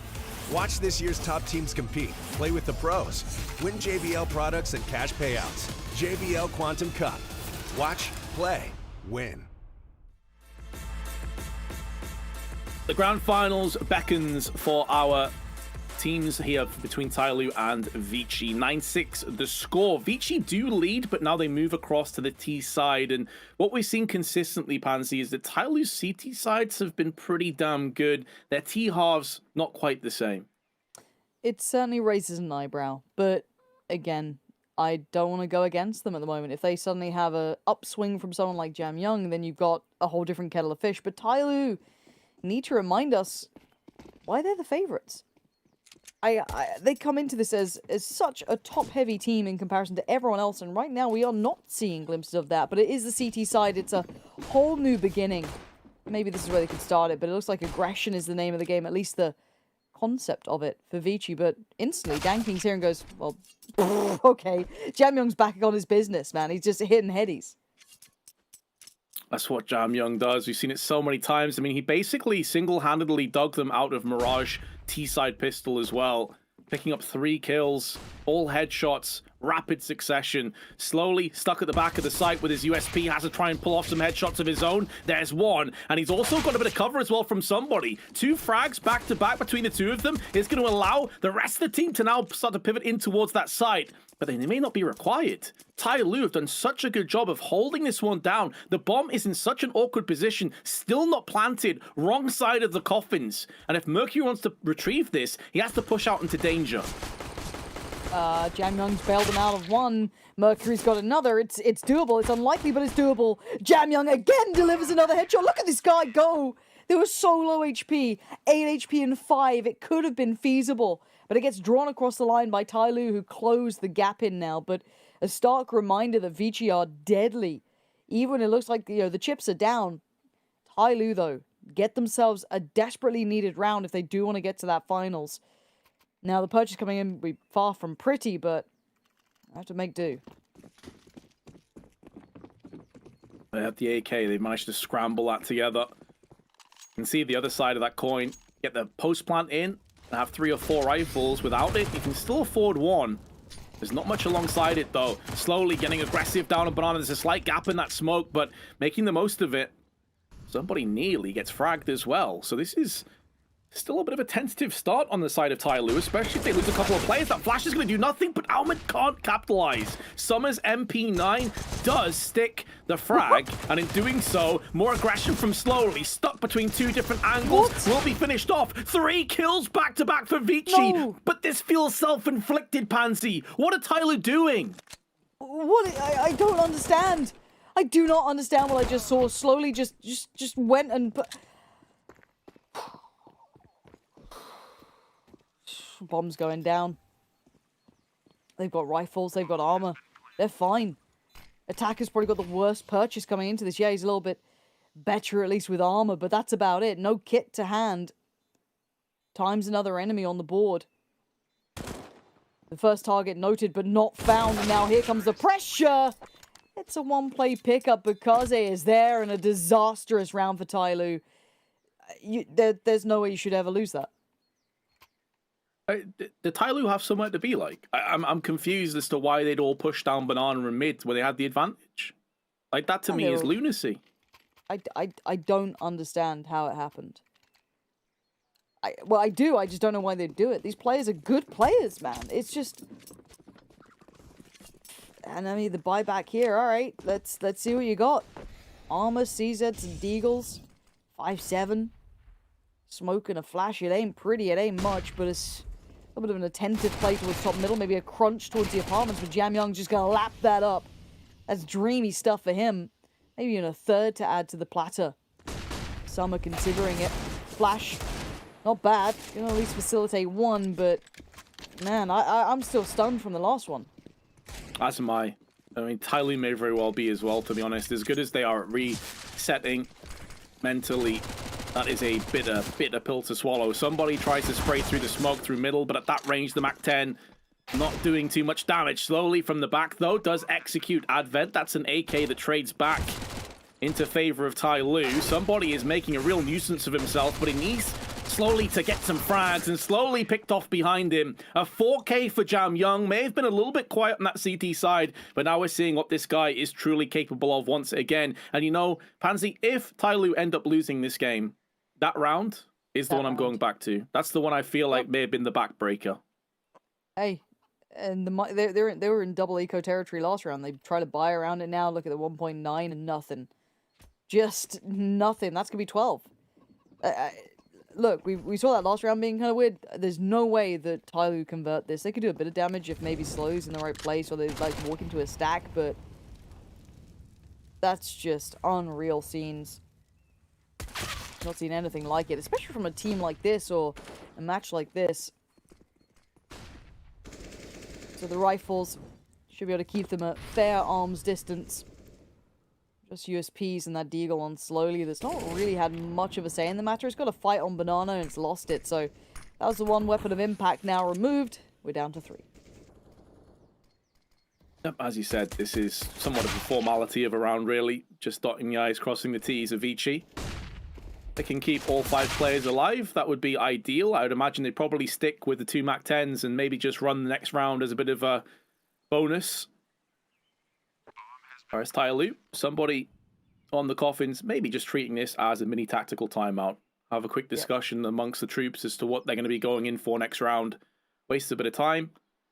Maybe try and take a couple more of those flashes or a smoke away from Vici. It all helps. It all stacks up. Yeah, 12-7 going to be the score. I really hope that he's not DC'd because he's not budged a single muscle here. Like, he's not even attempting to move. Oh, no. Lauren, I've got a bad feeling about this. Shut up, Vince. I've got a bad feeling. If I see a time... No.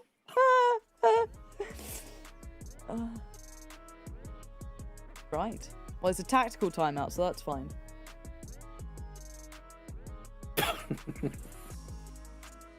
I love him. We nearly escaped a map. We nearly escaped one. There was never escape. It was the illusion of it. You know what I mean? I feel like that tactical's not going to end, though. There it is. There it is. There she is. Oh, sweet, sweet joy. Joe, this is pretty well the longest best of 3s I've cast in a minute. Yeah, this is yeah, we had an OT, we've had a lot of internet couple problems. Of tech issues, yeah. Oh, Counter-Strike, how I missed you. Welcome back. Oh, the chicken's got an update. How lovely. The Counter-Strike. It's kind of terrifying. How do you feel about them? Yeah, you're not a big fan? Not really. I don't really understand the purpose of them, if I'm being honest. Whimsical fun? Yeah? Yeah, I'm just over the moon about somebody again. Please don't. That round still got me in pieces. Yeah, this isn't even internet issues. This is just like somebody literally picked his PC up and threw it out the window after they lost that round. Like, I'm out of here. See ya. I mean, I don't really blame him at this point. Hopefully it's a quick fix. I don't know what the issue is. Maybe an internet problem, which is always a quick fix. Just turn it on and off. They'll be just fine. But yeah, as soon as we know something, we'll let you guys know. But yeah, this has been a bit of an arduous test for both sides. Not even just in the game, man. This has been a hot and cold, start. But it does seem as though I've been updated that hopefully within about 90 seconds we should be back in. Yeah, I don't really know what to make of this game at this point, because it does feel like it's just the momentum has swung so heavily towards Vici. And if you're a player with any sort of emotion, Tai Lu, I mean, you've got to be frustrated at this sort of scenario, right? Oh yeah, I mean, they're only human, right? So you're gonna have some kind of emotion or some kind of response to losing rounds that were your golden ticket to bridging the gap. Again, that second round where they have the SMGs, they just push down into effectively just Eagles and lose that. You can't really fault them if that has some kind of emotional response. All you can really try and do is reset as fast as possible mentally We haven't really seen that just yet, but maybe this next round is going to be another opportunity to do so. Maybe they can just all kind of relax and calm down. I do see that 5 back at the top right. That's normally a good sign. That suggests that somebody is back on the server. Fingers crossed. It's just the coach. Just to troll us a little bit. It should be the player, absolutely. It should be fine. Yeah. I just don't know what this means for the finals either, man. They're like Vici, this mad sleeper team that just... Like, what stopped them going to the majors? Hold on, I mean, I'm looking up their routes to this, because, like, where have they been in the qualifiers? Because I feel like this is that team, then... Mad. Lost 3-0 to Tyloo and IM Full, okay. And earlier in the... I just don't know how are you meant to compare these teams? It's Asian CS, Pansy. It's a hell of a drug. You know, you never quite know what to expect. Right. It's a roller coaster of emotions. But we are live back again as Tyloo have a rifle round afforded to them. It does mean no kits and a distinct lack of utility, however. No warps. This is bare bones. And not a great time to be rocking 2 players with no head armor when you're against 2 MAC-10s. This is a little bit worrying, and you have to feel here, Pansy, if they concede this round, that may already be 1 foot in the grand finals for Vici, but slowly has picked up the first. Here comes the aggression from Almado with his MAC-10, spraying him down. So much damage to Vici. They've been wrecked on the approach. Yeah, but how many times they seem to go against what we expect from them? The Molly buys them some time here, and somebody has to respect it. He can't just push through. Another smoke still in place. They're trying to put up the defenses to slow down the retake, and looking at what's left, still a bit of utility with Tyloo. They can put something into play here if they really want to pick up the pace, but again, more time being bought. But the HP's a problem. Jamyoung needs to find a little bit of brilliance here himself. The healthiest player among the walking wounded. One towards Emo. Somebody's going to clear one. Kaze is there. Jamyoung was blinded up, flashed up, wants the fight, gets the fight and wins it, and it's all going Vici's way. 3 stand and another on the board. Vici Gaming might just be sending Tyloo out of this. Yeah, as I said, I think it's 1 step towards the grand finals for Vici, because Tyloo were going to have barely anything in this round. That was also a bonus round for Vici. They had 2 MAC-10s. Their money is booming. You don't expect them to lose too many players in this round either. That was Tyloo's golden opportunity to get right back in this, and it has slipped through their fingers. It's been snatched away realistically from Vici. And you nailed it, Pansy. You said, look, they're low HP, but how many times have we seen them bridge that gap anyway? Well, they've just done it again. They've pulled the rabbit out of the hat. And if this was the other way around, money-wise, if it was, you know, Vici on the kind of lighter, slightly force-bought-ish looking round, or, you know, the odds and ends, I'd kind of get a little bit more credit, but I haven't seen Tyloo convert these in the same way. Maybe a couple of Eagles here or there could work out, but there's that mid-take, at least for the angle. Mercury coming up with a belter to his danking, and looks and waits for the flash, turns the corner. Nice synergy with Advent. This is clinical, and it's working well. As efficient and smooth as you could really have expected from Vici. No huge surprise they're going to take this round. I thought maybe there'd be a couple of road blockades with a couple 1-digs, but not even that. It has been smooth sailing, not a single casualty. 3 players over $10,000 comfortably before the grenades are picked up. Simply put, for Tyloo, if they're going to come back into this, it's going to have to be consistent rifle round victories. Probably 3 or 4 of them in a row before they even look to get double digits or break Vici's economy. That is how dire the situation currently sits for, let's be honest, the tournament favorites. They are so close to losing this. Knife's edge. Really, really tense timing now for Tyloo. They need to find something here because it's just falling to pieces, and it feels like they're just, you know, in the back seat. And look at the pace now coming out from Vici. They're feeling it. They're feeling aggressive, and maybe a little too aggressive. Some are going to greet them with a smile towards Quad and just slip away now. Doesn't need to outstay his welcome. Tyloo need to maintain composure if they want to try and close in on the scoreline. Maintain composure indeed, because even winning this round, if they lose 3 or 4 players, may not be good enough. There has to be a closed case from this point. No casualties. Take some of those AKs away from Vici. Bolster up your own arsenal of weaponry. This is a good chance to at least start to edge your way back into this game, but it can be quickly snatched away, as Vici have shown us time after time.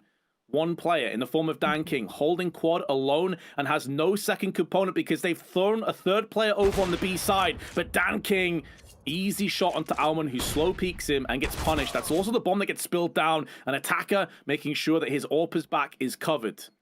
So it's looking good that Ty Lue will pass his first test, and they pass it with flying colors. How many AKs can they pick up, though? I think it will only be a couple. So it's not going to be the full kitted out AKs, but still a very good outcome all the same.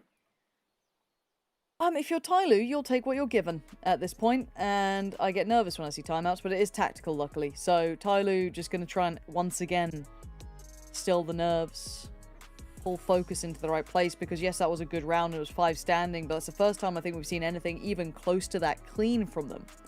Whereas Vici have been gritty and determined, and no matter the scenario or odds, they seem to be able to find space.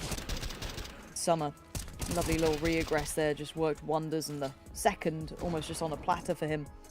But again, when you look at the board, it is still 14. It is a heavy scoreline to play against for Ty Lue, but these guys should have experience. But I'm seeing 4 players, Vince, and the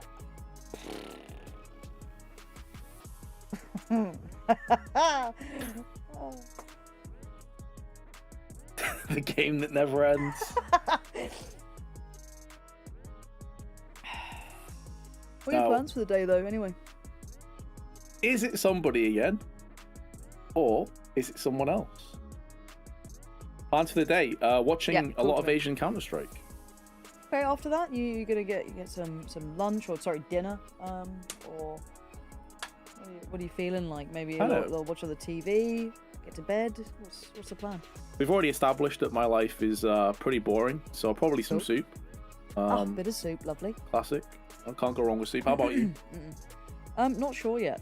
Like, there's a 50-50 chance I go and get food, or I just sleep. Really commit to having no sleeping pattern, you know? just living in that pure state of confusion. But yeah, that, you know, options open. Quite exciting times. Might play a little video game or two. You know, really just see how the mood takes me. It's truly up in the air here. But main takeaways from this. There's a whole other game we have to cast after this one. That is true, yeah. Checkmate sat with their feet up watching this. And as we said before, I don't think they're going to be too scared, because as you mentioned before, they already have a 2-0 pretty straightforward win over Vici early on in this very tournament. And additionally, let's be honest, Ty Lue have looked very much wounded. A wounded beast. Yeah, so as I said, if anything, this should be a confidence builder for them. Whichever team you face, you're like, well, yeah, no worries. We already beat Vici, and Ty Lue look kind of in the bin. We should be fine. What a lovely look back when somebody was with us. Those were the days. What a treat. That's also another point as well, that it has been a while since we saw these rounds really take shape, but Vici are in a commanding lead. They were down 5-1. They were down 4-0. Again, Ty Lue had chances.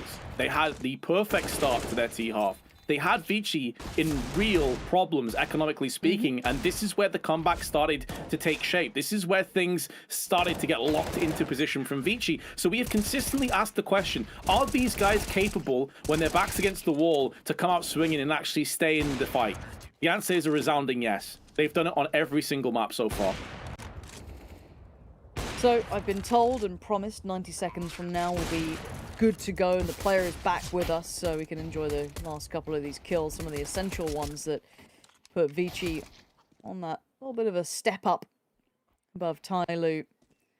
But yeah, if anything, we do have to remember that this is just a semi-final. This is not a grand final. It could have been. I feel if you looked at this score, if you looked at these teams, you'd think, oh, that could be the grand final here. But honestly, I really hope Checkmate are a little bit cleaner than what we've seen coming out from both of these sides. I'm actually quite excited to see what they look like coming into this, because we've seen some very messy Counter-Strike, which is something I genuinely didn't expect. So I'm kind of hoping we get to see a little bit more refined.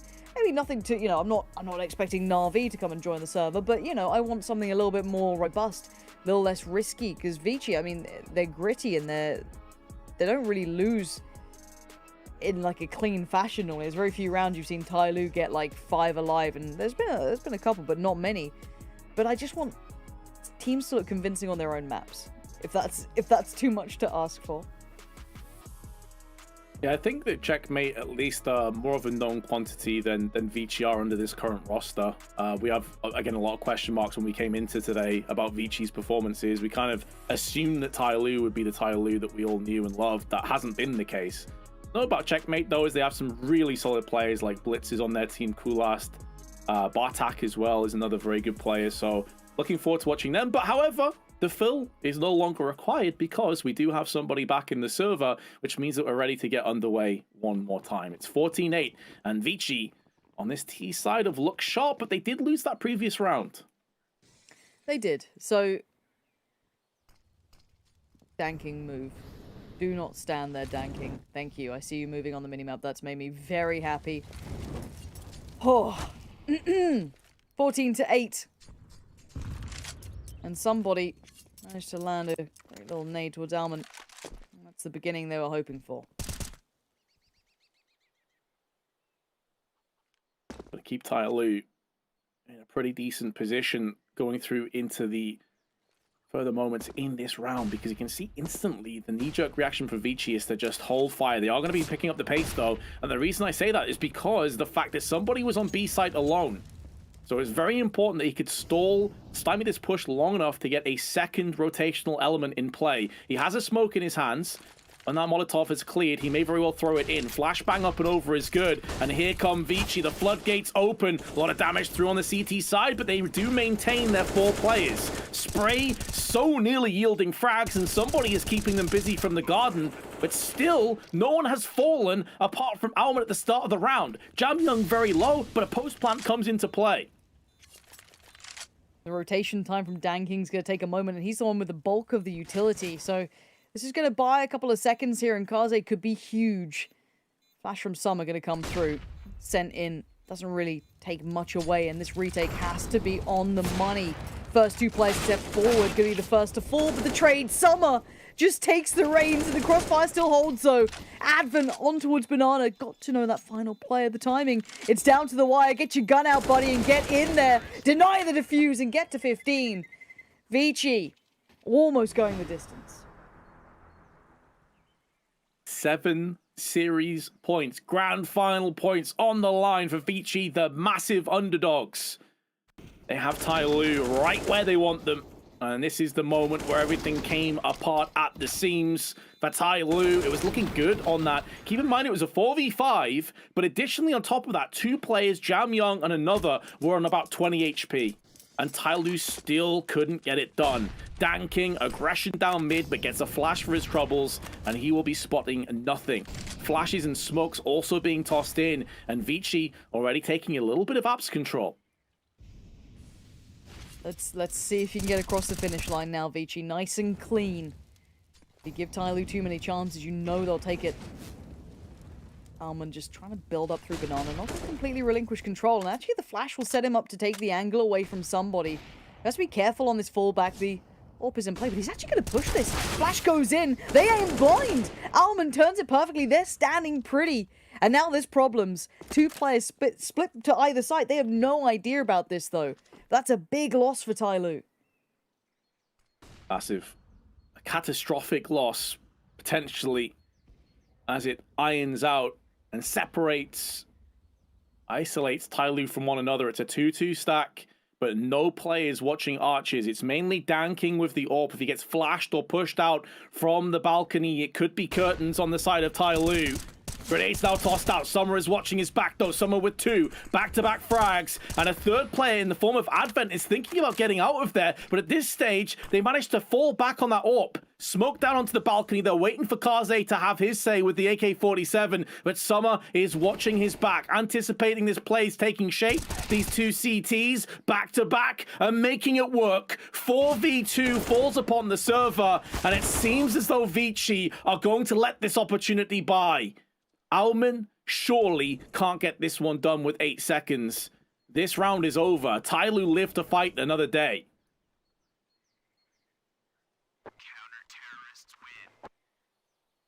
nice edge stuff there, but Summer, time to find it. That first pick towards somebody, I thought that was going to be, you know, curtains on it, but no. Summer finding 4 kills that round, but you're right, it was that synergy on the site that was able to really combine towards denying that play kind of pouring out through the apartments. And now looking towards Vici, they still have money, but it's dwindled down, right? They've got a Galil coming out, 2 Galils. This is where it gets towards the pointy end of the stick, and this is where Tyloo can start trying to build something back here. But early banana control will go favorably towards Vici. See Tyloo cautious to invest that utility.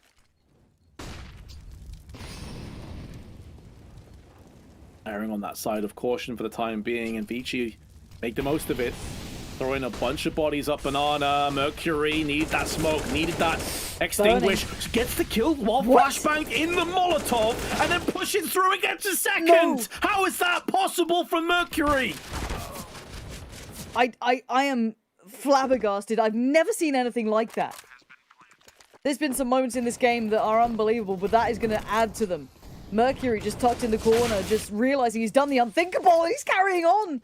Finds attacker, and it's all on Dan King Vince. This is looking done.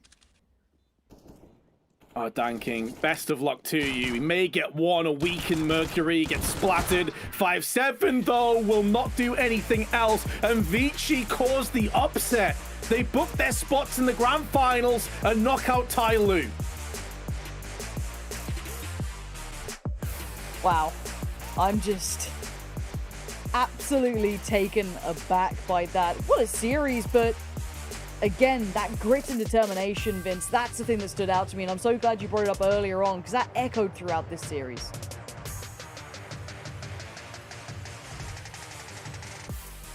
Just incredible. Absolutely incredible. Xenox, what are your take on that, man? Mate, I just saw Mercury do things I don't know I've seen someone do in Counter-Strike before. What a way to sort of finish off that game, and what a result in the end for Vici. Taking down Tyloo, taking down arguably the favorites, maybe not just for this series, but probably for the tournament as a whole. And that now means that both our invited teams here for the JBL Quantum Cup have been knocked out in the semifinals. And it's the 2 open qual teams, Pansy, that are going to be now participating in the grand final, Vici Gaming and Checkmate.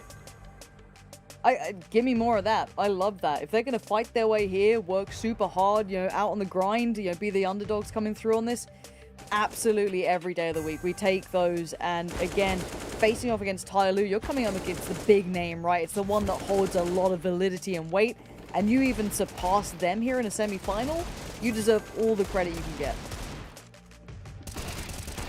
Yeah, I can't quite fathom what I just witnessed over the duration of those 3 maps. We saw a Tyloo that, in all honesty, looks a shadow of their former selves. I don't even know why that would be the case. It's not like they've had roster changes. It's not like they've been going through a lot of turmoil recently. I just have to put it down to, like, just today, they just had an off game. And it happens. They're human beings. Like, this is going to happen from time to time. For me, though, the biggest surprise, Pansy, was the nature in which they lost. Like, they never had consistency. I can't really remember one player, like, properly popping off on any of the maps to the point where I was like, that's the play that I'm expecting to see. That's the Dan King, you know? Dan King at no point really looked that great to me. And when you compare him to Kaze, who was consistently kind of just besting him and wrecking him, it was very surprising to see that take shape. Look at this. Look at this bracket, though, Pansy. I mean, 2-0 firstly for Checkmate as an open qual team, taking down NKT, our invited team, and Vici taking down Tyloo. I don't think we thought this was the way things were going to go today. No, I'll put my hands up and say it. I thought this was going to be a Tyloo. I'd say maybe Checkmate in there, because they did well against Vici in the qualifiers here, you know, in the work through. So I was like, okay, they'll probably be there. Not in 2-0 fashion, though. No way. So again, I think I'd have been completely off with this one, and I don't think people would blame me. On paper, it should have been different, but again, what happens in the server is what really matters, right? I mean, that is actually a really good point to bring up for Vince. This is now a repeat of the upper bracket final in the open qualifiers, which Checkmate won 2-0. They were quite convincing on Inferno, 16-9 over Vici, but it was a 16-14 overpass victory for Checkmate. So really coming into the grand final now, Vici are going to once again, I guess, be the underdogs. Yeah, I think much less the case though against Tyloo. I think this is probably going to be a more neck and neck sort of engagement in that respect, but there's definitely an element of being the underdog still. However, I'm a firm believer that teams learn more from loss than they do a win. And so I have to believe that Vici have gone back to the drawing board and figured out like exactly what went wrong, where they can iron in those gaps and effectively come out as a better unit. Plus, you have to look at the performance we just saw there, Xenix. Like, yeah, Vici looked fantastic across the board. Like, these guys performed so well. Definitely. And I mean, as you said, I guess you can take away a lot from a loss. But Pansy, what does Tyloo take away from this kind of loss? This is something they should have probably been winning 2-0. Can they take anything from this? No, just never look back on it, move on. No, I mean, there's a lot to take away, but I don't know if they really want to. The fundamentals were missing, the individuals were missing.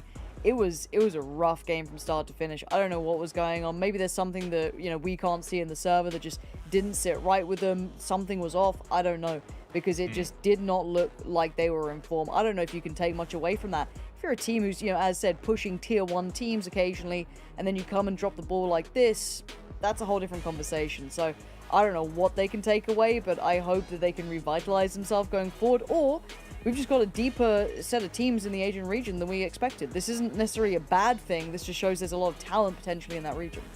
I definitely agree with you there. Now, of course, we're going to go to a slightly extended break. Of course, the grand final on the other side. Vici Gaming versus Checkmate.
There is always a new challenge, and the hard work never stops.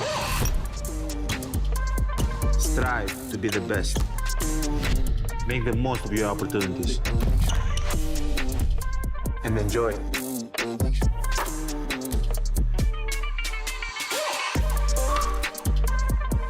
Introducing the JBL Freak Edition wireless headphones, designed by Giannis.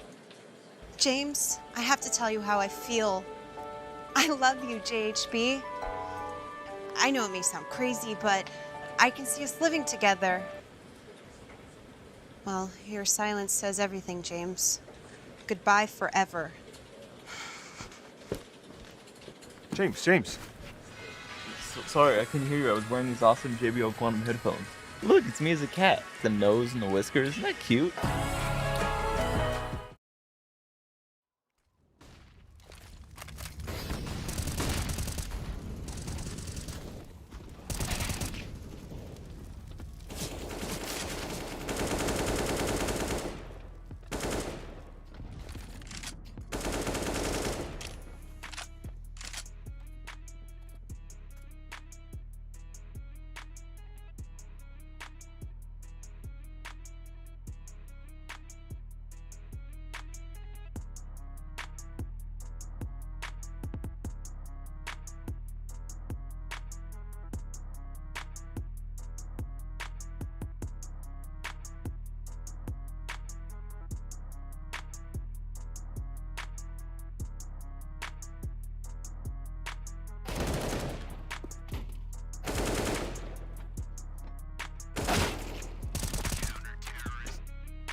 In 2020, the JBL Quantum Cup brought you the best of the best in competitive gaming. Watch this year's top teams compete, play with the pros, win JBL products and cash payouts. JBL Quantum Cup. Watch, play, win. We've said goodbye to our invited teams here for CSGO Asia, the JBL Quantum Cup. It's our open qualifier teams that will be leading the headlines for the grand final. This is a chance for either team to take top spot, to take home the large portion of the prize pool. And this is probably two teams we weren't expecting to be here, Pansy. Of course, NKT and obviously Tyloo, they were in our invited teams. They were the teams we probably expected to be making the grand final. Hey, look, the way that these two teams have shown that they deserve to be here, the proof's in the pudding, right? They came into the semifinals, they got provided, they were the underdogs, I guess, whichever way you wanted to cut it, and they've decided that they wanted to win today, right? The grand finals was theirs, and they look competent, at least from the Vici side, and bear in mind, Checkmate 2-0'd it, so they certainly deserve their spot as well. We'll go, of course, talk about Vici first, Vince, considering we just saw them for quite a bit of time in the first semi-final. But honestly, they were pretty decent to watch against Tyloo as the underdogs. And I think a lot of it came down to Kaze and Jamyoung. Absolutely. These are the two guys you expect to perform. They both did. Kaze, of course, with the AWP, and Jamyoung is just a rock-solid rifler. But actually, the player that really surprised me and shocked me was Mercury, because I had no idea what to expect from this guy.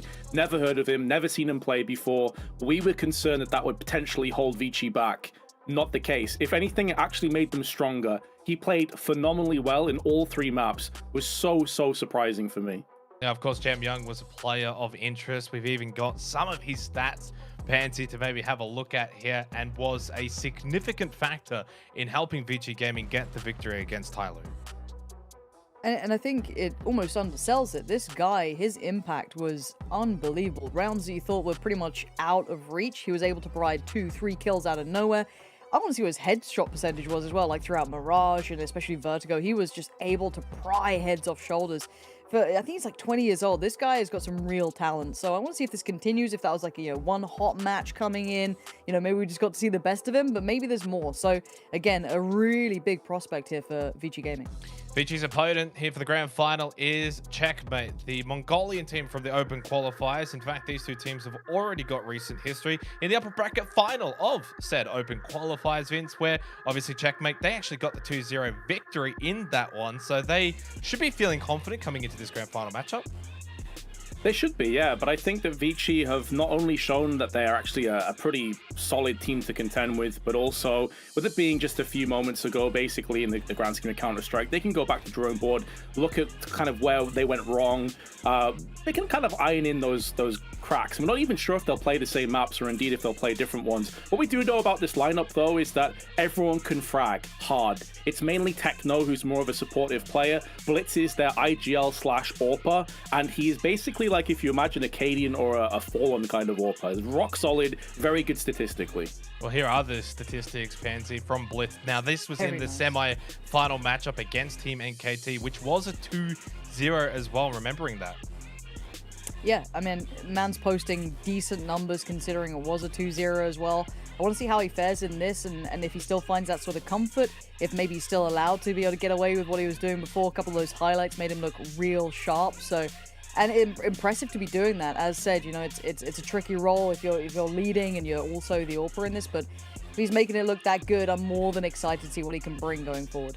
Definitely just more than excited to see what Checkmate's going to bring to the table here. I know, Vince, you've already brought up the fact that, yes, Vici are going to be feeling quite confident after their victory against Tyloo, but if anything that we took away from that first semi-final matchup is that it's hard to predict what's actually going to happen here. And if anything, then you kind of revert back to that recent history between the two teams. And honestly, we also can't look past the fact that for Checkmate, 2-0ing NKT, that's no small factor either. It just so happens we didn't quite get to see them on air.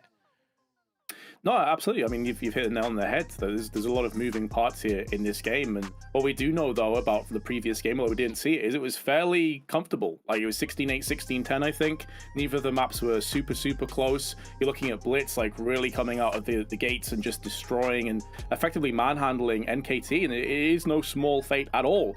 That being said, though, Checkmate, because they ended the game so early, they've had more chance to decompress, they've had more chance to kind of relax and watch the game, more importantly, between Vici and Tyloo. They maybe be able to pick up a couple of things by just sitting by and effectively watching the other semifinals take place. Now let's go to the map vetoes for this grand final, of course. Now this is going to be, I think, where there could be some sway in terms of deciding who maybe edges out here. Nuke is where we go. That's courtesy of Vici Gaming. Inferno from Checkmate. No real surprise there. And then Overpass if needed. Pansy, any sort of early takeaways here? Well, last time they faced, which was in the qualifier for this, it was Inferno, then Overpass, and I think Ancient was the third that was never seen. So a little bit of an adjustment. I don't know really which way this favors, though, because as said, statistics seem to go out the window, but a comfortable map pool has seemed to be found between these two. But last time it did favor, obviously, Checkmate. So I don't know how this fares for Vici here. I'll say this though, Vince, from the first semi-final matchup, Tyloo ended up banning Nuke straight away. So for Vici Gaming, that's probably a big win for them to slip through and get into the map pool. Absolutely, 100%. They've got a 100% win rate on Nuke. They've played it only 3 times, but they have not lost just yet. Inferno, statistically, you look at Vici and it looks really grim for them actually. Only 33% win rate, 3 maps played. They look pretty sharp there against Tyloo. I mean, we weren't expecting to see much from them on Inferno. Let's be honest, at the very start of the day, we were even saying, listen, they have to win at this 2-0. They're not going to win Inferno. They proved us wrong. So I don't even know if those stats necessarily paint a false narrative here. Maybe Vici could even 2-0 this series. Maybe. I mean, just kind of skipping over Inferno slightly here, then going maybe over to Overpass, Pansy. This is a map that I think throughout the entire day today has kind of just been left alone. I think in our first semi-final matchup, it was banned last by Tyloo. It was the deciding map, which was not needed in the other semi-final matchup, and now makes it to the decider here as well. Do you sense this might be the true neutral ground, if needed, of course? It sounds that way, doesn't it? Especially when you take in the qualifier and how that was floated through as well. Again, that could be a really good test to see how these teams actually match up pound for pound, because as said, leading into this, it's very hard to take away, I guess, hardline opinions on any of the maps played out so far. So maybe a best telling sign as the form of these two teams. I mean, it was a 16-14 result last time these two teams played on Overpass win. So would you then give that little slight advantage if we do go to that third map to checkmate, or simply because it was so close, you just can't really tell? Yeah, I think it's hard to say, because when you look at how the map actually came down, Vici won both pistol rounds and they still lost 16-14. So normally if you win pistol rounds, you're expected to get 6 or 7 rounds bare minimum, and if you win both, you're expected to win the game. I think the percentage is like 60 or 70% that you normally win if you get both pistols. So I think within that there may be a slight caveat. Yes, it was close. They did get both pistols though. However, going back to the drawing board, I feel like it's so hard for me to say, Xenox, because from what I just saw from that previous performance, I have a lot more faith of Vici. If this game had come up first today, and you asked me, I'm like, all right, this is just a done deal. Like, Checkmate have this in the bag. After what I just saw, that has changed my mind a little bit. Yeah, I definitely have to agree with you there. I think it's just the general play that we saw from Vici Gaming in the way that they kind of dismantled Tyloo. We'll start to sort of just bring it back to sort of final predictions coming into the grand final as a whole, maybe, Pansy. If you did have to sway one way or the other, are you sensing a 2-0? Are you sensing it's going to be Vici continuing on? I wish I had an answer for you. And as I said, if this matchup came out maybe earlier today, I'd have been way more confident in giving you a prediction or even just a notion as to what this could be. But after seeing the fact that Vici seemed to be able to fight out no matter what the scenario, the purchase, is very hard to kind of read into. And we didn't get to see Checkmate with our own eyes, right? We didn't get to give them the eye test. So we don't know quite how they were able to get across the line there. Maybe it's better to go with what you know, which would be Vici, but I really don't know. Well, I guess, Vince, do you kind of agree that this might just be sort of continuing to ride the roller coaster of what today has been? Ups and downs, hard to predict, don't know really where it's going. Or do you have your own sort of little favorite coming into the grand final? I think it's hard to predict regardless, but I'm going to throw a little caveat in there as well. Last time Vici played against Checkmate, it was with 2 different players in that roster. They're playing with Mozia and QAQ. Okay. So this is a different roster that we see playing against them today. And I'd argue this is a stronger roster than we saw play against them before. So I'm going to say that actually I'm going to favor Vici. Maybe I'm going off recency bias, what we just saw against Tyloo. I'm going to say Vici take it, and I think they could even 2-0 this series. Yeah, it's hard to disagree. That's sort of the most fascinating part of this, Pansies. There's really, you can make an argument for both teams at the end of the day. I mean, Checkmate themselves coming into this 2-0 over NKT, looking in good form. I mean, they beat this team, VG Gaming, in the open qualifiers. Yes, there might be some little changes here and there, but you've obviously got, you know, caveats for that side, and then obviously then for VG Gaming. I think for me personally, I'm thinking probably all 3 maps might be needed here. We might be going to overpass, which if that does happen, boy, long day for all of us involved, but a fun one nonetheless. And I think anything short of 3 maps would actually be surprising for me. Would you kind of agree with that sentiment? I think so, at least on paper, but kind of hard to say. Again, it just feels so unknown. I hate to just kind of, you know, repeat myself here, but Checkmate could also come out and 2-0 this. They could have sat there, been able to watch that last game, think, all right, light work, no worries. We just absolutely decimated our first opponent. We should be fine in this. They've had said, got to be able to kick back, kind of refresh the mentality, maybe get some fresh air, get a drink, you know, whatever, relax for a second. Whereas obviously Vici straight into this, and that was an arduous game. It can definitely take the toll on you. So I think there is a real argument to be made for both sides, and it's a coin toss at this point. Well, we are a coin toss away from getting into the game. It's Nuke. It's the first map of the grand final here for the JBL Quantum Cup. Vici Gaming taking on Checkmate. Take it away. Alrighty, Nuke coming up, Vince. First map, first time we ourselves really get to look at Checkmate 2. What are you looking for, though? Because we've got a good test now towards Vici Gaming, right? We've got a little bit of a notion as to who they are and what they look like when things are going right, but we don't really have that sort of eye test for Checkmate. What's your instantaneous, like, tick in the box for you here? So the obvious one is Blitz, so we already touched on him a little bit before. He's the AWP, he's the IGL, but I'm also looking at Bartak and Kulast. These 2 guys, very good riflers, fairly aggressive riflers as well. I want to see what they've got in store. Almond, though, is going to be diving down the fence instantly. Pretty sure that Checkmate know that that's a distinct possibility, as Blitz would have heard that one from his perspective on the main side. And Mercury outside, trying to play with his food a little bit before taking the head of Blitz and running away with it. Needs to get more, but Azteca from behind will deal the fatal blow. Bomb just about to get planted from the hands of Advent as Kaze just nullifies Kulast with a drive-by Glock headshot, and it goes from bad to worse for Checkmate as they've hemorrhaged more players. Bartak, last player standing, spots a player jumping into the control room, and I think he heard a Glock shot come from towards the shadow as well, so he knows where these players are. 2 big headshots, but there's Kaze once again coming up clutch for Vici. That was... how much closer can these rounds get already? Straight away, these 2 look almost not necessarily inseparable, as Vici did get across the line there, but coming down to the 1v1, this is going to be a close affair, I feel, between these 2. And yeah, Vici coming in with a nice little piece, though. That looked like a nice little set piece to get a little bit of, you know, that out of control. That was lovely to look at. Now the rifles galore going to come through as well. Galil's across the board.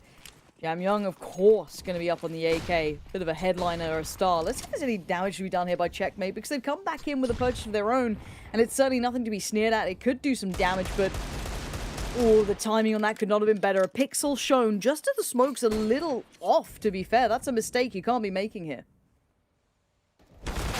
Yeah, mistake that could get punished further, but Mercury steadies the ship. Techno's life deemed forfeit from that Galil. And they keep a bit of control over Secret. Now, Bartak's already made a move downstairs, so he's going to try and be covering this for his teammates. While Advent's watching the back, maybe anticipating that Checkmate would go in for a bit of aggression through in the lobby, try and get that lobby crunch into effect, but that's not going to be the case. Still plenty of time as well, though, Pansy. So, I mean, Vici, they can just basically sit in here and wait. You can see the flash lined up as Mercury gets knocked down to 3. I believe that was down in Secret, or around that vicinity. Jam Young, not required, as Advent comes through with his SMG, and now Blitz is going to try his best to take control of lobby, but he is sent packing as well. Looking good for Vici to extend their lead to 2-0. There are 2 players that are still a little vulnerable, but I don't see the round going away from them at this point. I think that, you know, bomb being down, the plant kind of ticking away is wonderful. And I doubt they're going to be really too sloppy with this. So I think it might be just into recovery mode for Checkmate. Just see if they can get anything away. Anything further would be really dreamy. And AK feels almost out of reach, as Jam Young's going to be very, very cautious with that, I'm sure.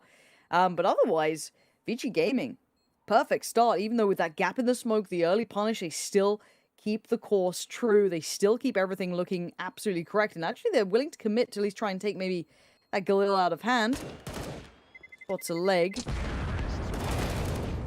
And we'll actually get it away. So Bartak going to lose out on that. And nothing else to be found. So going to keep them down to just that scout. So not bad work, honestly. Going to keep that money locked in. No freebies to be had here.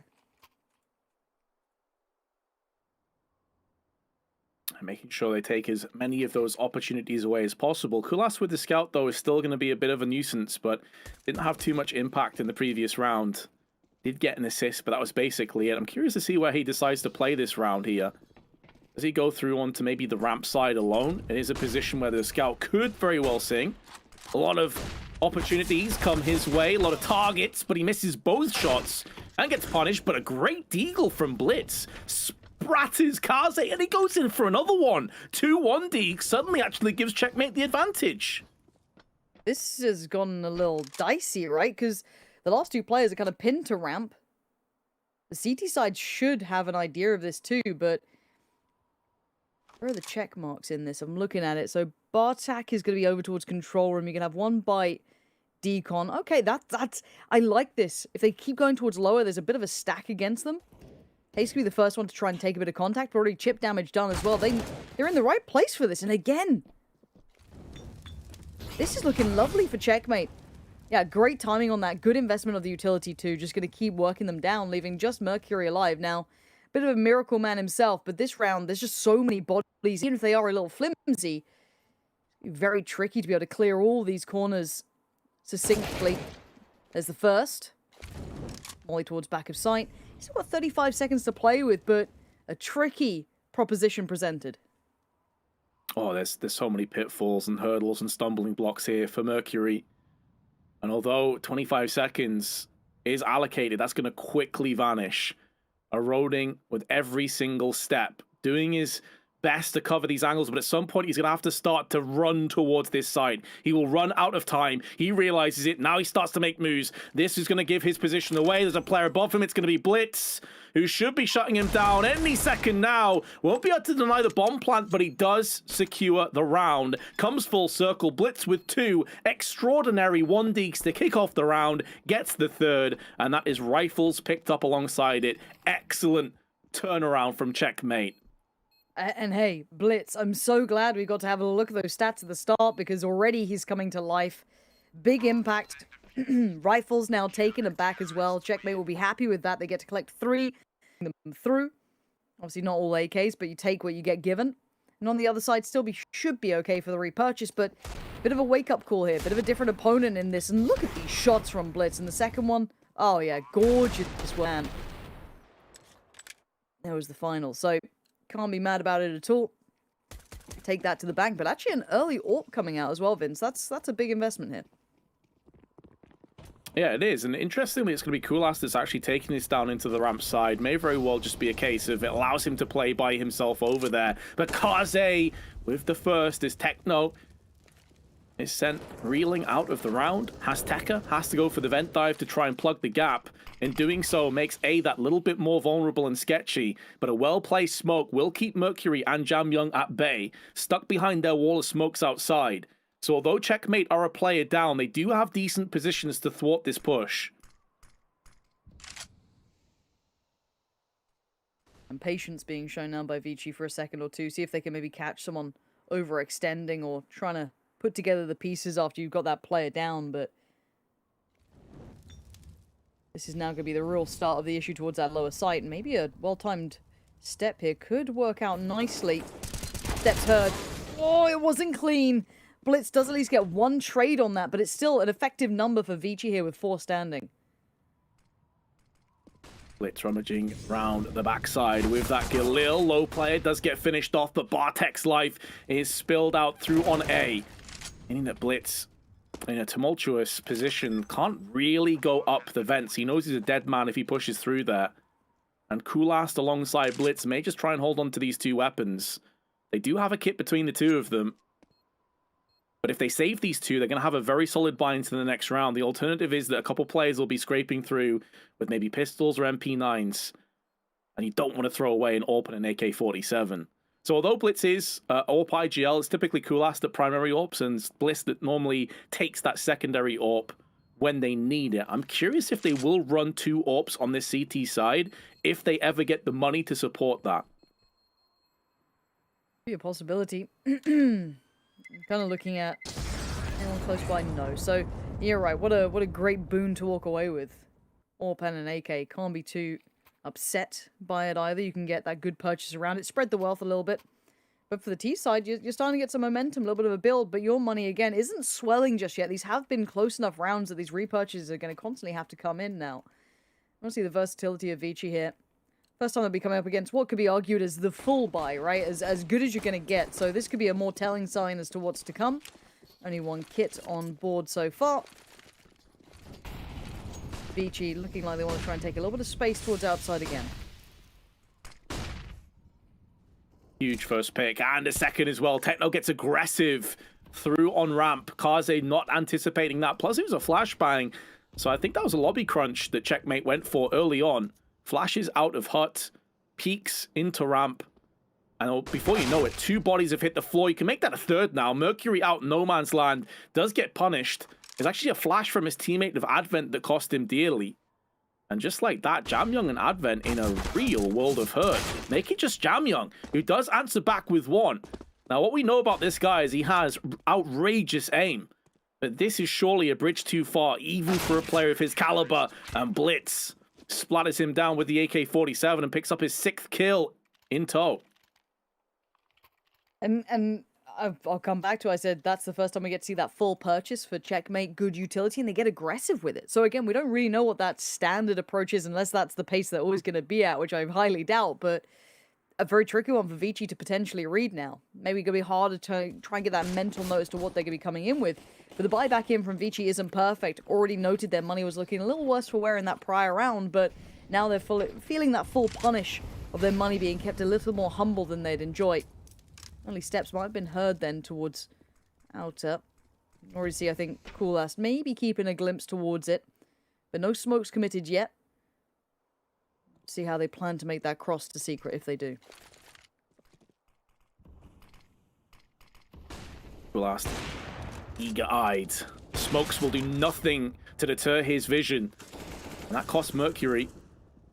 However, Vici will pay the penalty and the penance of getting down secret with Mercury's life, and Almond goes through the smoke and catches Kulas completely off guard. Kaze with a Tech 9 tries to get aggressive. He'll be punished as well. 3v3, but the smoke will afford safe passage across to the site. They save that actually, but Techno sprays through the smoke and erodes away Jamyoung. Maybe Advent can steal away and snatch a bomb plant, but his endeavors of clutching this round are not looking good. Great headshot onto Bartak. Makes it costly for Checkmate, but it still will go their way. 3 apiece the score.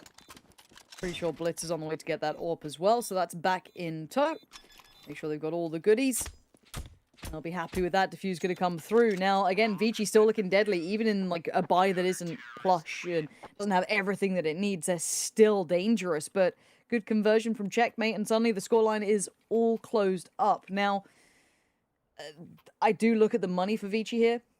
I don't know what they're going to come in with. I see a Galil coming out for Advent. Dropped on over to, looks like Jamyoung. But beyond that, it's odds and ends. It is not pretty.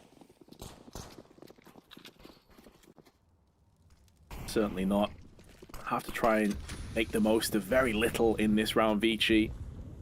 Overcome this defense that's looking more and more strong as time goes on. I was a little bit concerned with Checkmate in the early stages here on Nuke, but once they started to get themselves stabilized a little bit, it's looked a whole lot better. And Vici, again, they won most of the pistol rounds the last time these two teams played each other and still lost both maps. And I think we're seeing that repeat itself again. Coolast, same. Deja vu. It's almost exactly what happened at the start of last round. I feel as though they've got to know a better couple of smoke walls than this, because it's such easy pickings. The comms gets communicated. Everyone knows where you're going. You were lucky to have made it across with only 1 loss. So again, Vici, I need to see a little bit of adjustment on that smoke wall. The kind of, I guess, the quicker smoke wall that's a little bit deeper. Kind of the L frame one. Because, as said, you instantly had Coolast adjusting, playing over by kind of that aircon unit. Easy to see over the top of it. Doesn't have any problems. Vici going to call the timeout, and probably rightly so. Maybe time to have a quick talk about how they want to adjust here, because that piece they've tried to run twice now has been noted, and the information instantly Checkmate hit those adjustments so perfectly. You had the players so ready downstairs, Easy work coming through that smoke that they laid down just before they crested the corner. And also, money gets brought into question because I'm still seeing Galils coming out. I'm still seeing a lack of utility in certain players, which, again, makes it trickier to come up with more creative approach against someone like Checkmate, who looks quite robust. Now, their money hasn't completely swelled out of control, but it's getting pretty close to it. Cool, that's 9k, 5k. You can see it across the board. They are starting to get really, really nice amounts of money. They can weather the storm if needed. And I look at what Advent and Jamyang are going to come in with, and I'm not sure how much is going to be behind these rifles. Yeah, a little light in the utility department. So, again, this might be more of a simplistic piece.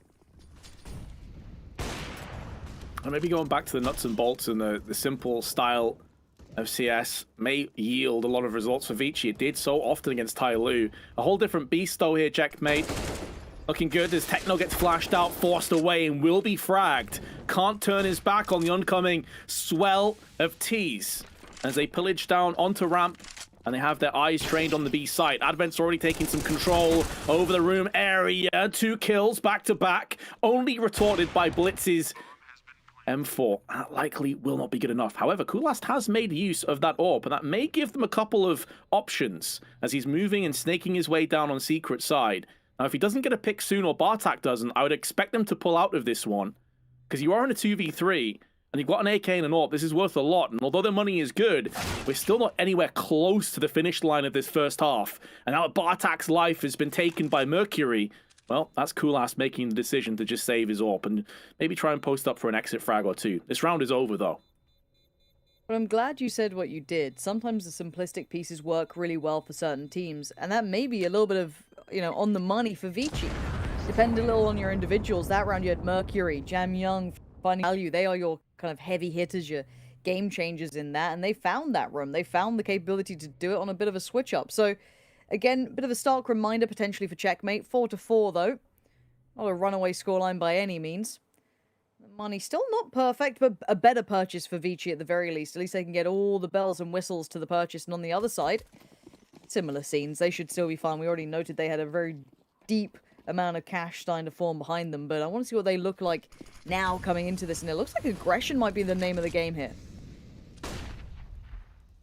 Kulast is definitely taking a different leaf out of the strap book, but it's perfectly navigated away from Vici, who decide to hit A fast. This is the time that they decide to bust this tactic out. It nearly goes awry, though. Bartak with one at the back of the silos.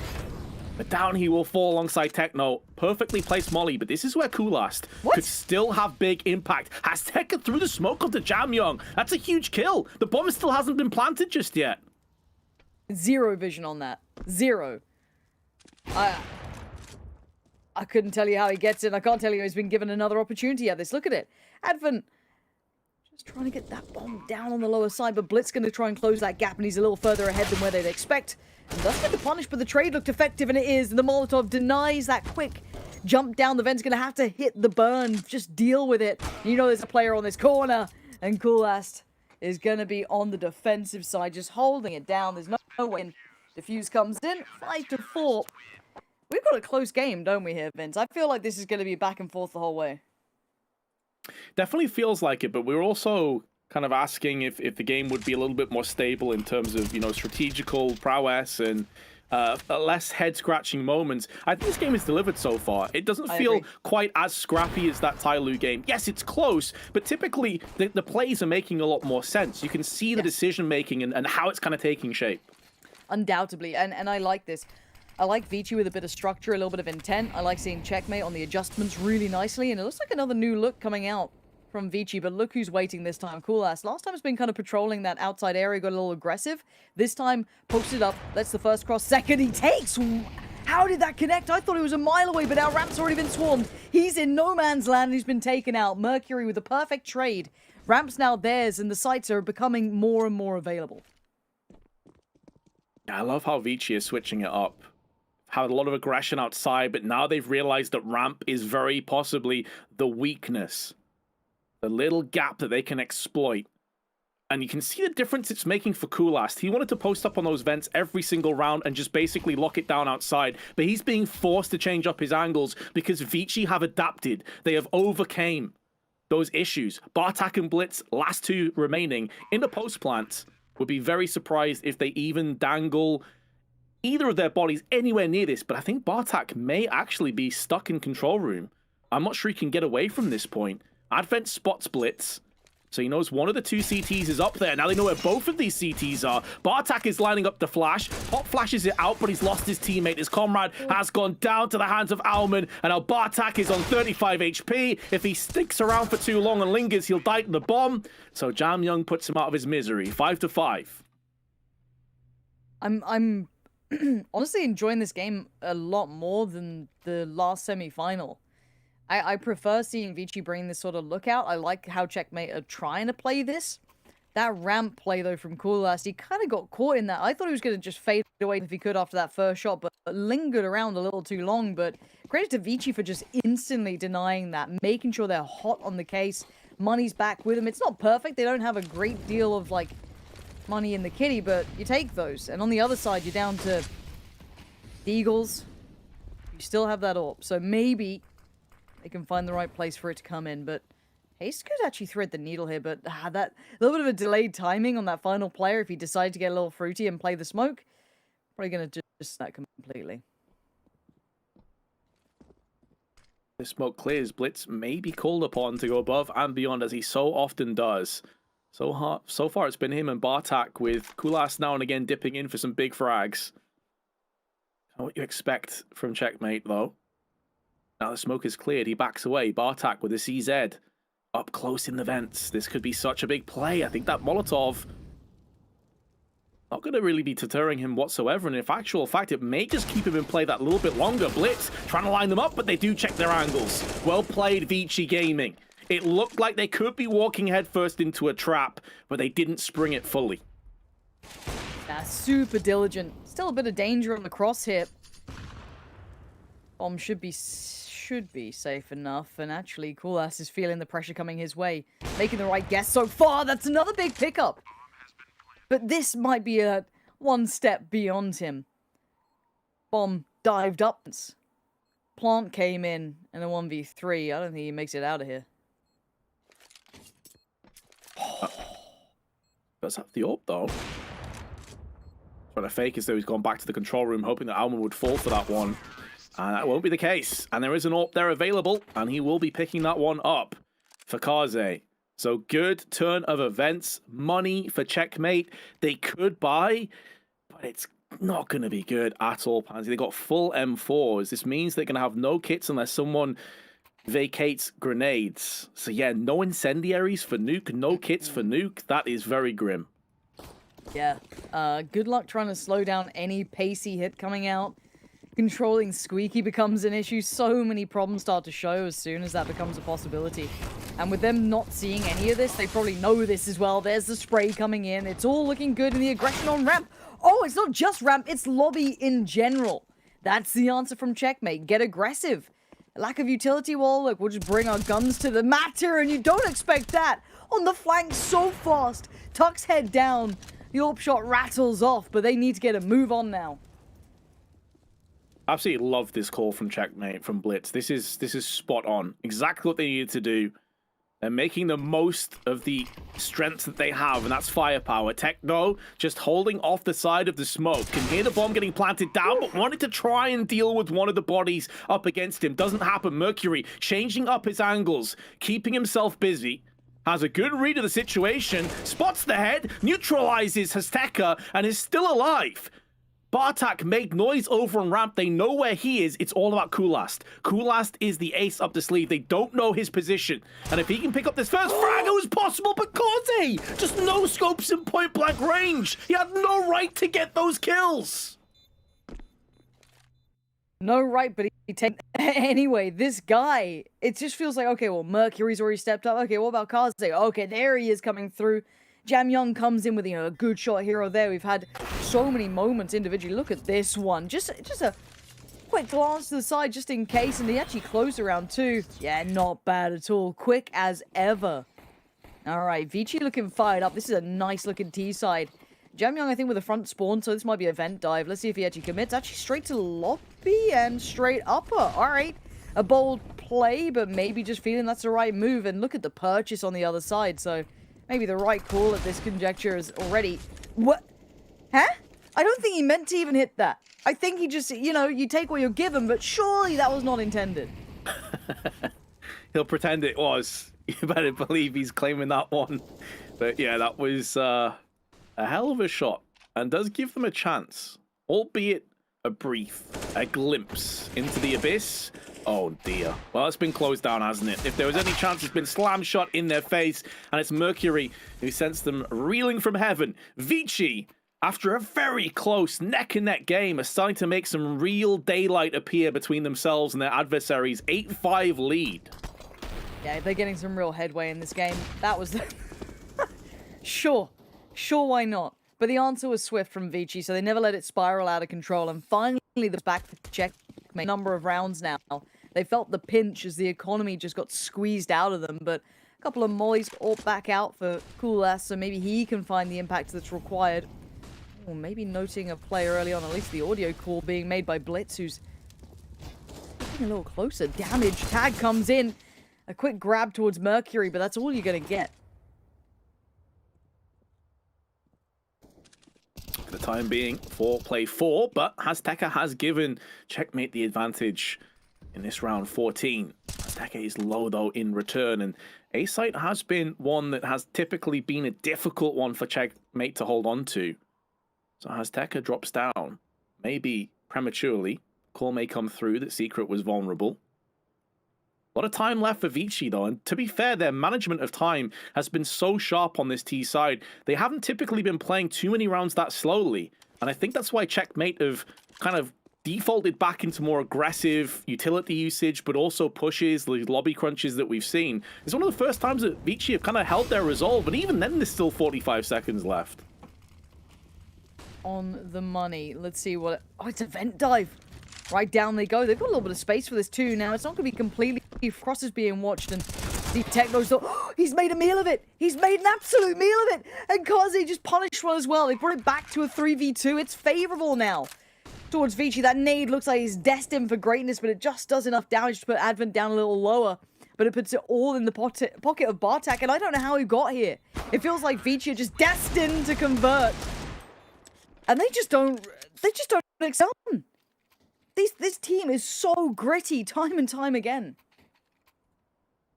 Yeah, I think this is somewhat of a problem for checkmate a fair few times. I mentioned this before in the pregame that other than Techno, everyone is capable of fragging very hard. And I don't mean that as a disrespect to Techno. It's just the positions he plays and the kind of role he has within the team doesn't necessarily allow him to flourish that much. But you do see moments like that. As you say, you expect him to get a bare minimum of one of those two frags as they cross. He can't afford to get none. Well, getting towards the end of the half here. The buy's a little shaky from checkmate. Still enough to at least get some utility, but look at the weapons behind it. And patience being displayed by Vici to begin with.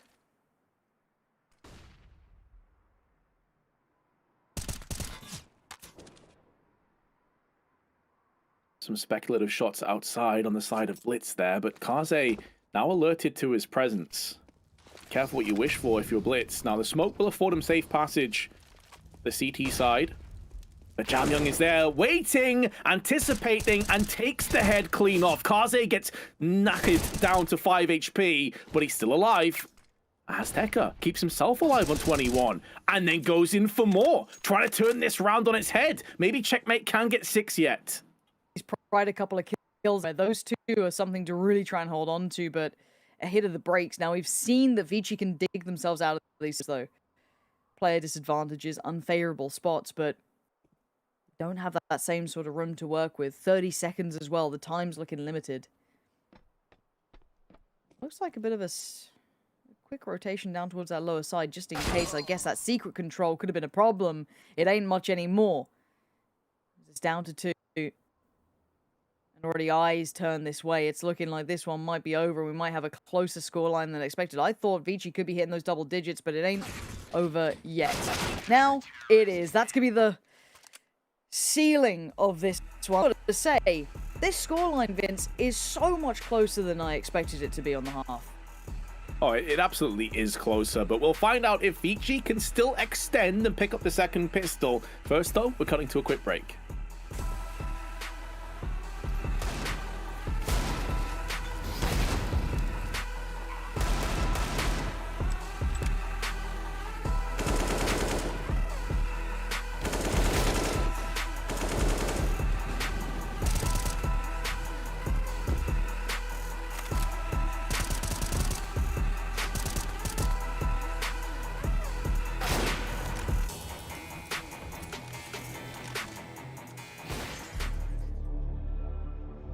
When I'm in an important match, my JBL Quantum 1 headset delivers the 3 things that I need the most: sound precision, communication clarity, and total comfort. I can hear my enemies reload, planting the spike, their footsteps, and even more. Echo canceling makes sure you're heard loud and clear to rally the troops. Active noise canceling eliminates outside noise so that my team and I can keep our heads in the game. Premium memory foam ear cushions, perfect for intense gaming sessions. JBL Quantum 1, sound is survival.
In 2020, the JBL Quantum Cup brought you the best of the best in competitive gaming. Watch this year's top teams compete, play with the pros, win JBL products and cash payouts. JBL Quantum Cup. Watch, play, win. A 9-6 half will favor Vici Gaming. It could have been a lot more dire, though, for Checkmate, but they'll be happy enough on their T side to get things kicked off with a bang. Probably the favorites. I mean, we were discussing this before in the pregame, Lauren. It's really hard. It's like a coin flip, but I think before we saw any games, they were probably favorites to win if this outcome came, because obviously the last time they met each other, they did take it 2-0. Yeah, I think it's a fair assessment. I think that's the most reasonable take. But speaking of reasonable things, 2 sets of jewelies. Are these reasonable these days? They are strong, yeah, especially on maps like Nuke, where you can play close angles, and that's why Advent just destroys Kulas straight away. Mercury trying to get round the back of them, though, with the Julies as well. Jam Young loses his head, and Mercury finally puts down Azteca. Goes in for seconds. Bartak, point blank range, gets executed down. It is now 2-on-2, but both the CTs are stuck in heaven. How do they get out of this? Maybe a sacrificial play, that's 1 player down, and no trade, and, well, comfort in that it looked like, but those Julies did look a little tasty, didn't they? Okay, I get it. It didn't work out, but I get it. Makes sense. Yeah, I think the thought process is you sometimes see players on the CT side, and I actually think Vici did this on Inferno, on Banana, on CT side, using one up close, because you got 30 bullets, a very fast fire rate, and if you get pushed by all 5 players, you can just basically spray them all down. Didn't work there, but I've seen it in the past do some actually outrageous things.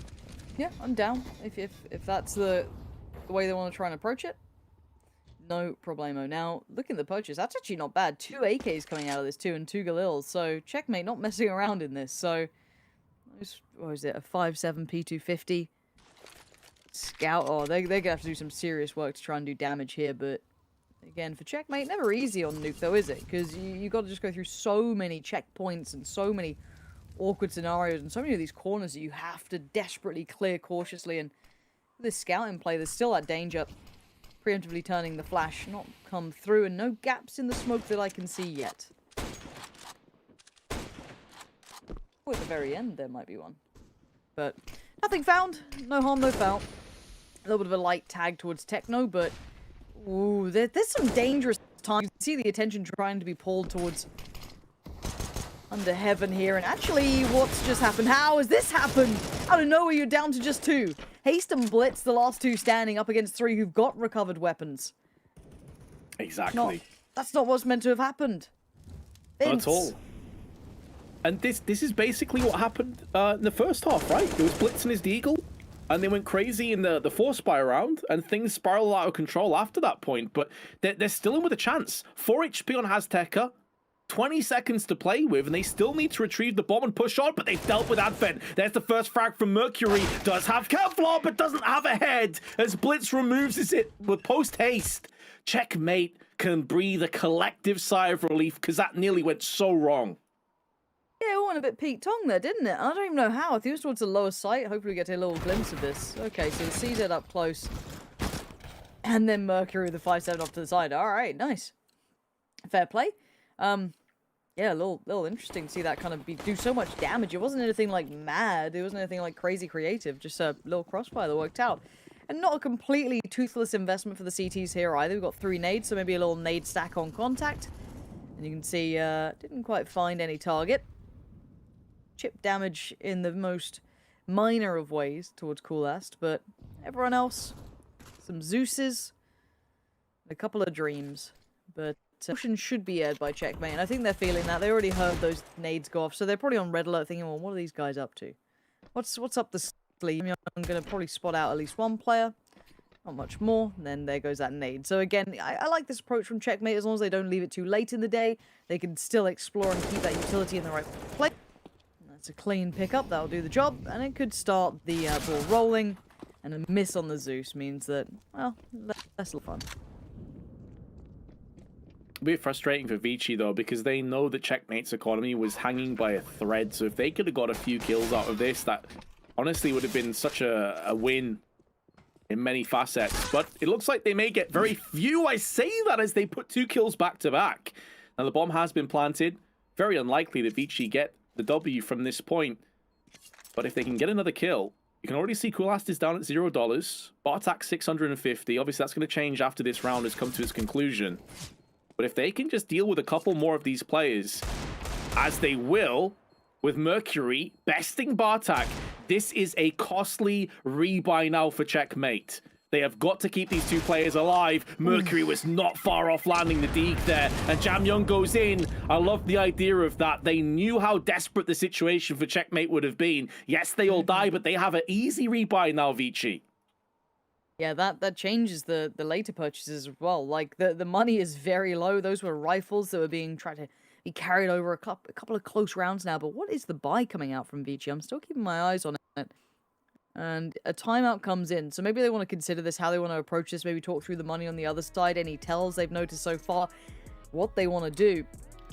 So I see the AWP coming out for Kaze, which could be good to see that in action. I mean, Nuke's always going to be lovely for it, and that's always a fun beginning, isn't it? It wasn't even a beginning, that was kind of fun, but you take them. Have you got many Zeus kills in your time, Vince? Hell no.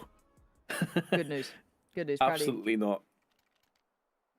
Hey, I'm one of those plebs that I need my 30 bullets, you know. I need my AK-47 because I'll miss the first 10, and then I might start hitting some after that. Okay, give yourself a buffer. That makes sense. 9-9 the score here. And even though, yes, some of the money from Checkmate was ripped away, a little bit of a reinvestment required, it's not a bad purchase, but it has given a little bit of wiggle room for Vici here. And that AWP coming through does need to be relatively imperative here for Kaze. See what he does with this, where he takes it.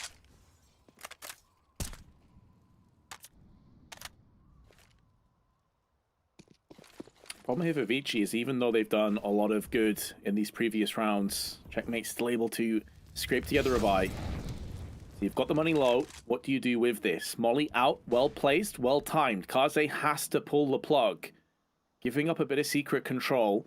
And with the smoke wall established outside, makes things harder. Very unfortunate there, Kaze. Good shot connects, but Kulas survives as it just wings him, legs him. Techno, in the meanwhile, puts down the headshot onto Alman, and that opens up business for outside, a potential wrap towards the A play.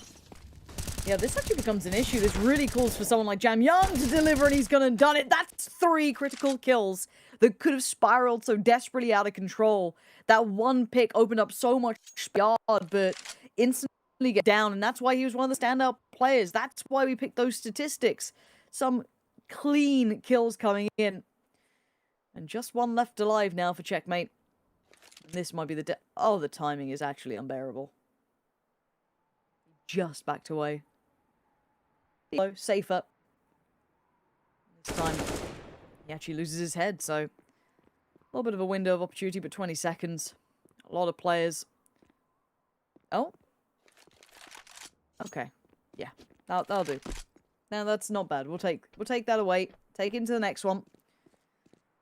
Otherwise, you probably lost your life there. Here's what the decision making is going to be on the rest of Checkmate, or even if Azteca will be allowed to keep this. He's been spotted. Advent, different angle, allows the save to take shape. Now, Azteca 1300, the rest of his team can't really buy, so I guess they'll probably just... Oh, they won't tap out. They do force behind it. Very interesting. Maybe realizing that Vichi's economy hasn't been able to fully blossom and bloom just yet. So if they can force and win this, it really does wreck Vichi's endeavors going forward. An essential round, though, isn't it? Because the money ain't great for Checkmate either, so they've scraped together whatever they can because they know this could break the back. The early Molly's going to make those smokes if they wanted to go for it a problem, but the cross still comes in and they should still be fine, and the pace on this is quick. Instantly down towards Secret. There are 2 players down here. Jam Young is one of them, gets one traded out instantly, but there's the second. Wait, could only get one as well. These are trades, which still favor the T side, even if the HP is low. Yeah, exactly. That's because it spreads the defense that little bit more for the CTs. The thing is, though, that Kulast is a mile off the pace from his teammates. He's basically isolated from the rest of his team. So, although they did have that moment where Vici was scrambling, now Vici are in very good stabilized positions. This is where the HP bars of Checkmate is going to be a very real concern and issue, because running out in amongst the smokes, if they want to try and push onto the site for a plant, just one stray bullet can kill Kulas. One stray bullet can kill Bartak right now. That will be playing in the back of their minds. They've been taking their sweet time, maybe faking as if they're rotating back up towards the A side via Secret. Won't be the case. But Vici, they hold their resolve. They're still in good positions here. Advent's watching A, Mercury's just lurking around the backside, and Kaze, all of the weight of this round rests on his shoulders. Can see a ton of grenades being tossed in upper. He can hear footsteps, the pitter-patter of footsteps up on control room. The double doors are opening as well. Perfect timing. Low player dealt with accordingly. Bomb spilled down, but a quick retaliation. 12 seconds. They need to get the bomb. They need to get this planted right now. They've left this so late in the day, and the cross almost gets held. He denies the plant. What is it? Mercury just needs to get out of there and live to fight another day. That's 11 on the board, but that got so close, so down to the wire between these two. And that one kill coming in, denying that cross with the bomb, just buying a little more time, was just critical to the success they were going to have. And 11-9 now being the scoreline. The money, yes, it was kind of this close who's going to break first, but the buy for Vici is still at least functional, whereas obviously on the other side for Checkmate, it's not looking so good anymore. Yeah, one-dimensional basically has Tekka or bust, unless they can get one of these Deagles in play. So prime chance and opportunity for Vici to build up the money, the bank balance. Kulas, though, with a freebie, no one watching main. That is so surprising to me. Not a single player was watching it. But now Alman comes in, bomb spills down, and everything falls into place as it should. Balance has been restored, although Mercury will be having a couple questions across the Alman, who was outside and just completely and utterly botched the play. It nearly cost them dearly, but they should be fine at this point to just lose one. It's hard to see how Bartak with no Kevlar can wide swing out of hut and get anything done, and that's why, because Jam Young is on the case. And I thing nail on the head, though. What if that was the player with the rifle? What if there was a little bit more intention behind that? Because you obviously don't expect it to be open and available. That's a hole to be found and maybe something they look at this round, but surely you chalk it up. You don't think that's something you can repeat, because I hope that Vici fill that void, because that would have been an issue otherwise. But now the buy comes back in for checkmate. This is a cool one. This is one that can really echo throughout this. So rifles galore, one Galil coming in, and a limited amount of utility. So you can't do those double, triple pumps. And actually the burn on the molly does at least get down towards vents, but what do you do with this now? It does at least put a bit of doubt in Vici's mind and forces a couple of rotations which can leave them vulnerable elsewhere. You can see that Azteca didn't even push onto the B site. He's just literally sat in vents. He's there now to nullify any rotations, which makes a rotation down to B that little bit more sketchy and slower paced. Now, whether he comes out ahead in that potential trade is yet to be seen, but Blitz has been picked off. Advent catches him in a rough position, a rough timing, and Azteca needs to forego his position in vents to join the rest of his teammates and try and hit the B side. But there's already players down here. Fancy, it's looking like checkmate is starting to run out of gas a little bit on this T side. They might have stalled, but it is only Jamyoung dedicated towards this. Obviously, that ramp lean, but that door opens, overwhelmed. So this should be a plant. And an early position towards ramp would be perfect. Maybe give him a little bit more to work with. Techno going to try and fill that void. And there's still trades for the CT side. I thought that was going to line up for him so well. But the bomb is down. At least the time's in their favor. But it's a 2v3. HP still sitting pretty cool. Has to come online. Find a little something for themselves. 3 flashes. There goes the first. And look for the first couple of steps to be made by the CTs. First one goes in, first one falls. As Coolass is doing so well from this position. Buying time and being a problem. He's given them a lifeline here. He's got them to double digits. But it took a little bit of magic on the timing. Yeah, that was beautiful from Coolast. I think Jamyoung, as good as he's been today, I definitely don't want to, try and put him down as a reason for them losing, but he has to get at least one frag. He got caught. Yep. It was a great entry, don't get me wrong. And then Coolast basically just puts the bullets down range. Very well played, playing the position perfectly. That's always the issue when you have all 3 players going through a bottleneck of ramp together. We didn't have any second player in position through like Decon or the double doors, which would have really thrown that crossfire into disrepair. But as it stands, 12-10, Vici have gone in for a force. This is a great opportunity for checkmate to get straight back in this. This could be the gap closer right here. Those 2 rifles, though. Alman and Advent. 2 big dangers in this. Frost coming in now. Mercury's been found. There's that look towards the upper site as well. The crunch comes in. Advent's in danger. There's no one there to help him. Instantly goes down and everything just crumbles. Kaze is a mile away from doing damage in this round, really. He's stuck out by hurt. That's put a fork in it. And once again, they found that little bit of room towards that upper site. They found that pathway once again, something that didn't go as checked and maybe as noted as it should have been. And this will be 11 with 5 alive, probably, unless Kaze is able to punish maybe 1 or 2. But again, the money's in a bad spot here, and this will instantly propel checkmate further up the board. Oh yeah, that's a fantastic result. For multiple reasons. Confidence is built now. They should be able to build that economy. Yes, Kaze gets a freebie onto Bartak. Unlikely he'll do anything else alongside this.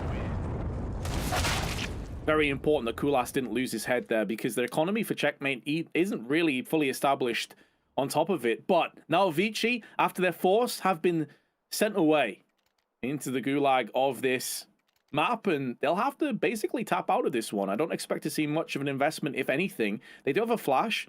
Maybe that could be some kind of a flash outside and just a straight up rush. I'll have to wait and see, but the options, let's be honest, all favoring checkmate. Yeah, this should be 5 alive again, and for checkmate, I just want to see it kept. I don't want to see them make silly mistakes. Try and stay as a collective. Try and make those plays look as clinical as possible. That's the first step in the right direction. Good flashes, nothing too fancy about it. Just taking that upper bomb site. Kaze, they're going to have to fall away from this. And again, Vici not really given many chances here. And you can look at the utility probably into the post plant now. Still got that molly, still got a smoke. That could be propped up to heaven if they fancy. It stands though, Jamyoung just bodied. And yeah, this is clean. This is what checkmate needed in this one though. Is 5 standing. Everything looking good for them. Yep, dialing in the 12th round with ease. Vichi's next buy might be looking a little bit rough as well. Do have some round loss starting to build, but I'm not sure if they'll be missing out on a couple of those finer trimmings of the, the incendiaries, and an AWP could be forthcoming for Kaze, but it'll be at the cost of a lot of utility. Curious on what they're going to go for here. Maybe some players dropping down to FAMASs or MP9s. It doesn't seem like that's going to be the case. They're going for firepower over everything else. So they have one incendiary. I'm not sure they'll get a second one unless Alman wants to go for one. So you're looking at a situation here where they may have no kits. They're going to have a lack of utility across the board. And Checkmate are breathing down the necks of Vici. And Checkmate have it all, right? They've got every goodie that they could desire. Now Kaze's going to be pressured, and actually a bit of a whiff on that. And a quick play gets caught in the heels. Intentions now shown. That upper site has further bodies put towards it, and Advent just denies any entrance through Hut. And Checkmate, they had all the utility in the world. They could have taken their time on this, trying to draw away whatever Vici had, but no. They went for a quick piece, and that piece has really fallen foul here, leaving just 2 alive. And Alman already going to be clearing through this. Nothing here, nothing by radio. It gives away the game. All lines up, all drop down. Vici not dropping the ball, even though they had so little to work with in that. That's a beautiful round by Vici. And the mad part is that Kaze missed the sitter shot and then landed the crazy flick afterwards. Yeah. Like, he misses that one. He's like, nah, I'm making it hard for myself. I need a challenge. As you do. Well then. 13-12. We're going OT again, do you reckon? Oh, I wouldn't bet against it at this point. This has looked incredibly tight, this game. And you look at the economy of Checkmate. Even if they lose this, they can buy again. Vici have put a little bit of savings in their back pocket. I think we may be going the distance here. This is going to be an incredibly close climax to this map. Here comes that set piece. Counter Molly goes in to try and deny any playthrough, and they get absolutely burnt until 5. 2 quick kills from Mercury sect in this, but there's Jam Young as well, still holding the line. That one Molotov just completely cut them to pieces, leaving Kulas the only one standing here in a 1v4. He's trying to play the timing, see if he gets something out of this as the smoke begins to dissipate. Jam Young playing it well. And it was only ever going to be a 1v1 for a second. All the boys are there, and it's going to be 14 now. Vici Gaming starting to stride through this. And Checkmate just hitting the brakes at the wrong time. Because now the money's looking a little rough around the edges. They can still probably fashion a buy, but it's not going to have all the goodies they've been working with before. Yeah, and one of the concerning aspects of this as well, I mean, not to say that every AWPer on the T side of Nuke necessarily wants to use it all the time, but you at least want those options. Because of how scrappy this game has been on the second half in terms of finances, Kulas does not use an AWP, to my recollection, a single time on this T half. And that is a big deal for Checkmate, because that's where he really shines. Alman gets caught, though, by 2 players simultaneously. They can now try and wrap, but Advent, not for the first time, is locking it down single-handedly. And all the Ts are being put in their place. Azteca, too many firing spots up against him, and he will fall. I said we were going the distance. It seems like they may be going out with a bit of a whimper here, Checkmate. They just walked T-Red, which worked for them. No smokes, they just swung it. And then Mercury and Advent, look at this. Unreal work from them. And Kaze straight away through heaven. Just not letting them get a second of respite. And Checkmate, what has happened to them? They've just dissolved. They looked so solid for so long. Bit of a tag to begin with, but nothing to follow. Early presence shown as well towards Jam Young on the other side.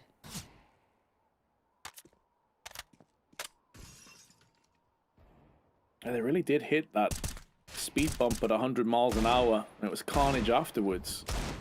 Picking up the pieces along the way. 3 rifles. Enough to make it work, but they've already lost the first, and Kulas just goes walkies out with no flashes or smokes. That is basically a death sentence. I don't know what the plan is.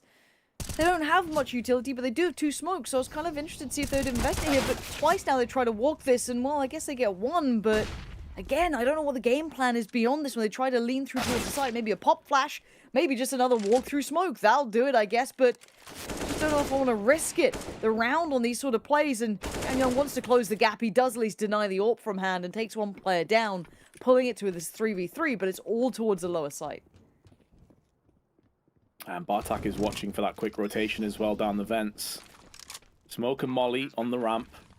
They just need to make sure they don't all bottleneck into the ramp together as United Force. Advent's trying to bait out a shot so we can find out information, but he would have heard those footsteps. He now knows one of these last 3 players is in the vents. Mercury's coming down secret.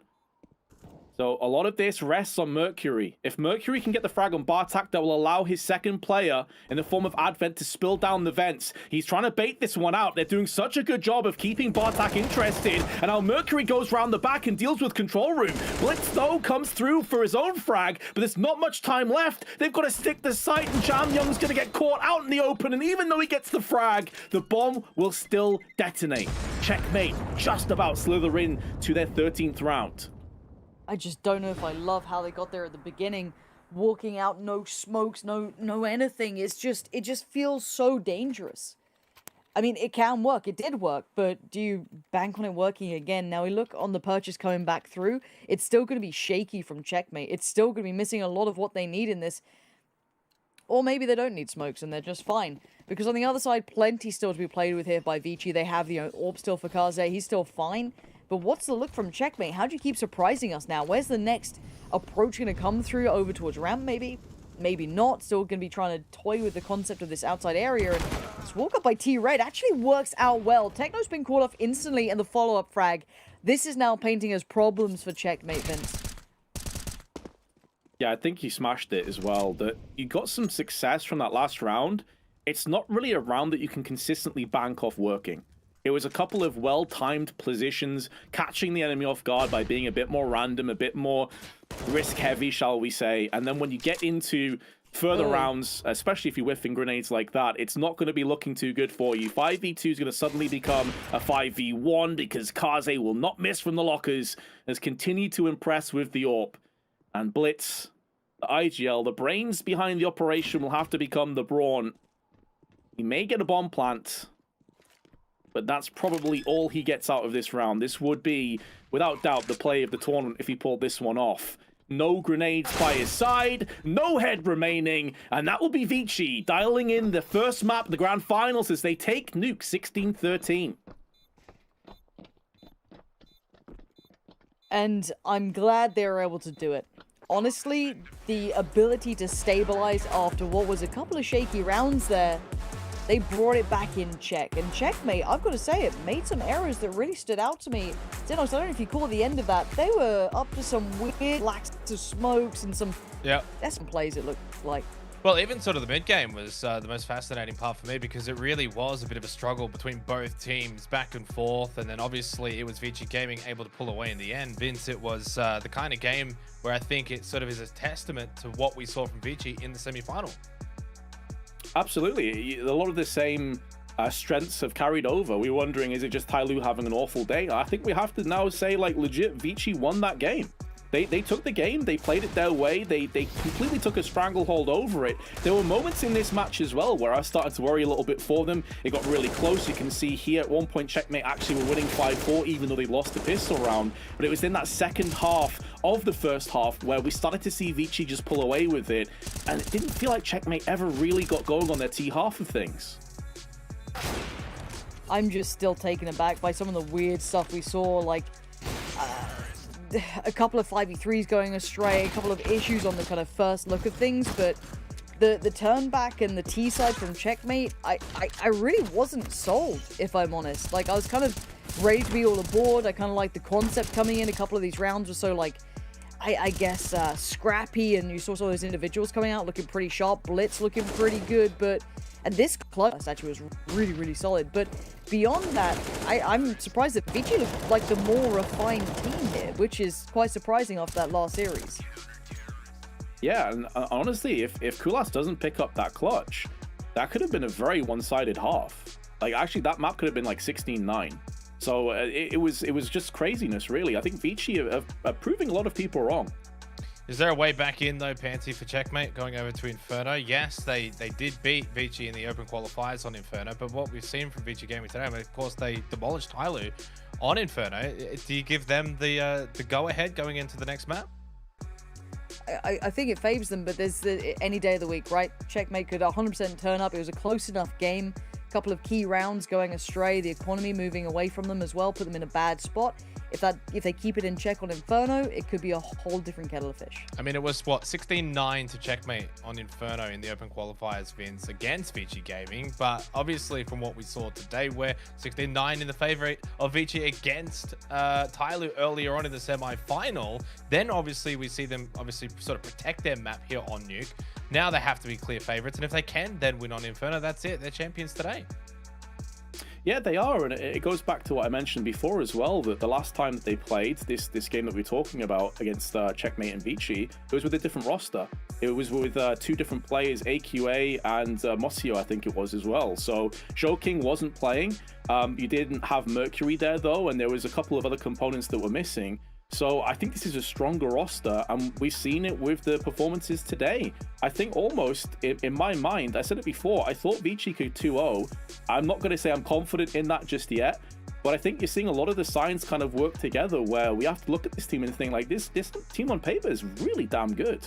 There's definitely a bit of a hype train at the moment for Vici Gaming. They have been playing immensely good all day today from the semi-final, now taking the first map in the grand final. Go to a short break. On the other side, we've got Inferno.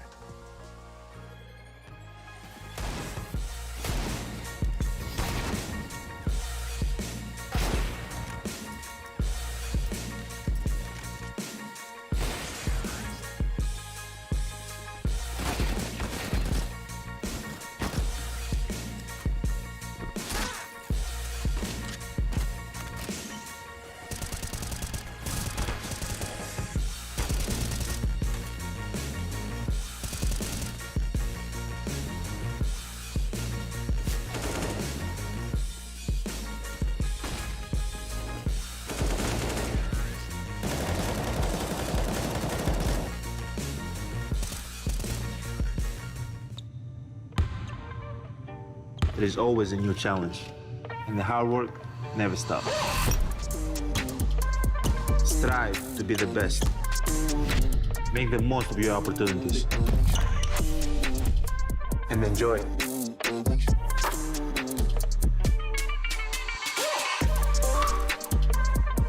Introducing the JBL Freak Edition wireless headphones, designed by Giannis. James, I have to tell you how I feel. I love you, JHB. I know it may sound crazy, but I can see us living together. Well, your silence says everything, James. Goodbye forever. James. Sorry, I couldn't hear you. I was wearing these awesome JBL Quantum headphones. Look, it's me as a cat. The nose and the whiskers. Isn't that cute? When I'm in an important match, my JBL Quantum 1 headset delivers the three things that I need the most: sound precision, communication clarity, and total comfort. I can hear my enemies reload, planting the spike, their footsteps, and even more. Echo canceling, make sure you're heard loud and clear to rally the troops. Active noise canceling eliminates outside noise so that my team and I can keep our heads in the game. Premium memory foam ear cushions, perfect for intense gaming sessions. JBL Quantum 1, sound is survival.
2020, the JBL Quantum Cup brought you the best of the best in competitive gaming.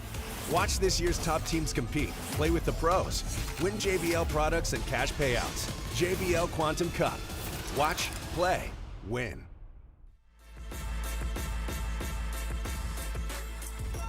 A 16-13 victory on Nuke has Vici Gaming one map ahead here in the grand final for the JBL Quantum Cup. It is now a chance for them to go the distance if they can take out Inferno. Of course, Checkmate now need to reverse sweep. They must win Inferno and then overpass the Decider. It's looking like it's Vici's day, though, Pansy. They are the team to stop right now. It's all up to Checkmate to see if they can be the team to stop them. Yeah, I mean, if we see a little bit of what Vici brought out in that last time we looked at Inferno, this could be over in 2, but I'm never reading into it yet. All right, Checkmate showed signs of life. There was a couple of weird errors at the end of their gameplay. I don't know quite what happened with their theory towards it, but it seemed like they ran out of gas or something, kind of fell, a little bit out of sync there. But there's every opportunity now. I don't know what the Inferno is going to look like between these two, because that first time we saw it here with Vici, it was a little out of the ordinary, but who knows? Well, I mean, Checkmate kind of challenged Vici on 2 occasions, Vince, when, they were down a couple of rounds early. Then they brought it back to 9-9. Then after that, we saw Vici go up to 12-9. And then again, Checkmate brought it back to sort of like 12-12. From there, Vici pulled away. They won the map. But does that sort of indicate that Checkmate are going to be able to sort of go over to Inferno and continue to keep fighting? Oh, they absolutely can. I mean, as well, you have to keep into account that that's Vici's choice of map. They've just won 16-13. They still have a 100% win rate. They'd won the last 3 games in the last 3 months. So, yeah, I mean, one aspect is to think, right, Vici beat Tyloo. They've now taken the first map. Another is to say, right, well, Checkmate took them very close in their choice of map. And now we know that Checkmate are going to be very comfortable on these next ones. So I'm not going to get too carried away with Vici's performance. I think it's been impressive. But I think Checkmate are absolutely still in the shout here to bring it back and reverse sweep and potentially win the entire grand finals. And they're not out of this just yet. From a player's perspective, though, Pansy, again, Kaze standing up as he did in the semi-finals, now brings it over to the grand final. What do Checkmate need to do to shut him down on the AWP? Well, isn't that a good question? Because he was pretty solid as well last time we saw him here. Maybe finding it a little bit harder on that T side, but that's the curse of the AWP, right? Never going to be too easy in that regard. But I don't even think he's such an integral piece on this map. He's a great back line to be having, but it's those great rotations. It's the pressure they bring in. We saw the kind of burst potential that they had on this, just kind of working as a collective. I don't know if normally the answer would be utility, right? Is how to kind of deny an AWP, keep pushing them back to less and less favorable positions. But that was the key issue towards the end of Nuke, so I'm a bit worried if that's their answer, but we'll have to see. There's still plenty of options. I guess the same sort of discussion, Vince, can be brought to Blitz for Checkmate, being another AWPer, being the IGL as well. Had a pretty decent game, actually. Did not really leave much there behind, pretty much put everything on the table, but I think, does Checkmate need someone else to stand up alongside Blitz if they're going to find the win? Yeah, I think Blitz may be called upon too much. You can't expect your IGL to be the top fragger all the time and be the star player. Kulast obviously can also pick up the AWP and probably will be their primary over on Inferno, but on the CT side, I wouldn't be surprised if we see 2 AWPs picked up. That being said, though, because their economy management was so lackluster and they kept getting broken time after time, we didn't really see any AWPs for Kulast on that T side. They didn't really get those opportunities afforded to them, so they're going to need to have a better stranglehold over their economy, not throw away rounds against like these scrappy force buys as well, because on a map like Inferno, as we saw just before from Vici against Tyloo, they can punish you very, very easily with just a couple CZs and a couple Deagles. Well, is that, I guess, such a big factor then going over to Inferno, Pansy, where you cannot be in a position where you start slow and then have to play that catch-up game like we saw from Checkmate really on Nuke? Yeah, I think that's an excellent point, actually. It plays so heavily to good utility control, which obviously then is off the back of having a good economy, because you want that banana control. You want to be able to fight for the extremities. You want to be able to have that set piece coming into play for yourselves. A lot of those do depend on having the money to facilitate. And if they once again drop the ball in that regard, they will be punished. And as I'm so glad Vince brought it up, because they were so nasty. We looked at Vici, the way they were kind of like approaching some of those like force buys or the half buys, always deadly, able to convert many of these rounds. So you can never go in lightly. You really can't come in under-equipped or under-geared because the punishment will just be there straight away. Well, if that economy is going to be such a factor, Vince, then what's sort of the conditions going into Inferno for Checkmate to make sure that that doesn't really hinder them like it may have on Nuke? You need to get a good start, but then more importantly, in these kind of rounds where you have the advantage when you have rifles and the other team has SMGs or pistols, you've got to be very careful. Like, you have to be efficient. You can't afford to take too many luxuries. We saw this happen too many times on Nuke. Yes, there's another part of the puzzle as well where you can say, right, the opposition Vici landed some crazy 1-digs. That's going to happen now and again. But I also agree with what Pansy was touching on there about the T side of Checkmate. They seem to run on fumes towards the end of it. They're out of ideas. They were out of options. They couldn't quite get on the same page cohesively, and that cost them so much. They need to be better against these anti-eco and these rough buys. We saw too many mistakes come up on Nuke, and it cost them so badly in the end. Unfortunately, behind the scenes, another bit of a tech pause happening. So what we'll do is we will head to a short break, but when we do come back, our second map of the grand final will be on the other side. JBL presents The Sounds of Victory.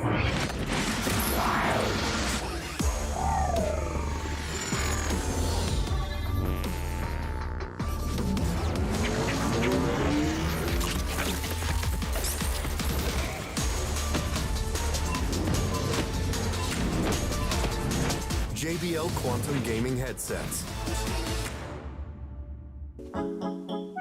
Brooke, before you put those on, we have an idea.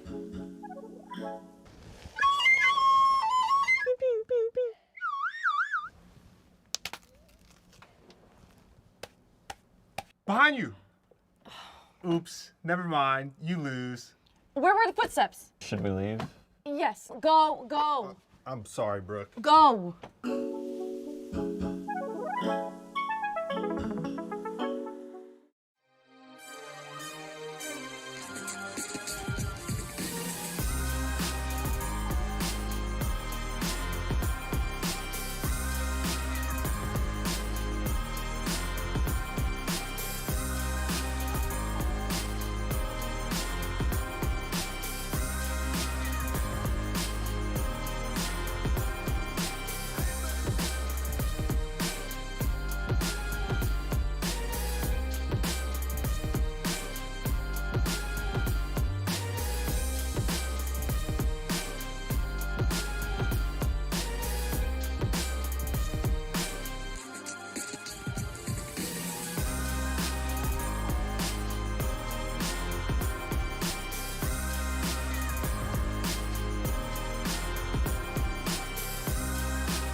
In 2020, the JBL Quantum Cup brought you the best of the best in competitive gaming. Watch this year's top teams compete, play with the pros, win JBL products and cash payouts. JBL Quantum Cup. Watch, play, win. Second map of this grand final for the JBL Quantum Cup, not too far away. Thank you to everyone for still sticking with us. I guess, guys, as we are not too far away from Inferno, let's get final thoughts, final predictions. Pansy, is this a 2-0 or are we going to overpass? I'm going to say 2-0 here. I think Vici have shown me a lot throughout this series that makes me have a little bit more faith, and I think Checkmate's flaws from Nuke play very handedly to Vici's benefit. So I'm going to say on the 2-0, but after today, it could go all the way. Vince, I guess if you can summarize some predictions in some ways. I know it's been difficult today, but what's your gut feeling? I said before in the pregame, I thought this could be a 2-0, the way that Vici played. I'm going to stick with that. I'm going to say they're going to 2-0 this. Checkmate didn't show me enough, as Pansy said, and there's actually quite a lot of weaknesses I was a bit worried about, so I'm going 2-0. Well, Vici up 1-0 in the grand final. They win here on Inferno. They will be the JBL Quantum Cup champions of the day. It's Inferno. It's our second map. It's Pansy. It's Vince. Alrighty. One more map. If Vici can get across the line here, or we open up to that third potential, which is Overpass, of course. But Checkmate, I need to see a little more out of them. I need to see that diligence across the board. I want to see why it was a 2-0 in that other game. I want to see all of these elements that made them look so deadly before finally find their footing. Exactly. This is where we need to see what they have in store, and instead it's just a carpet bomb down on Banana and Alman getting the first. The other component to mention about this as well, of course, with it being Checkmate's choice of map, it does mean that Vici start on the CT side. So if they can get another pistol round, they are off to the races. Flash popped over and up, does land in the eyes of the T's, and 2 kills behind it as well. Bartak and Hasteka with so much work to do. And I think it's going to be too much. It's going to break the back of Bartak, surely. And if it wasn't bad enough already, there's also a flank position in effect from Mercury, who's down on the Banana. No control over the bomb. As far as 1v5s go, this is pretty much as tough as it gets. Yep. It starts with 1 frag, and he's not really chipped away at the lowest HP player here somehow. Alman's still just fine. And you're right to mention it. Mercury on that flank is just holding the back line. So he's just going to be boxed in, allowing all these 4 CT players to keep that focus. And it's going to be Alman to be the final clothesline to this. But 3 kills for him there. Big start for him. You saw the nuke just get sent down as well. Big nade damage coming in. Nice approach off the back. And Vici get off to the perfect beginning. I mean, this was gorgeous from Kaze. And then you saw, it was like almost a freebie here. Yeah, blinded. Lovely flash to set that into motion. But again, this is some nice push and pull from Vici. No one overstepping, no one overcommitting, no one over-peaking. That was really diligent. Now, we look back at this, though. Tech-9's coming out. This is where things can get dicey. Certainly can, but no bomb plant, no kills. So this is about as rough a second round bye as you could really get. Mercury may be flanked, though. This is not a great position.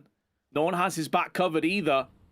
Could be in a world of hurt. And it's Techno that gets the first, and Jamian gets picked off as well. 2 frags could quickly become 3. Kaze needs to scramble, gets 2 of his own, while flash from Bartak.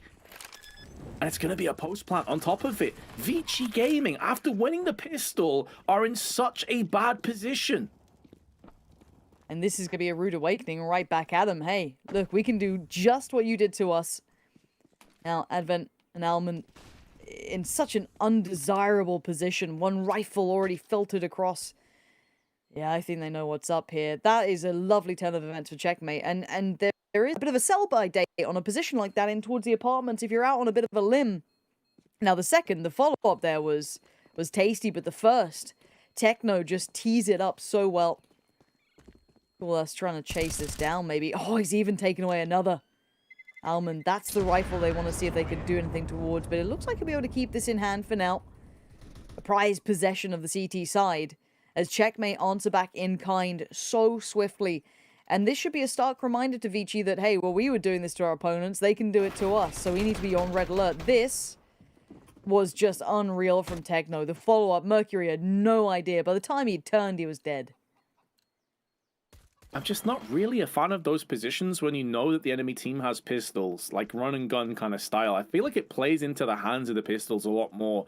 Surely sitting back and playing more deep defensive angles is going to yield more power and basically playing to your own strengths. Either way, Kulas has kicked off this round. Another force in from Vici, as Hasteka also puts in the nail into the coffin of Alman. Kaze does answer back, but it feels like it may be too little too late. Yeah, and if they had more players here, chip damage is great. 3 players now sitting a little lower. Oh, Kaze, this guy's unreal. Always deadly. Never looking quite cooked. And now let's see if that bomb can go down uncontested. Nade comes in.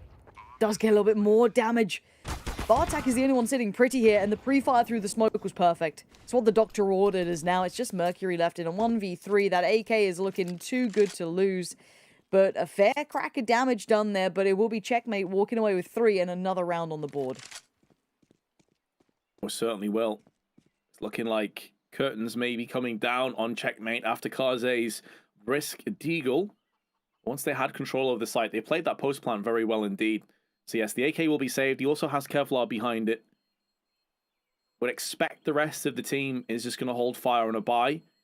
This again has been a scrappy start. It's very reminiscent to Nuke, which affected the AWPers and how often and frequently they could get those weapons out. So for Vici, you're thinking about the same kind of story here. If they go in for some forces, maybe prematurely, it could cost them in the later game. So I really hope they don't buy and they just let Mercury do his thing. He played very well against Tyloo earlier. Let him have that AK and just run rampant. Yeah, I want to see if anyone's going to maybe kind of try and facilitate that for him. We saw it with Kaze when he had the operator out and he was doing whatever he could. Operator, I've gone and pulled a DDK. God bless. How dare they call it such a close name as well? It's just unfair. But you know, all of that aside, this round really shouldn't amount to much. Again, Mercury is the only real danger man in this. It is a 3-play stack towards the B side, but they do only have pistols, no armor. 1 Zeus. Mercury's done well to find one of his opposing numbers who did have a rifle over towards the other side, but again, okay, that's not ideal. There's still a little bit of threat here. Vince, what the hell's going on? Some great bait and switch positions, but I'm still surprised that checkmate fell for this. You've got tons of utility. Use it, guys. It's not there for show. No flashes, no mollies to deal with these angles, and they pay the ultimate price. They may still be able to run away with this round, but Mercury, up close, needs to get this kill against Bartak and takes his head clean off. This is the price you pay. What a swift answer, but Mercury, don't go in on your own, man. You know better than this. And Techno's got mollies, nades, flashes. He's got all of the goodies. He could be buying time right now. Put it down. There it is. Now there is a smoking kind, comes back in, but they go ahead of it. He's got 1. Oh, the switch. Oh, he's got the second as well. Techno just about saves this, as that was looking dire for checkmate. The thing is, though, even though they lose the round, keep in mind that was effectively an eco. A full-on eco. They had an AK saved over from the round prior and a deagle and a flashbang. That was it. And they took 4 players down. So Vici now can come straight back with a buy. It's not going to be fantastic, but you're already seeing checkmate drop down to $600 on Bartak and low money on some other players. That was nearly so good for Vici. Yeah, that makes me nervous, but I guess it's a good indicator for Vici once they get on the buy. Let's see how it looks now, though, because checkmate have to be on red alert, right? Like, after that, it's like, okay, we've got to be... Wait, Mercury's going walkabout to get... What is this guy on? He's about to just kill his teammate at this point. Just about gets out of there, but the nade's going to do it towards Advent. What is this round? Again, I don't know what these players are up to sometimes, but Mercury just believes wholeheartedly in himself. Pushing down Banana, he's got the support of 1. Still going to claim the life of Techno this time. Make up for that prior round, but still, let's see if they can steady their nerves as the site hits. Probably going to be coming in, and that's not good. Oh, Kaze panicked. Big time panic there. Understandably, he knew he was in almost a desperate situation, but panicking the way he did meant that he got no kills for his teammates to work off. And although the bomb is quite a bit off the pace and towards the site, and Alman has got the first, there's still plenty of time. And they could even pull the plug and go back towards the B side of the map as Alman goes in for that wide swing, punished by Blitz, who's already wrapping round towards the B side of the map. He already has it in his mind that he's going to rotate onto Mercury and deal with him, but Kulast has already pushed him off his Mortal Coil, and checkmate, they have bypassed that low economic situation that we were just discussing. They take the 4-1 lead. Yeah, that's huge for them. They should be able to get the perfect purchase now and keep building this way. This was Mercury still getting away with some damage in that crazy round we saw. And the end, it was so close, it felt like there was just a second of opportunity there. Oof, but Techno shut it real quickly. That was very impressive. Now, going forward, though, we're going to money humble. Checkmates gets, to swell and have that nice little bit of buffer behind it. They still have that buy in the pocket if they need it. But a 4-play stack towards B. Mercury left to his own devices over towards the A site as Ace is going to be working up Banana. See if Sam Young can do something from the sandbag. Wait for the bullet to the side of the brain. He's playing this patient, but there he is. Makes his debut and actually catches two.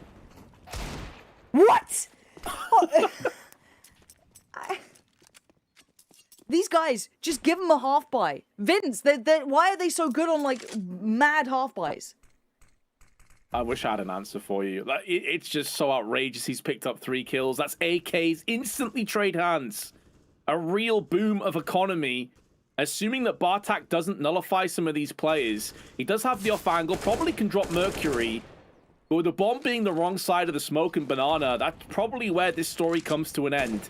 Flash is up and over, trying to deal with a couple more of these threats, but down he goes, and it's Jam Young with yet another one. He hadn't got a single kill before this round, now he's got 4. Get out of there, man. What a round coming in. And how many times can we say, oh, they're a bit scary when they've got deagles and odds and ends and bits and pieces. Look at this. Let's watch this back. Now, I thought he'd waited too long, but he hadn't. Perfect combination with the flash coming out, the re-aggress down towards the wall as well. Oh, this guy is something else. Thing is, though, and we said this on Nuke, is that reasonably a play that you can bank off time after time to rinse and repeat to get your rounds? It's a great round, don't get me wrong here, but Vici pretty much living and dying off crazy individual talent so far on this CT side of Inferno. Can they start to outwork, outposition, outmaneuver Checkmate? That's what I need to see. Well, that's one way to do it. Cool last. Gonna open up the account over towards that B side, but it is still going to be towards A. You can see all the players here. Bartak is already towards the apartments. Mercury's been pretty solid at holding this, though. Flash going to just peek himself in. Oh, the follow-up is unreal. He had no right to get that second kill there. The first we allow, the second was pure filth. A little bit of a lazy rotation from Alman is now going to create at least a bit of a chance now for Checkmate. Chance is fleeting. And it be grasped upon as Bartak on 25 HP uses that smoke shield to try and push across. Kaze has snatched his opportunity again. We started to see this creep in a little bit more. I don't know if it's nerves. I don't know if it's just the case he's been playing so long today. Keep in mind that previous best of 3 lasted a long, long time. It's got to be taxing mentally for some of these players, but these are shots he was landing pretty easily against Tyloo. Yeah. Yeah, no, I think you're right to put it in that perspective. Checkmate's game was over in what, 2 relatively quick maps? Not, not super one-sided, but quick enough that you, get some time. For Vici though, it was labored by all accounts. It was super drawn out. It's got to be weighing on the mental a little bit now. The buy coming back in has 0 utility left with it at this point. Kaze gets presented with 3 targets. He could get overwhelmed here. He's actually in a little bit of bother. Got support, though, by his side, so they should be able to keep it in check, but you could see the intention, and it could have come to something. Like it on Vici and Kaze in particular. Confidence building for him. And let's be honest, it was a half buy with Glocks and Deagles. So can't really get too carried away from this from Vici. We can only beat what's up against him. They've done that pretty convincingly. Bartak gets 2 Deagles, though. Makes it a little bit more costly than Vici were hoping for, but it won't stop the fact that it is now 4-4. Some of these players have just got such weird pop-off potential. Like, they'll be quiet, throughout, and then suddenly just explode and just pick up mad kills like Bartak then, or, Techno pulling off a big round, or Jam Young. I mean, you could go down this roster and probably find every single one of them. But at 4-4, resilience now shown for Vici Gaming, kind of digging deep, because Chef may have a grip on this game, springboarding back in off the brilliant duel, but now converting it into a real round. But saying this, look at this aggression. Straight down banana, no deep smoke, just the gun in the hand, using maybe the distraction from the Molotov as something to work with, but they have to fall back now. They have to respect the utility coming back in. Well placed incendiary. There's only a couple smokes left in the collective belt of Checkmate.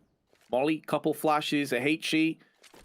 Starting to run a little bit dry, depleting somewhat. Enough for an execute onto either side, but the problem is there's not enough for faking. Not that we've seen a great deal of them. That HE could have been so much more damage. I'm surprised it only did 50 to Kulas, because it looked like he had the perfect timing on that. Blitz decides to put through his own Molotov, and it nearly works out.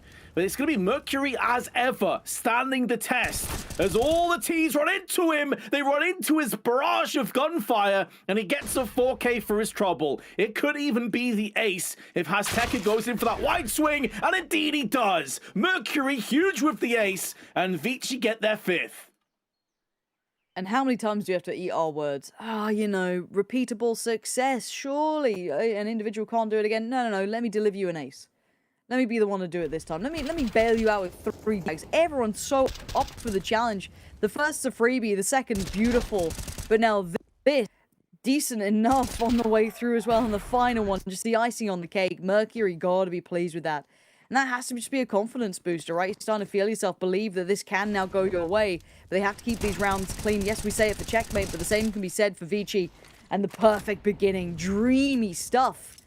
The Alman leaving just the 3 alive. And yes, they did do well in these apartments last time, but no one playing up close now. No one wanted to feed the beast this time. Bartak got 2 kills from this exact position last time. They're into a eco situation, so maybe history will repeat itself. Or not. As Champion just removes it. This time it is the clean sweep.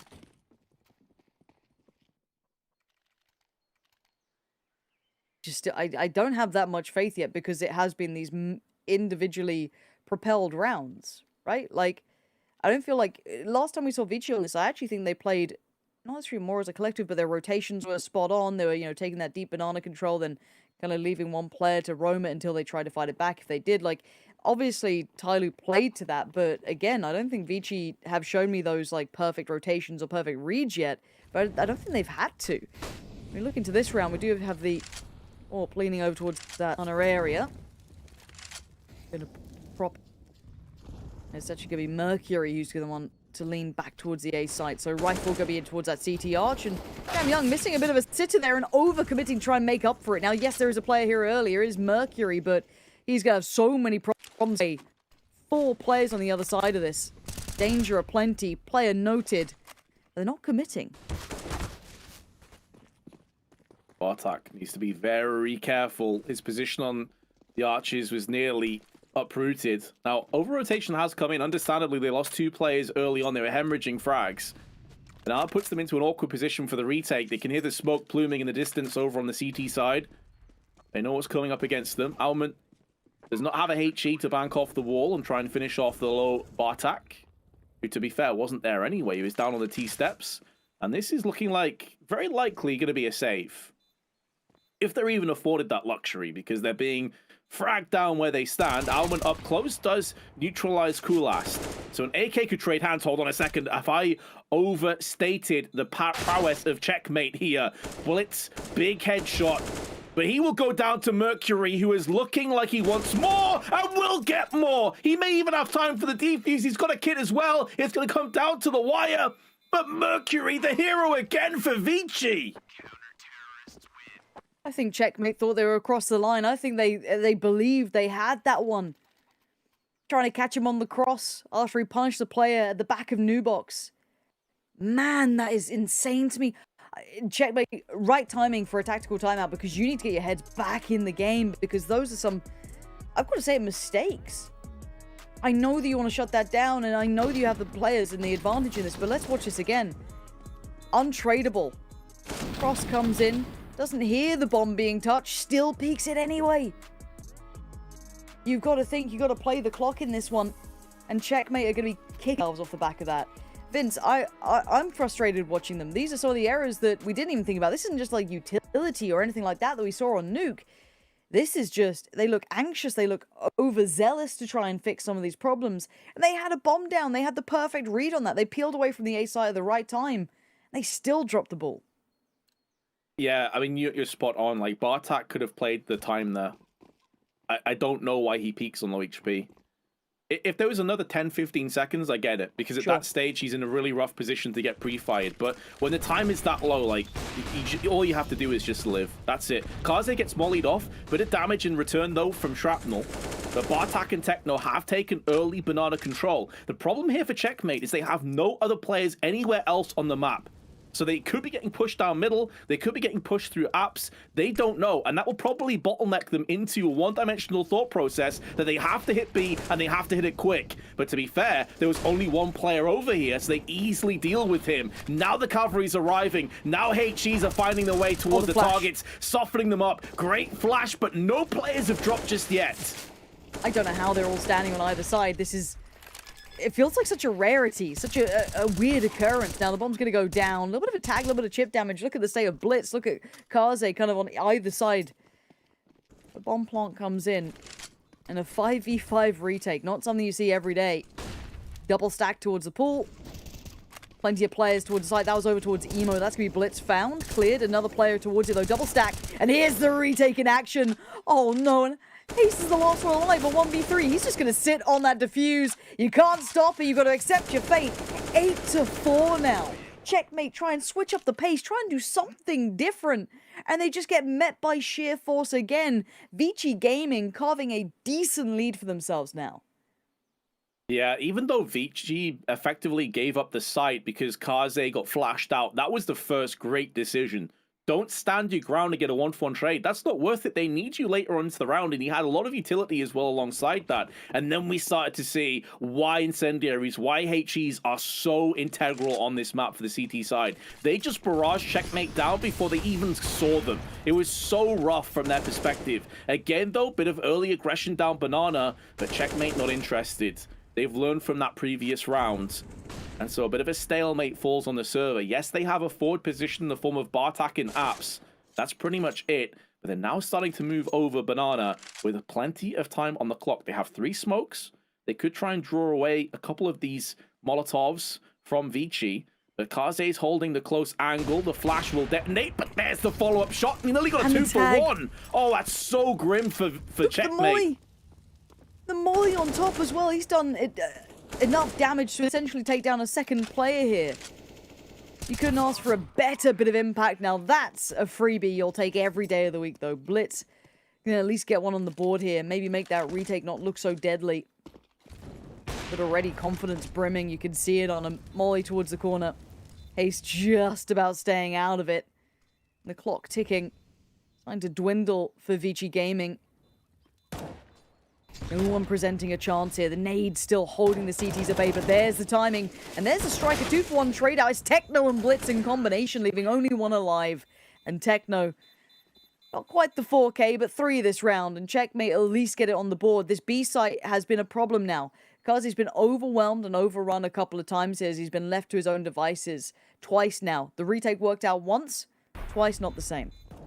Yeah, I've got to credit Checkmate as well for that play, because the resolve and the self-belief and confidence to run that exact same strat after just losing so categorically off a very easy retake for Vici, to go back to that same play and still have faith and belief in yourself that you can get it done and then pull it off after you've lost a player, after Techno's been knocked down to 10 HP.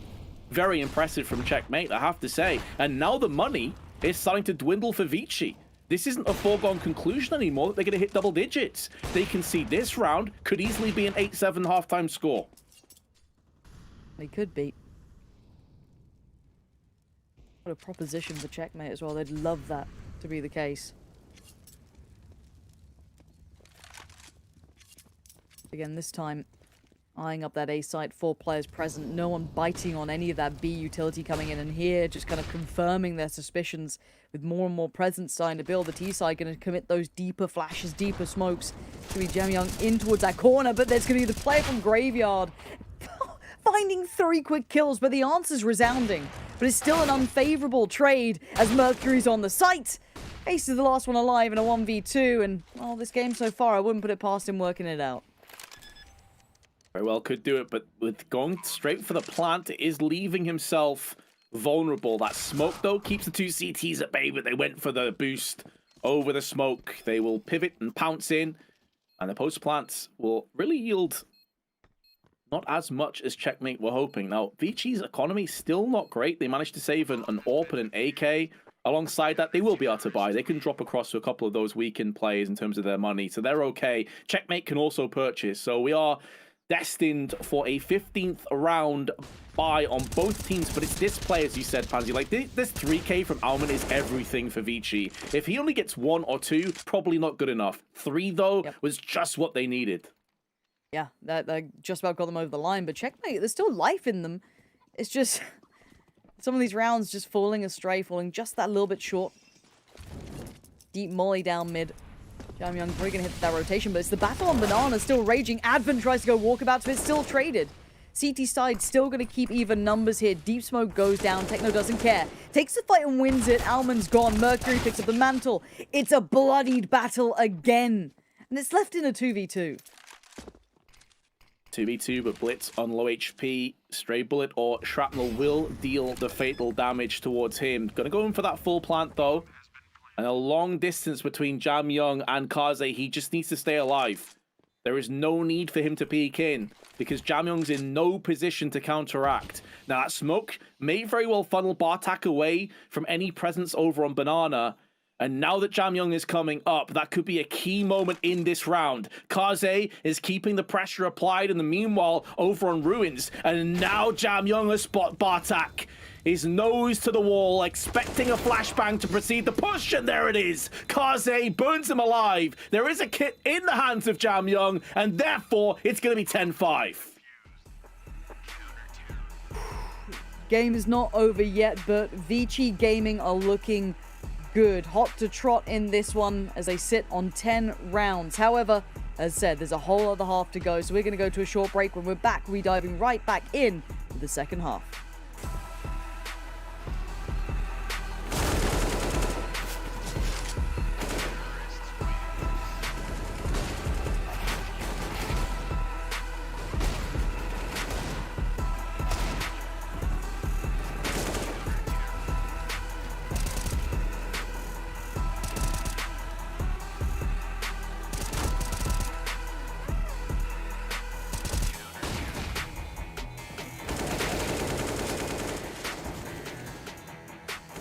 JBL presents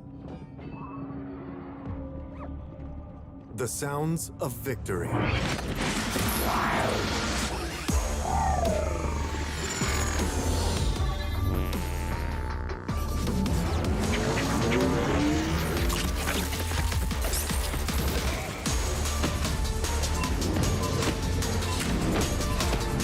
JBL Quantum Gaming Headsets. Brooke, before you put those on, we have an idea.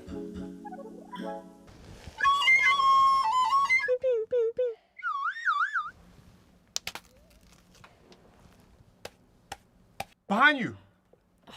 Oops, never mind. You lose. Where were the footsteps? Should we leave? Yes, go. I'm sorry, Brooke. Go.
In 2020, the JBL Quantum Cup brought you the best of the best in competitive gaming. Watch this year's top teams compete, play with the pros, win JBL products and cash payouts. JBL Quantum Cup. Watch, play, win. 6 rounds separate Vici and the Grand Championship here at the JBL Quantum Cup. Checkmate up against them, though, will be kicking things off in our second half on their CT side, on their choice of map. But I think we've been continually impressed with just how good this Vici squad has been today, Pansy. It's hard to ignore some of that individual talent that has just been resounding throughout. But you're right, this is still Checkmate's moment to try and do some work. And the CT side might just favor them enough, but we have to see how it begins. Already such early presence being thrown in towards the apartments, but Bartak with a great beginning going to send Mercury right back to the drawing board. Great opening pick, but what can they do with it? They force Vici back a couple of steps, but all four players undeterred. They're still lining up for this A play. Smoke towards the brackets. Advent now charging straight onto Arches, but Kulast is there for yet another one. Oh, he's picked up 2 more frags for his team and holds out Arches by himself. If he fell, the wraparound could have easily come onto the site. But as it stands, a 2v5 needs to see Jamyong go huge one more time in pistols, but he is sent packing straight away from Blitz, and it's looking as like this pistol's going to be very scrappy from Kaze's perspective, but should be going the way Vici. Hold on, he's still alive. This round's not even nearly done. No, it's not, and he's actually read this well. Techno is just around that corner. That could be a clear cut, but the second player was there. But that got far too close. That got way too close. There was no way it should have even been in the realm of possibility. But Checkmate have done what they need to, right? This was a necessity for recovery. This was awful. This was absolutely awful. But interesting to watch. As we go again, let's look at the buy back in, and actually Vici probably at their most dangerous in these rounds. So let's see if Checkmate can keep this one in touch, because they can't overextend, they can't feed the beast, and look at the HP on them! Vince, they're absolutely toasted! Guys, you know fire burns, right? It's bad. Flames are bad. I think the two of them lost 80 HP each. Like 160 HP just for that Molotov. I can't even. Oh, the A site's free at least, so that'll be fine. Oh, what just... Right, bomb plant should be going in. Now, the retake, what's he got? 2 flashes and a smoke. 1 nade committed already, which is a good little bit of damage, but Jamyong does have himself a nice little suppressed M4. And are they off to try and recover a weapon? They're just off. Fair enough. Yeah, just saving these 3 MP9s and the Kevlar. Plus, they'll be able to upgrade to an AUG at least. Yep. But that is such a flabbergasting decision for me to push down Banana against pistols through a Molotov. Yep.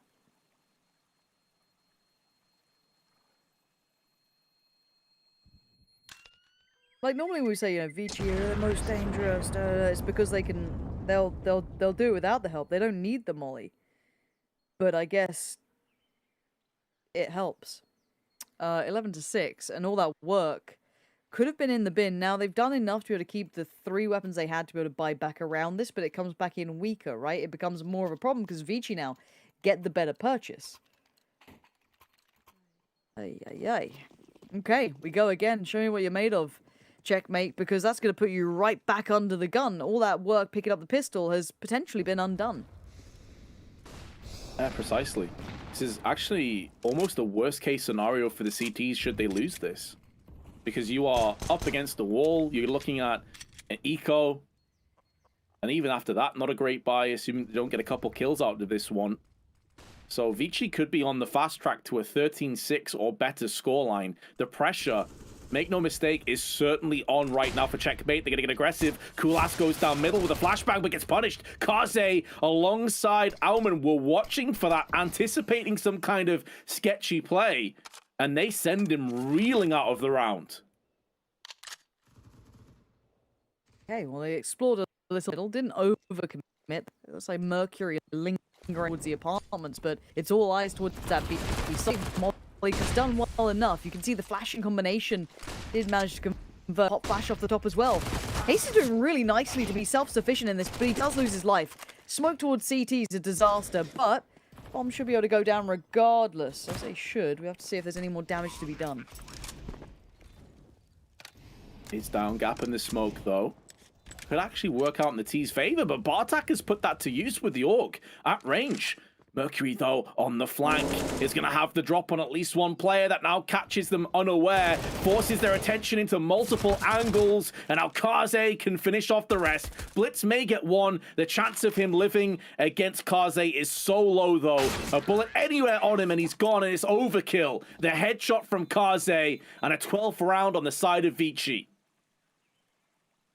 Yeah, Checkmate are going to start kicking themselves. Now, the knock-on effect of just that molly-based round, right? The money we talk about, the kind of spiral of it, comes to a bit of a point here because you've got 2K on Kulash, you've got, you know, odds and ends. They can get CZs, they can get your little bits and bobs, but it's really not pretty. Whereas obviously on the other side, they still have the Mac 10s coming through. They want to go farming. They know there's no armor on these boys. They can now just power through it. And it's a stack towards top middle. And it looks like maybe a little piece off the back of that flash coming in from Blitz. Just got sent out now. Has a little look. Jam Young on the other side. Gets one. Looking to see if he gets more. No underhand flash. Peeks ahead of it. He can call out to his teammates. Boys, there's like 6 of them down middle. Maybe 7. It should be fine. Unless they start feeding, which in this sort of game... Oh, that aim's lovely. That aim's lovely. How do we go from that to just hitting like some mad 1Ds? Oh, that's one Techno's going to want to forget real quick. Do you remember when he like did that mad clutch before? He was just like game-changing round potentially to just my sense is bad and slow. Oh yeah, the 1v2 he got on the A site was so crisp, like just double headshots with the AK. Oh, these things happen. Just proves that even the pros are human sometimes. I thought they were going to use the replay of it. I was like, oh, that's nastiness. That's very... Oh, that was the other side. So that was the winner's POV of that fight. Nice. 6-13, though. Jokes aside, this buy is pretty much everything. There's not going to be left, or much left after this if Checkmate don't convert it. They kind of need to do it now, right? This is where it's got to be clean. Otherwise, you're going to be left on odds and ends once again, which may not be enough to get you, deeper down the line. And when you're facing Theen, the cycle of money coming back in your pocket is going to be very, very limited. So this buy's got to do something, Checkmate. We got to see some life out of you right about now. Yeah, and because their money, again, has been such a problem consistently, we haven't seen the prowess of their double AWPing, which is actually like a big part of their strategy. And Almond, straight off the rip, takes off the head of Azteca, who tries to get aggressive in the banana. Oh, that is so brutal. If you are Checkmate, and it's gone from bad to worse as Techno still pushes in. Kulast is stuck, needs to back away. Even if he gets a frag here, it's not going to be good enough because the T's are just rampaging down on him, stampeding towards the site. Blitz with one, but now the smoke has been put up. And it's 2v4. Checkmate have to tap out of this.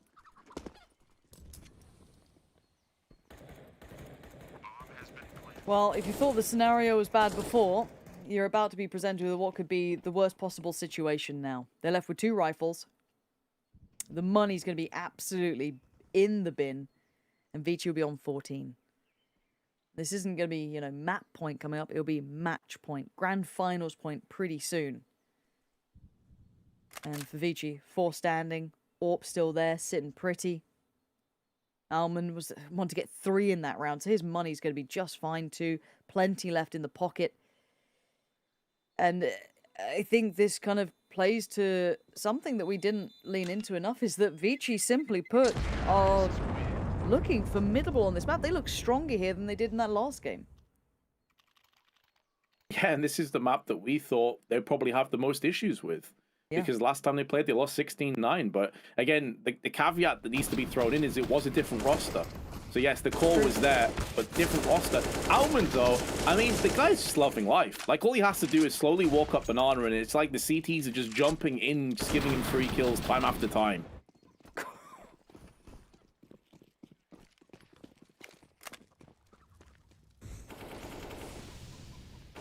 14-6. Now, we said the buy's going to get rough. It is. There's still weaponry, but it's the lack of utility, and they've decided to go for a walk down middle, and it's gone about as well as you expected. Checkmate looking tilted, and yes, they get a kill back, but the trade out comes in. I'm not convinced here at all. Important kill from Techno at least will keep a little bit of control over the balcony, and a second player has moved in, but with over a minute left on the clock, Vici don't have to rush this. They can even go for a wrap. Alman's got the smoke on brackets. He can easily rummage around the back. If he wants to hold on and try and find rotational plays, that's also a possibility. But now Blitz is stuck in such a bad position here, Pansy. This could be the round done if Blitz peaks and dies. Oh, he actually blocks the shot. Okay, it's not over yet. Blitz is now dead, but it's still a 2v2, I guess. Post plant now comes in. Molly, 2 flashes on Kaze as well. You've got 1 flash on Kulas. So now we've got to see what Worker can do. Turns the first flash that comes in, the only one for the CTs. Alman's going to put him to bed. And it's all on Techno, and it's 15 now. Vici just closing out on the scoreboard. This is it. Championship point. All the prior maps, that long, arduous series. Well, it's all come down to this round. Oh yeah, the marathon that was the last best of 3 is turned into a very quick sprint. Right as the finish line approaches. 9 opportunities to get that $12,500, to get the bragging rights, to be crowned champions. And checkmate, they have an AWP. They also have an MP9. They have connected a shot onto Kaze though. He's down to 3 HP, very lucky to survive. And Kulas gets aggressive, but he's all alone. A 1-for-1 trade, not ideal for checkmate considering their lack of utility. No, this is looking disastrous. They look a little tilted in my eyes. That push down mid, as you said, no second layer to it, no backup to it. No one really to set it into motion. It was just that one-man play trying to make the difference. Now 2 players left towards the A side. As you can see, the T side congregating around this. Well, that push out though, 1-for-1 trade again, back and forth, it will continue. But with Kaze on low HP, that could favor checkmate in this round, or perhaps not. Mercury, once again, stamps his authority on this best of 3. 3 frags to his name is taking damage, but is also funneling away attention from 2 players. That buys up time on the short side to push through, but Techno with the M4 takes out Advent. Kaze at this kind of range could still take this round and make it theirs, but he has to pick up the bomb and he has to go in for the plant. This is such a brutal moment for him. 3 HP. He actually gets away down towards pit, and there's a chance in this, Vince. Certainly a chance. Misses the first shot, though, and that could be the chance that's gone begging. However, he puts the deagle to use. Flashbang up and over. Out it comes. Kaze missing another shot, but hasn't been punished just yet. It's so scrappy, but Bartak finally puts an end to the chaos. He has no kit, but he has enough time to go in for this defusal. Even though it's going to be close, I'm pretty sure he has this one. Indeed, he does. And so, first of 9 has been saved. However, 8 more to go. Oh, and there's only like 13k in the bank for Kaze, 7 for Alman, 9 for Advent. Their money will last them. They've been saving.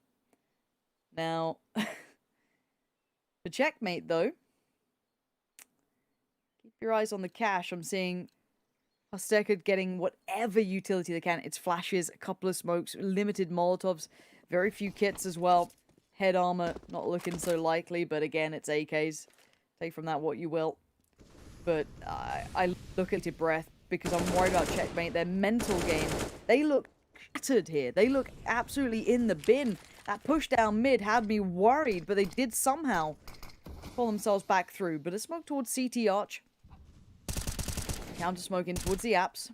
Trying to retake these little bits of control, but there's 4 players here. I don't think they have any idea how many players are on the other side of these smokes. And here comes that execute on the other side. Oh, that flash does a lot of harm to Bartak. It actually landed in his eyes. I don't know if that's a lack of communication or what, but he gets away with it. Jamyeon caught with a Molotov out. They've now traded positions, and Alman just gets the easiest of kills on Kulas. It's almost like no one told him it was possible they'd be towards the CT side. What is going on for checkmate? This is so scrappy, just so off the boil. Bartak may try and push through this smoke, but it'd be out into the embracing arms of Advent. Flashes come through, don't really affect Advent whatsoever, who's now going in for frags, and there it is! It's a done deal! Vici Gaming are your champions!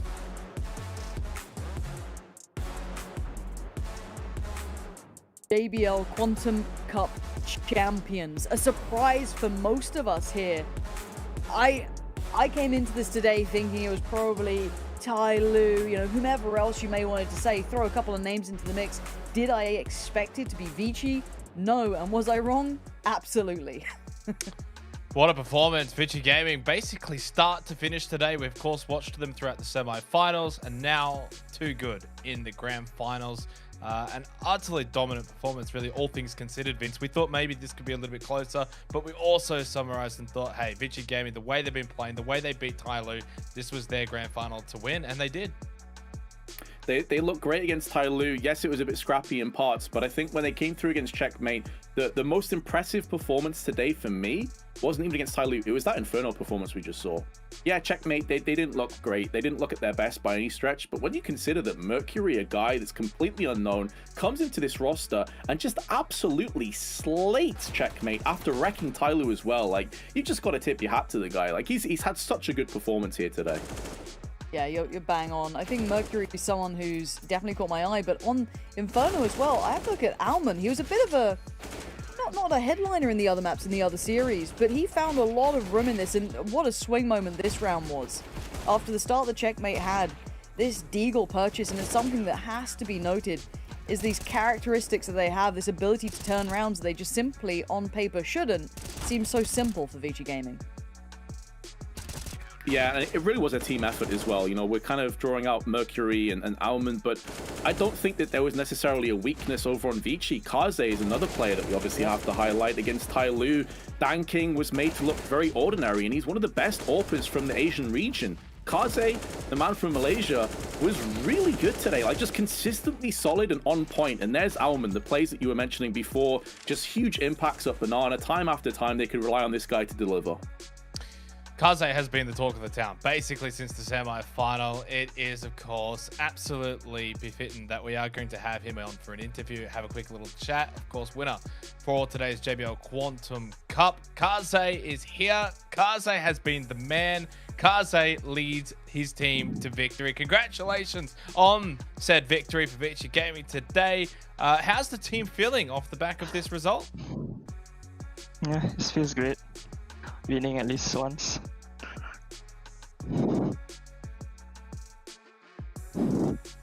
Vince, Lauren? Do you mind if I just get a quick question? Kaze, how do you feel you match up with the rest of the region? Some people say Tai Lu is the strongest, or Checkmate looked really good.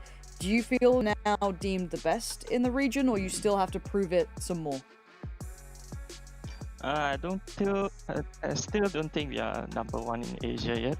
I still feel Tai Lu is number one. Yeah, but currently we have been practicing a lot, more focusing on the new lineup. But recently there's one 16 years old, we have to use a stand-in, Amen. So we have to last minute changes again. Yeah, it's like so unfortunate. But still, we just continue our game. Like, don't give a damn about the opponent. Just play our game.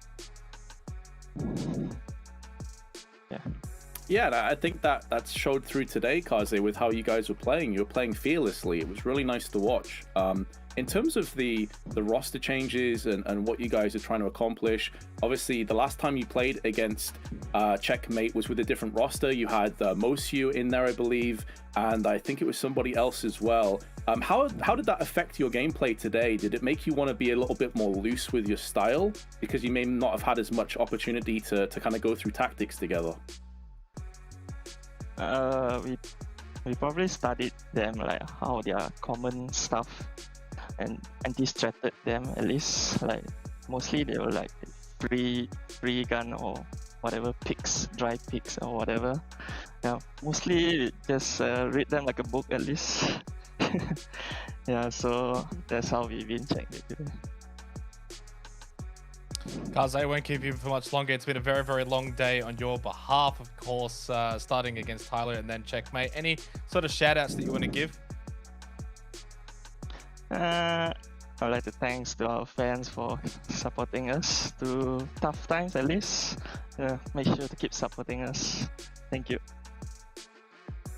Thank you very much, Kaze, for coming on, having a quick chat with us. Congratulations on the victory. Yeah, thank you. Well, perfect in the end. Kaze was probably, I think, maybe the MVP of the day. Even Pansy, you'd have to agree. Overall, both the semi-final and the grand final. Yeah, hard to take it away from him. I think a lot of the individuals stepped up as well, but, you know, as someone who takes such an invested amount into that team, you can see that given a couple of scenarios he didn't love to have to work around, still not quite deeming himself the #1 team, but, you know, if this is them in progress, I can't wait to see what they look like further down the line. This is the bracket recap, of course, from today's matches. We had Tyloo and Vici Gaming earlier, which was a very intriguing matchup. Vince, of course, we had that Vertigo 1916. From there onwards, essentially once that finished, it was all Vici for the rest of the day. Yeah, exactly. And obviously, even though they lost that overtime game, they were 11-0 down at one stage. And they came back from that, even though they lost. I think that built their confidence up. And, you know, I've got to respect Kaze a lot as well for not coming on here and saying, yeah, we're the best team in the Asian region. He's being realistic. He's like, listen, we're still a team in transition. We're still trying to improve. We're still trying to adapt. We're still trying to find our best roster and kind of like best positions. Well, if you're already getting victories against Tyloo, checkmate, and you're not even at your A game yet, I'm really excited to see what this team has in store for us. In some ways, though, Pans, is this a reprieve a little bit for Tyloo because of what they sort of ran into today, of Vici Gaming kind of on their A game? I don't know. I think for Tyloo, I think just at an eye test, you still can't be happy if you're looking at them, even as a fan, even someone who's, let's say, neutral. You look at it, you go, something didn't feel right. They weren't playing that good game that we know.